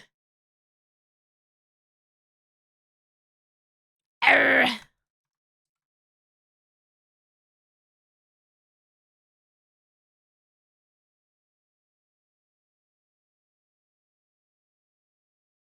It's crazy how it's like you barely have to do anything with the bottom lash, but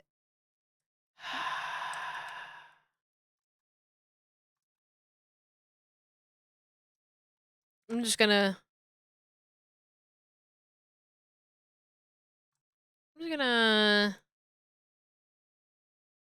not include this lash.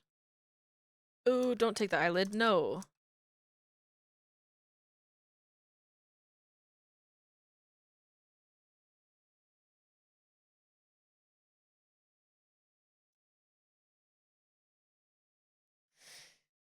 We can't do this. I can't. We're listening to Dominic the Donkey.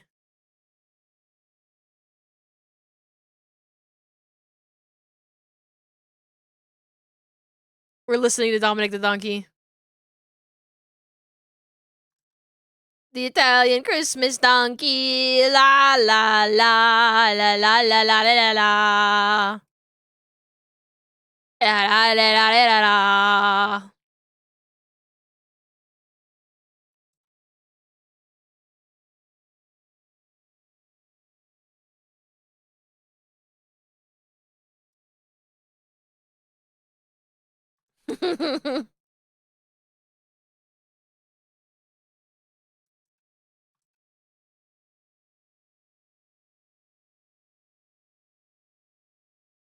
The Italian Christmas donkey, la la la la la la la la la.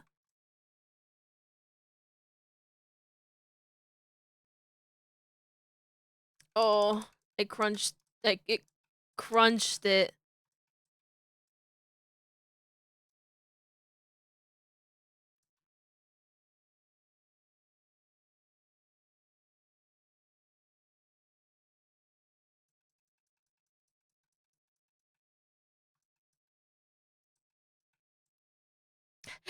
La la la.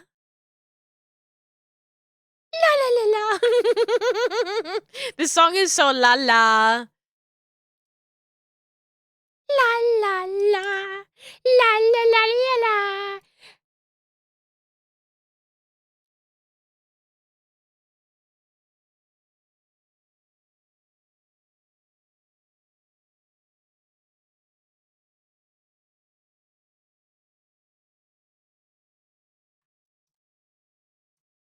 Kind of tempted to reduce the amount of fuckery in this section in particular.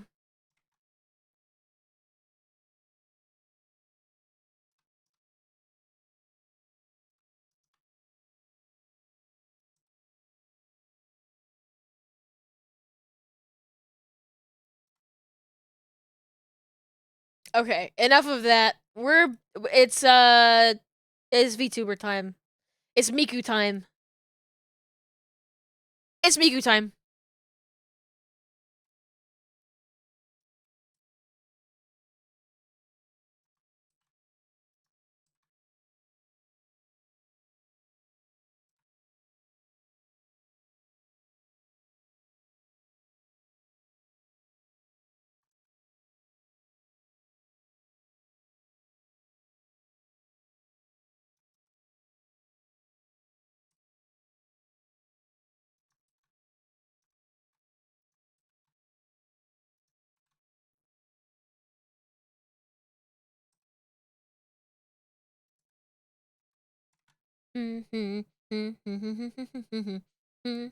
Now this is a banger. It is a banger. This is my one of my top 5 listened to songs this year. I love this Miku. Yaoi Miku. Fujoshi Miku.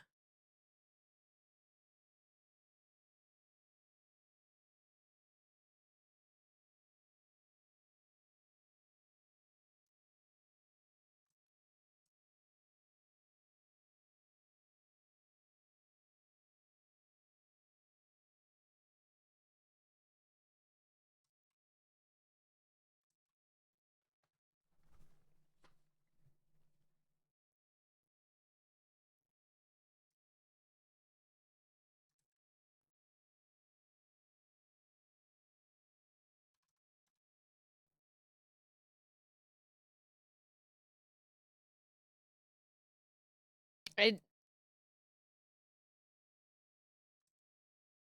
need there to be like a bit more of a fall off here. I never adjust my brush settings with this, but maybe I need to.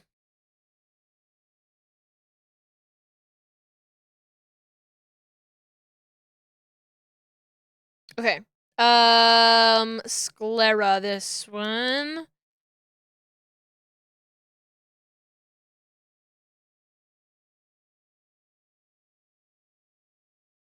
You know what?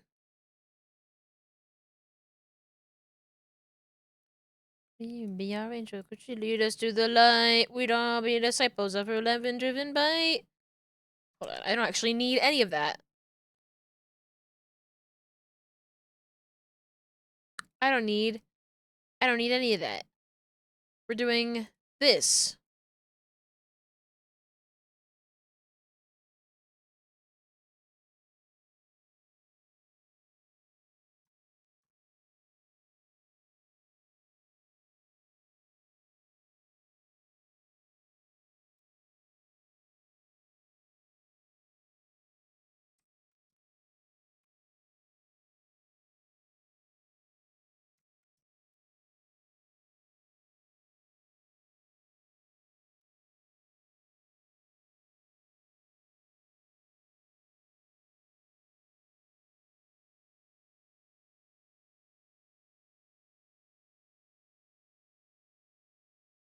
Just have it match up with the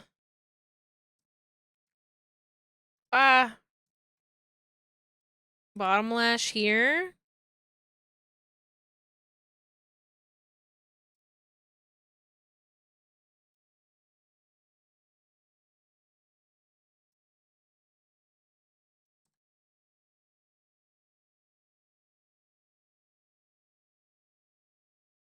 Oh, I didn't realize that it was already peeking out a little bit here.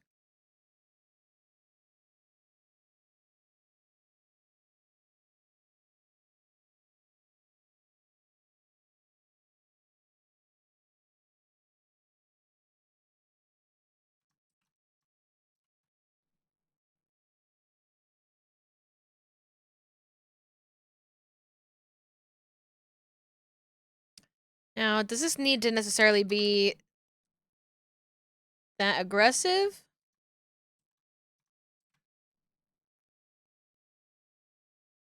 Oh, I think this will be fine. I think I need to move this over here.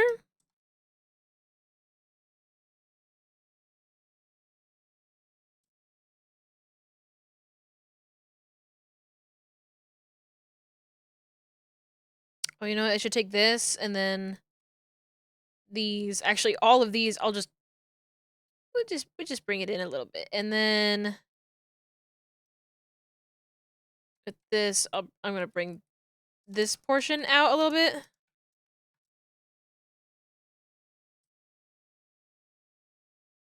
It's just like inner corner of the eye.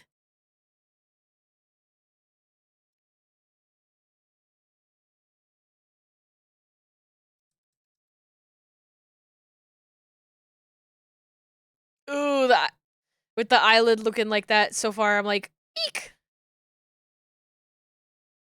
Girl, you are so eyeballs.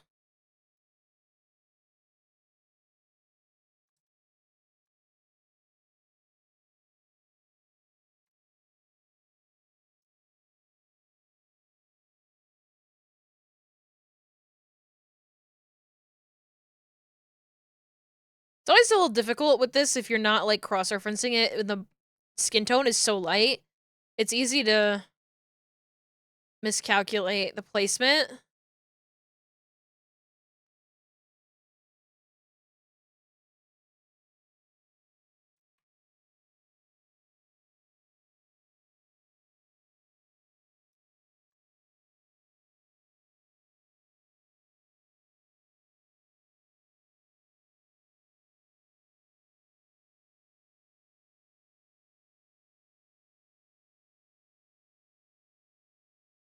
I think for all of this,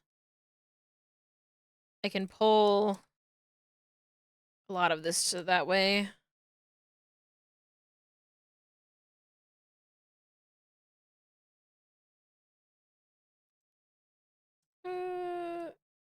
Just a little bit.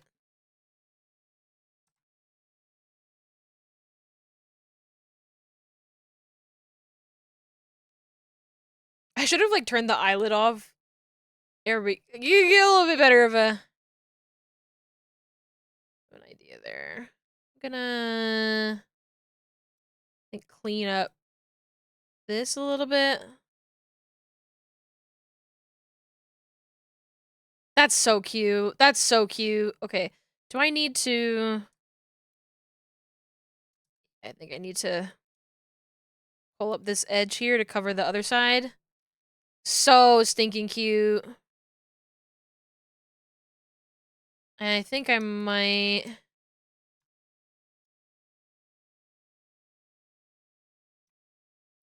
bring down this portion here.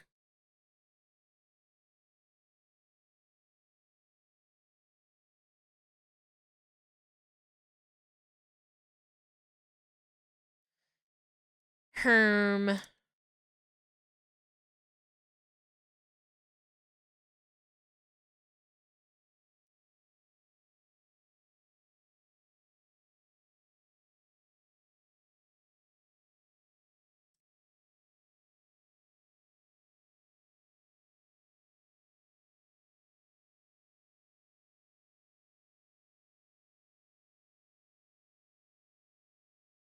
I'm like locked in right now.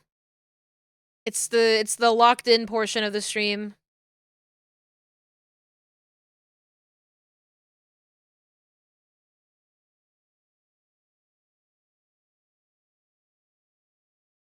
It's something I really enjoy, like the shapes of these eyelashes overlapping each other in this pose.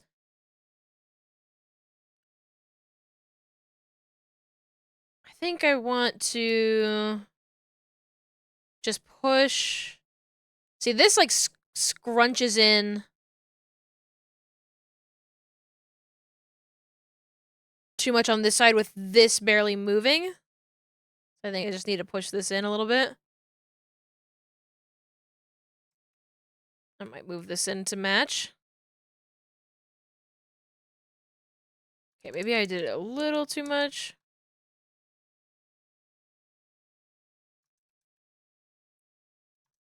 You know what? Do all that, and then we'll bring this little lash back out.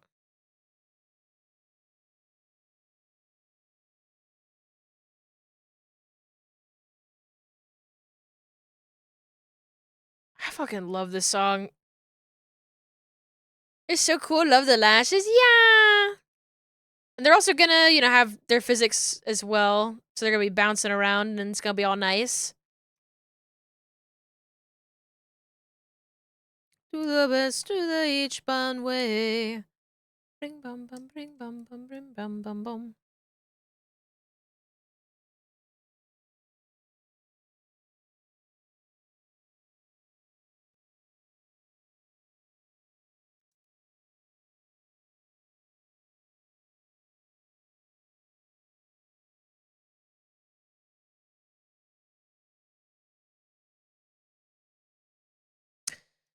It's a little bit...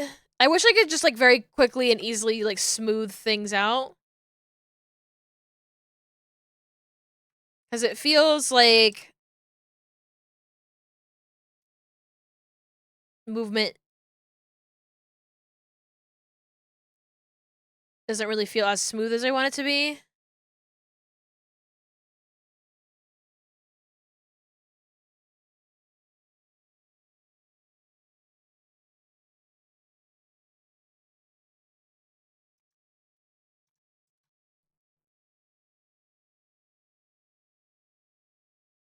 Do the best, oh yeah. Do the best, do the each bun way.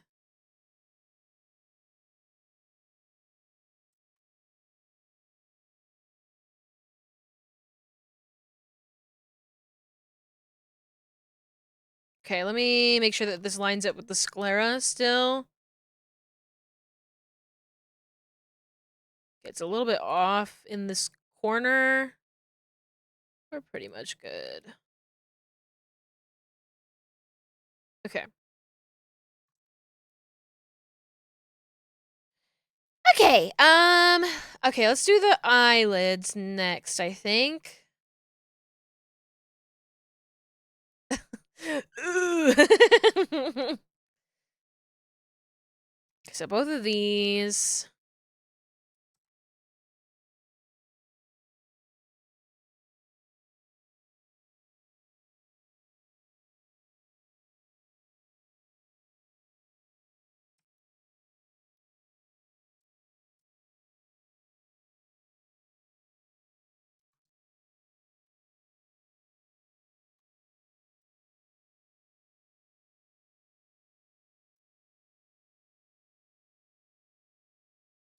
We'll do that.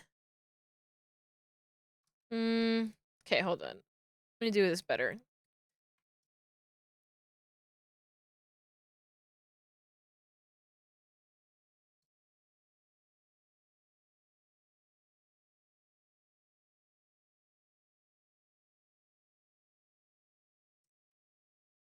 Okay.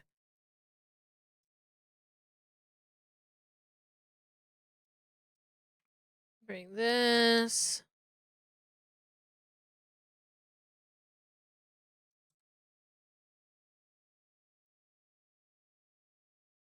What is happening? Oh! That's the shadow that's cast on the eyeball.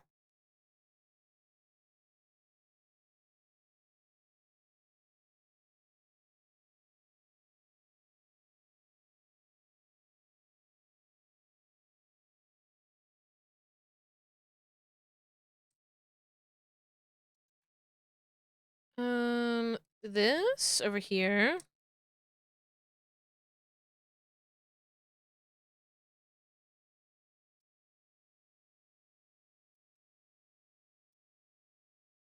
Just gotta squish it in a little bit.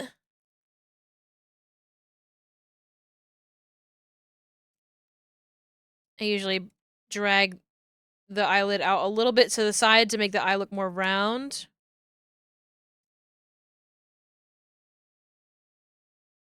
I think on this eye it's not actually quite working. Oh, I think I think I gotta restart the model, guys. It's getting really laggy. Oh yeah, it's spiking. Let's reopen it. Let's reopen it, guys. Oh, it's getting late. I didn't even realize. Save. Oh, God! Save. God, please! Save. Save. Save. Ooh, another Save. banger. Thank you, Callum. Thank you, thank you. Dance penguins. There we go.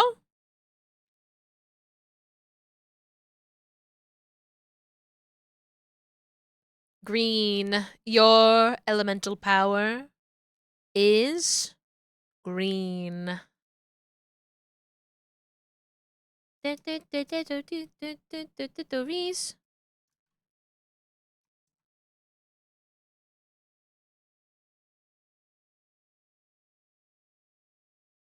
I think I'm gonna just pull this up a little bit.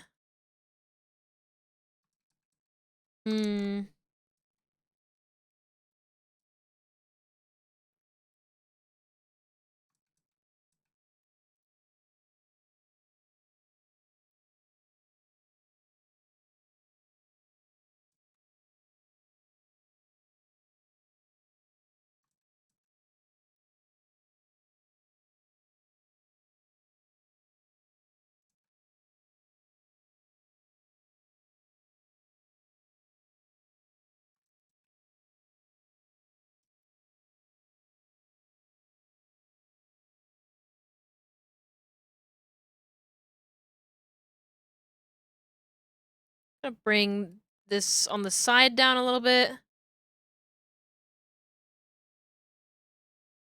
But I do need to get this edge here. Edge.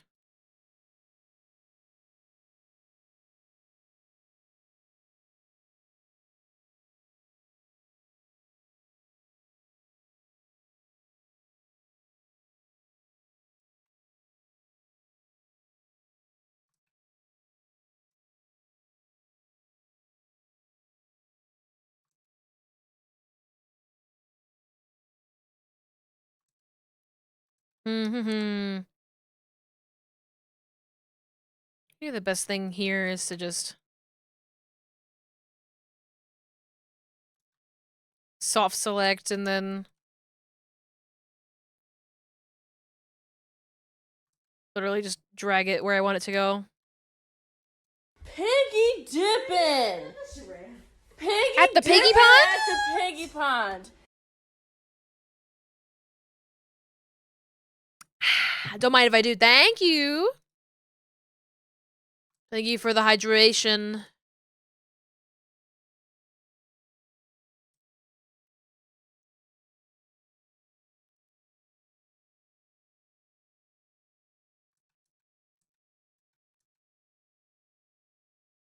think I just want to... I think I need to move this highlight down just more.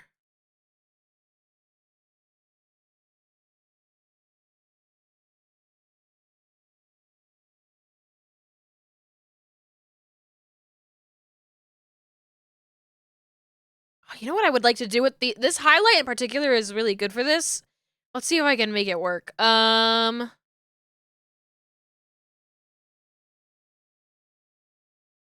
Like, what can I steal here?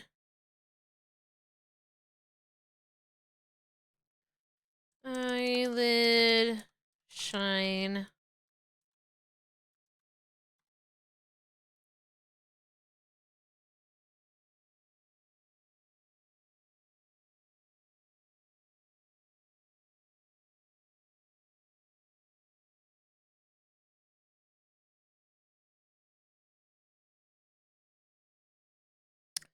Have this clip to that.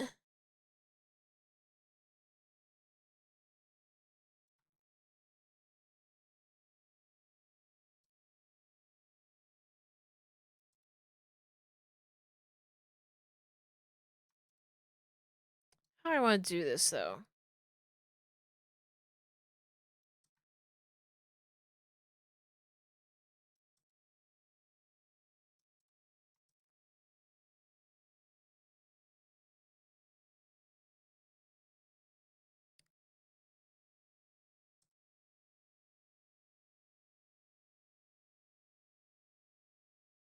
Hmm.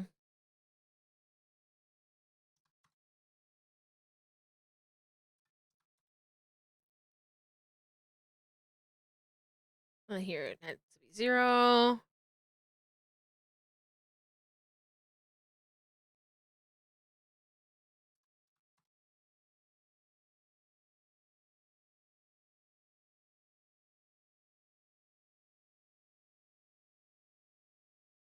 I don't know. I might do something with that. I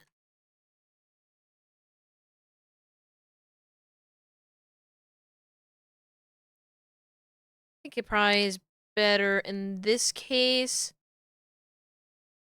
if I just bring up the balance.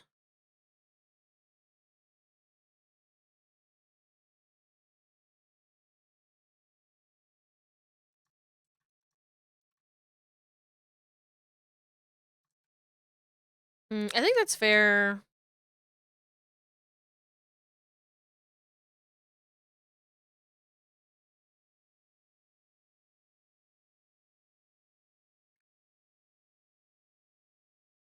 It's a really cute eyes closed shape. It's really cute. Let's do we're gonna do the runny eyeliner too.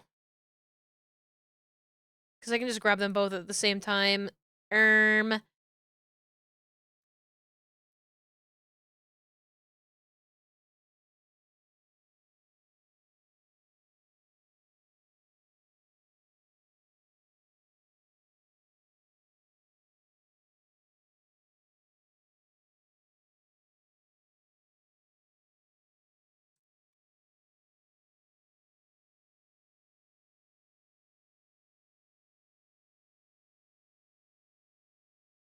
oh, I didn't realize. Oh, this bottom lash. Hold on a second here.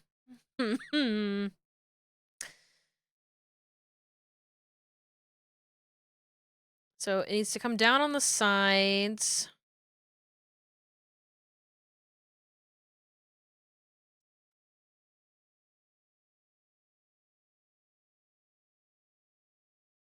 Okay, let's not do the eyeliner, actually. Oh, shit.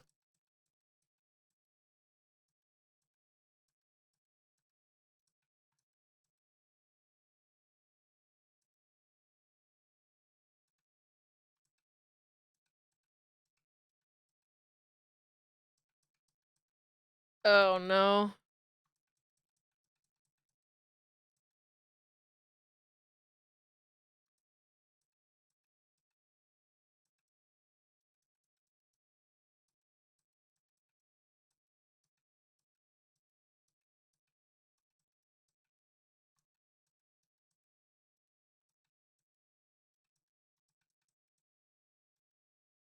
Okay. I'm not gonna bother with the runny eyeliner just yet, but we'll do the eye bag.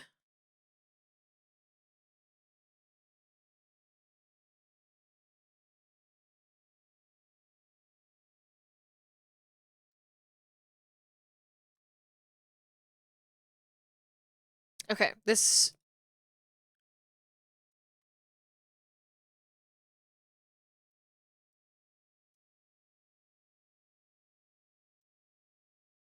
Oh, wrong thing here.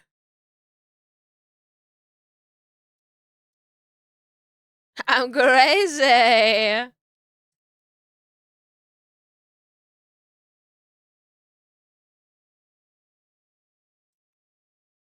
think I just generally need to move this a little bit more this way, and this a little bit more this way. Bring this down on this side.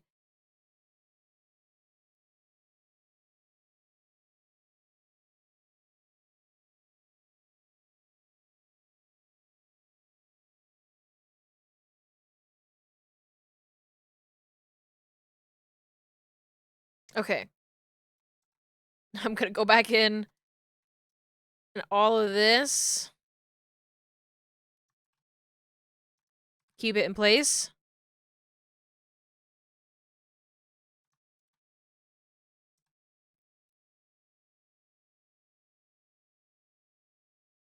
Except maybe this segment over here.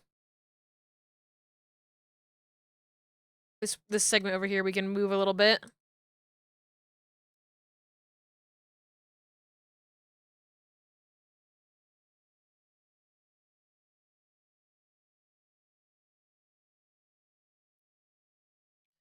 And this over here, I think we can stretch a little bit that way.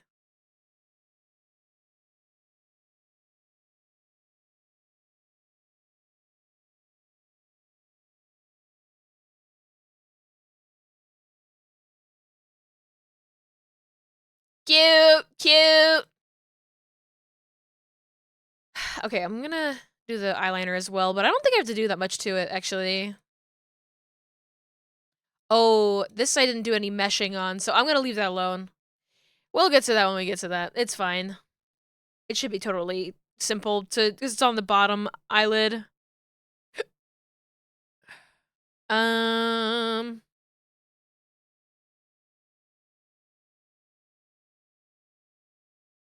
Oh. Select all of that. We'll do the eye surprise.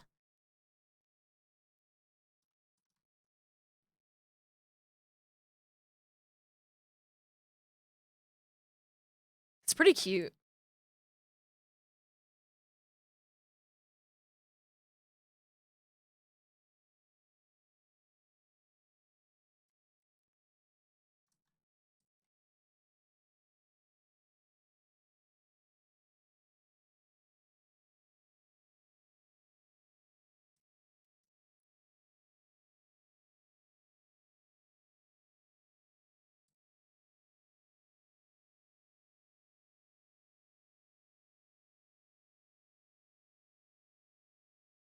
I'm gonna bring this in a little bit.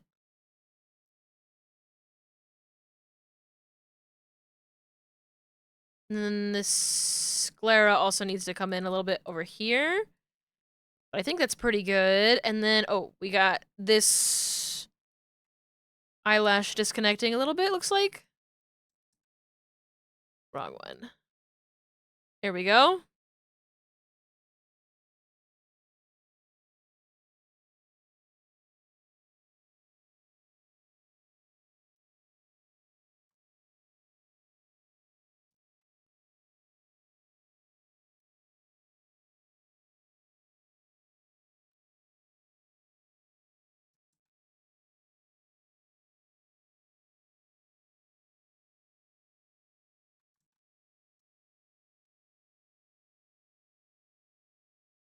Oh, that's the sclera. I was like, what is peeking out there?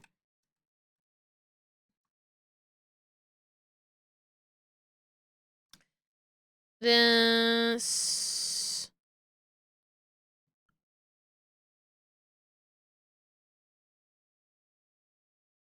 There's always a thing that I have issues with my eye rigging is that like you see like a rubber banding sort of effect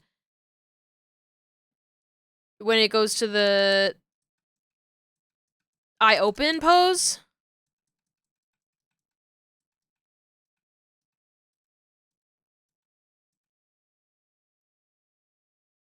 But if you don't move the bottom lid out enough,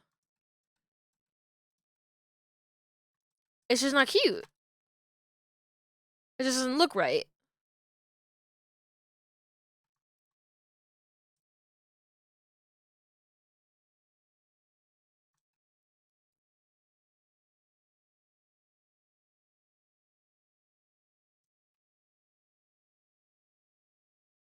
It's like finding that balance is harm.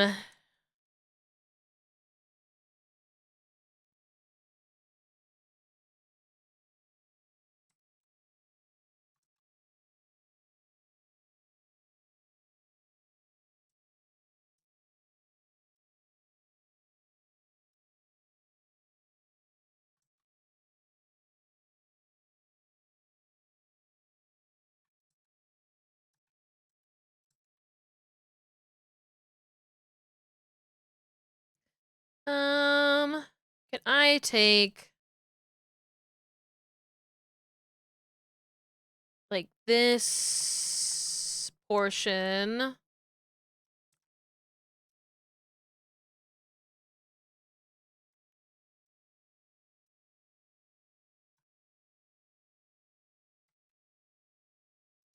and be like more?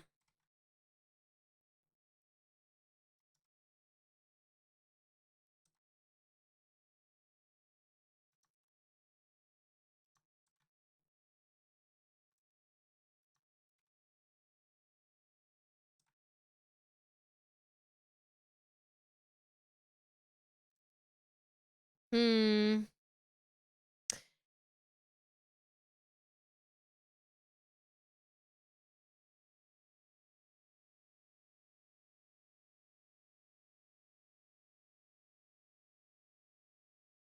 I think I got it there, but I just need to adjust this eyelash right here a little bit. And then this one.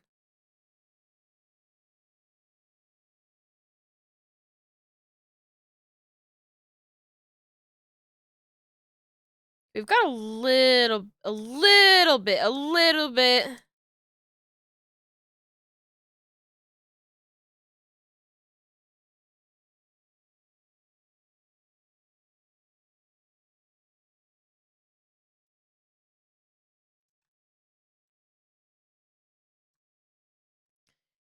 Err. Err.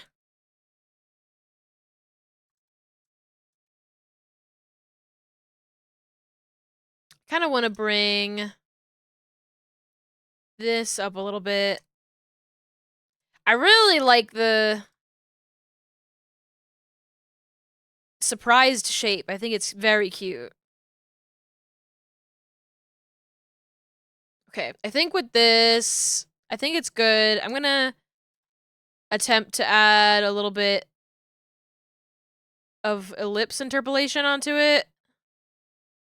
See if that makes it worse or better.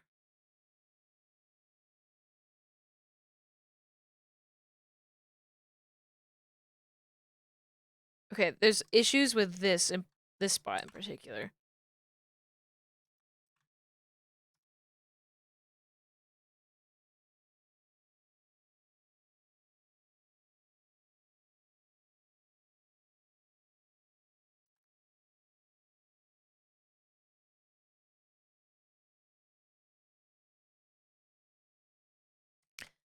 It's pissing me off.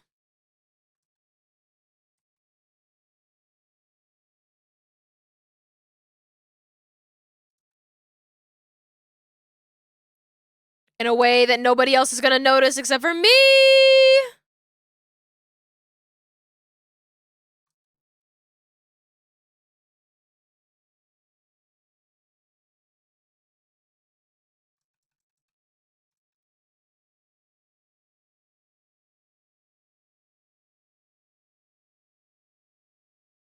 this eyelid needs to be pushed even more.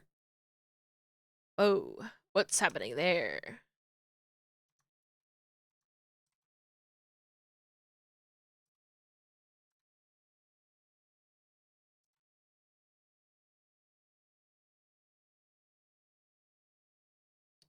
This.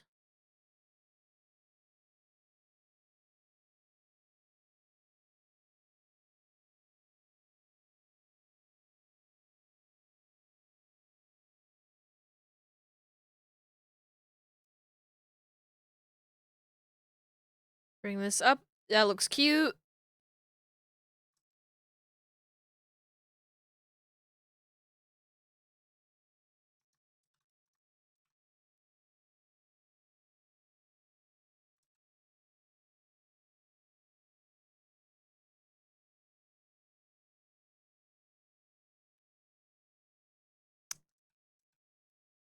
Okay, might grab this from here. Ooh, that's too much.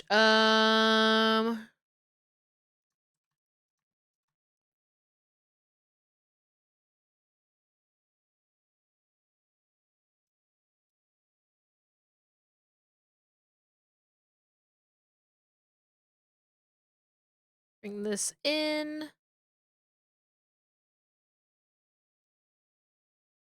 I think that's looking great. Oh, you know what? We can hack in.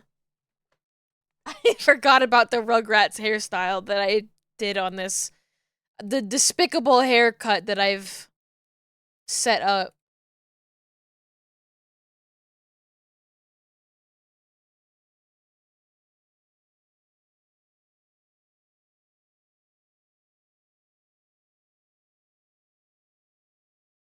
I'm blinking too fast.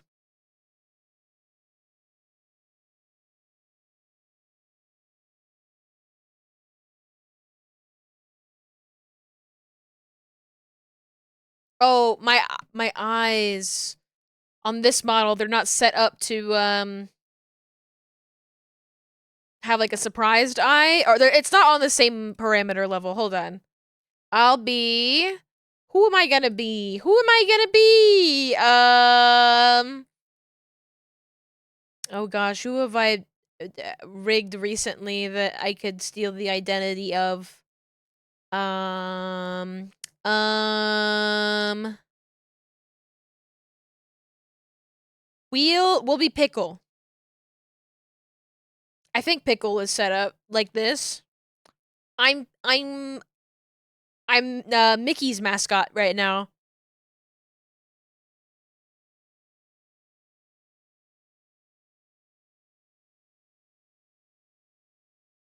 I think this is gonna work really nice.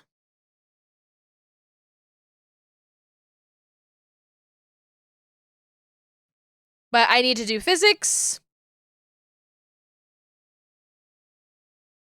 For the eye, and also eyeball XY. And then I'm gonna have to do some glue stuff for the eyeball. To get the 3D-ness of it. But honestly, that's pretty much the whole part that I hate the most of rigging the eyeball. Is like just getting it to look open and closed. So, hard part done. Now we just gotta add a little bit of swag. I'm a funny little cat right now.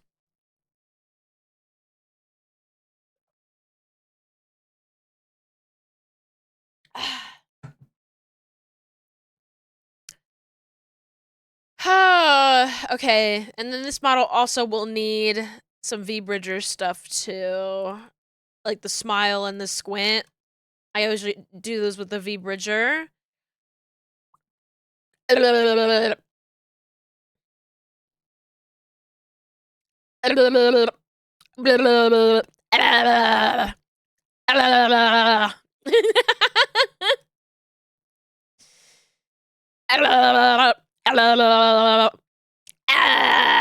Hold on, I can't, I'm gonna shake my headphones off if I shake my head back and forth that fast. Okay, hold on.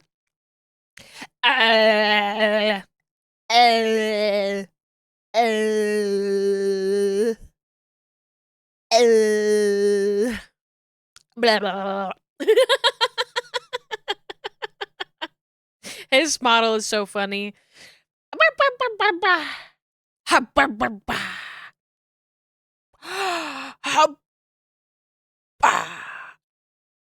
Okay. Go back to being a dog. I literally just searched dog in the model file. It's not called dog. Hello. Hi. Put on the emotion. Guaranteed. Me by my feet. March me to the beat. Make me complete. Okay. Gonna mark this. Self is seed and I breathe. Nothing but a shadow, it seems. Let's use our line that we can go and raid. I know we're in the ads right now, but I'll wait. I'll wait until... Oh my god. Guys. Guys. Bug and Peony are streaming together right now.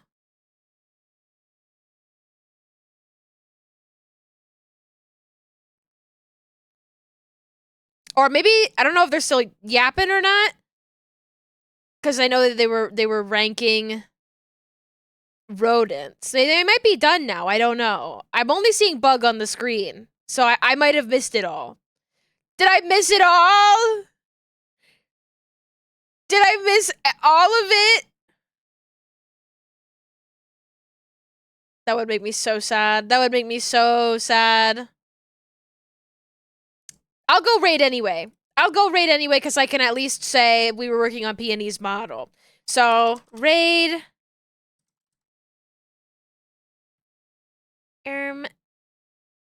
Wait, was Peony streaming too? Because I'll raid into Peony if Peony's still streaming. But I think it's just Bug. I didn't see Peony on there. Okay. Okay, okay. Raid, Big Nose, Bug. Thank you all so much for hanging out with me here today. If you're new here, I usually stream Mondays and Wednesdays and Saturdays at 2 p.m. PT. And I will be back on Saturday, probably working on Alien. I'll probably be working. Unless I decide to be in a playful mood and play a video game. But we got some good work done today. I mean, I was working for 5 hours straight. That's pretty damn good. You know what? Let's see, what should...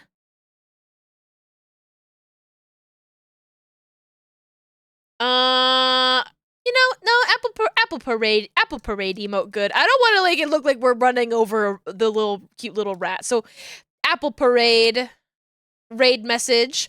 Please take care of yourselves. Stay hydrated. Eat lots of good food. Kiss the homies good night. Don't get too stressed out by the holiday craziness. Getting gifts for everybody. Oh, Bug is ending. Fuck. Okay, we gotta find somebody else to raid. Shit. Let's go raid.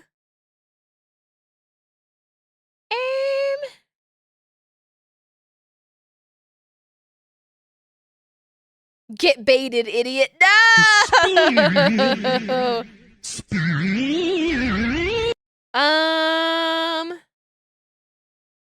Let's go raid Cherry. Let's go raid Cherry. Cherry Choose is doing some glorpy art time.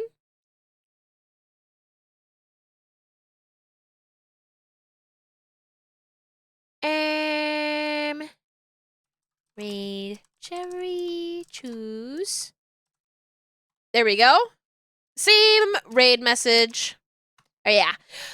Bye, everybody. Take care. Oh, my gosh. Cherry's got like a cute little Rudolph accessory on. So cute. Oh, my gosh.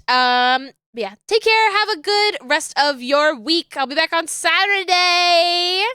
Same time as always, unless I decide to be late. Keep an eye on the Discord, keep an eye on Blue Sky. You will see when I go live. Kiss the homies goodnight, yes. And of course, most importantly of all, you better stay sexy out there. You better stay sexy out there. I'm gonna get you. Oh, Tony's here. Tony, you better stay sexy too. Ow. Ow. Ow.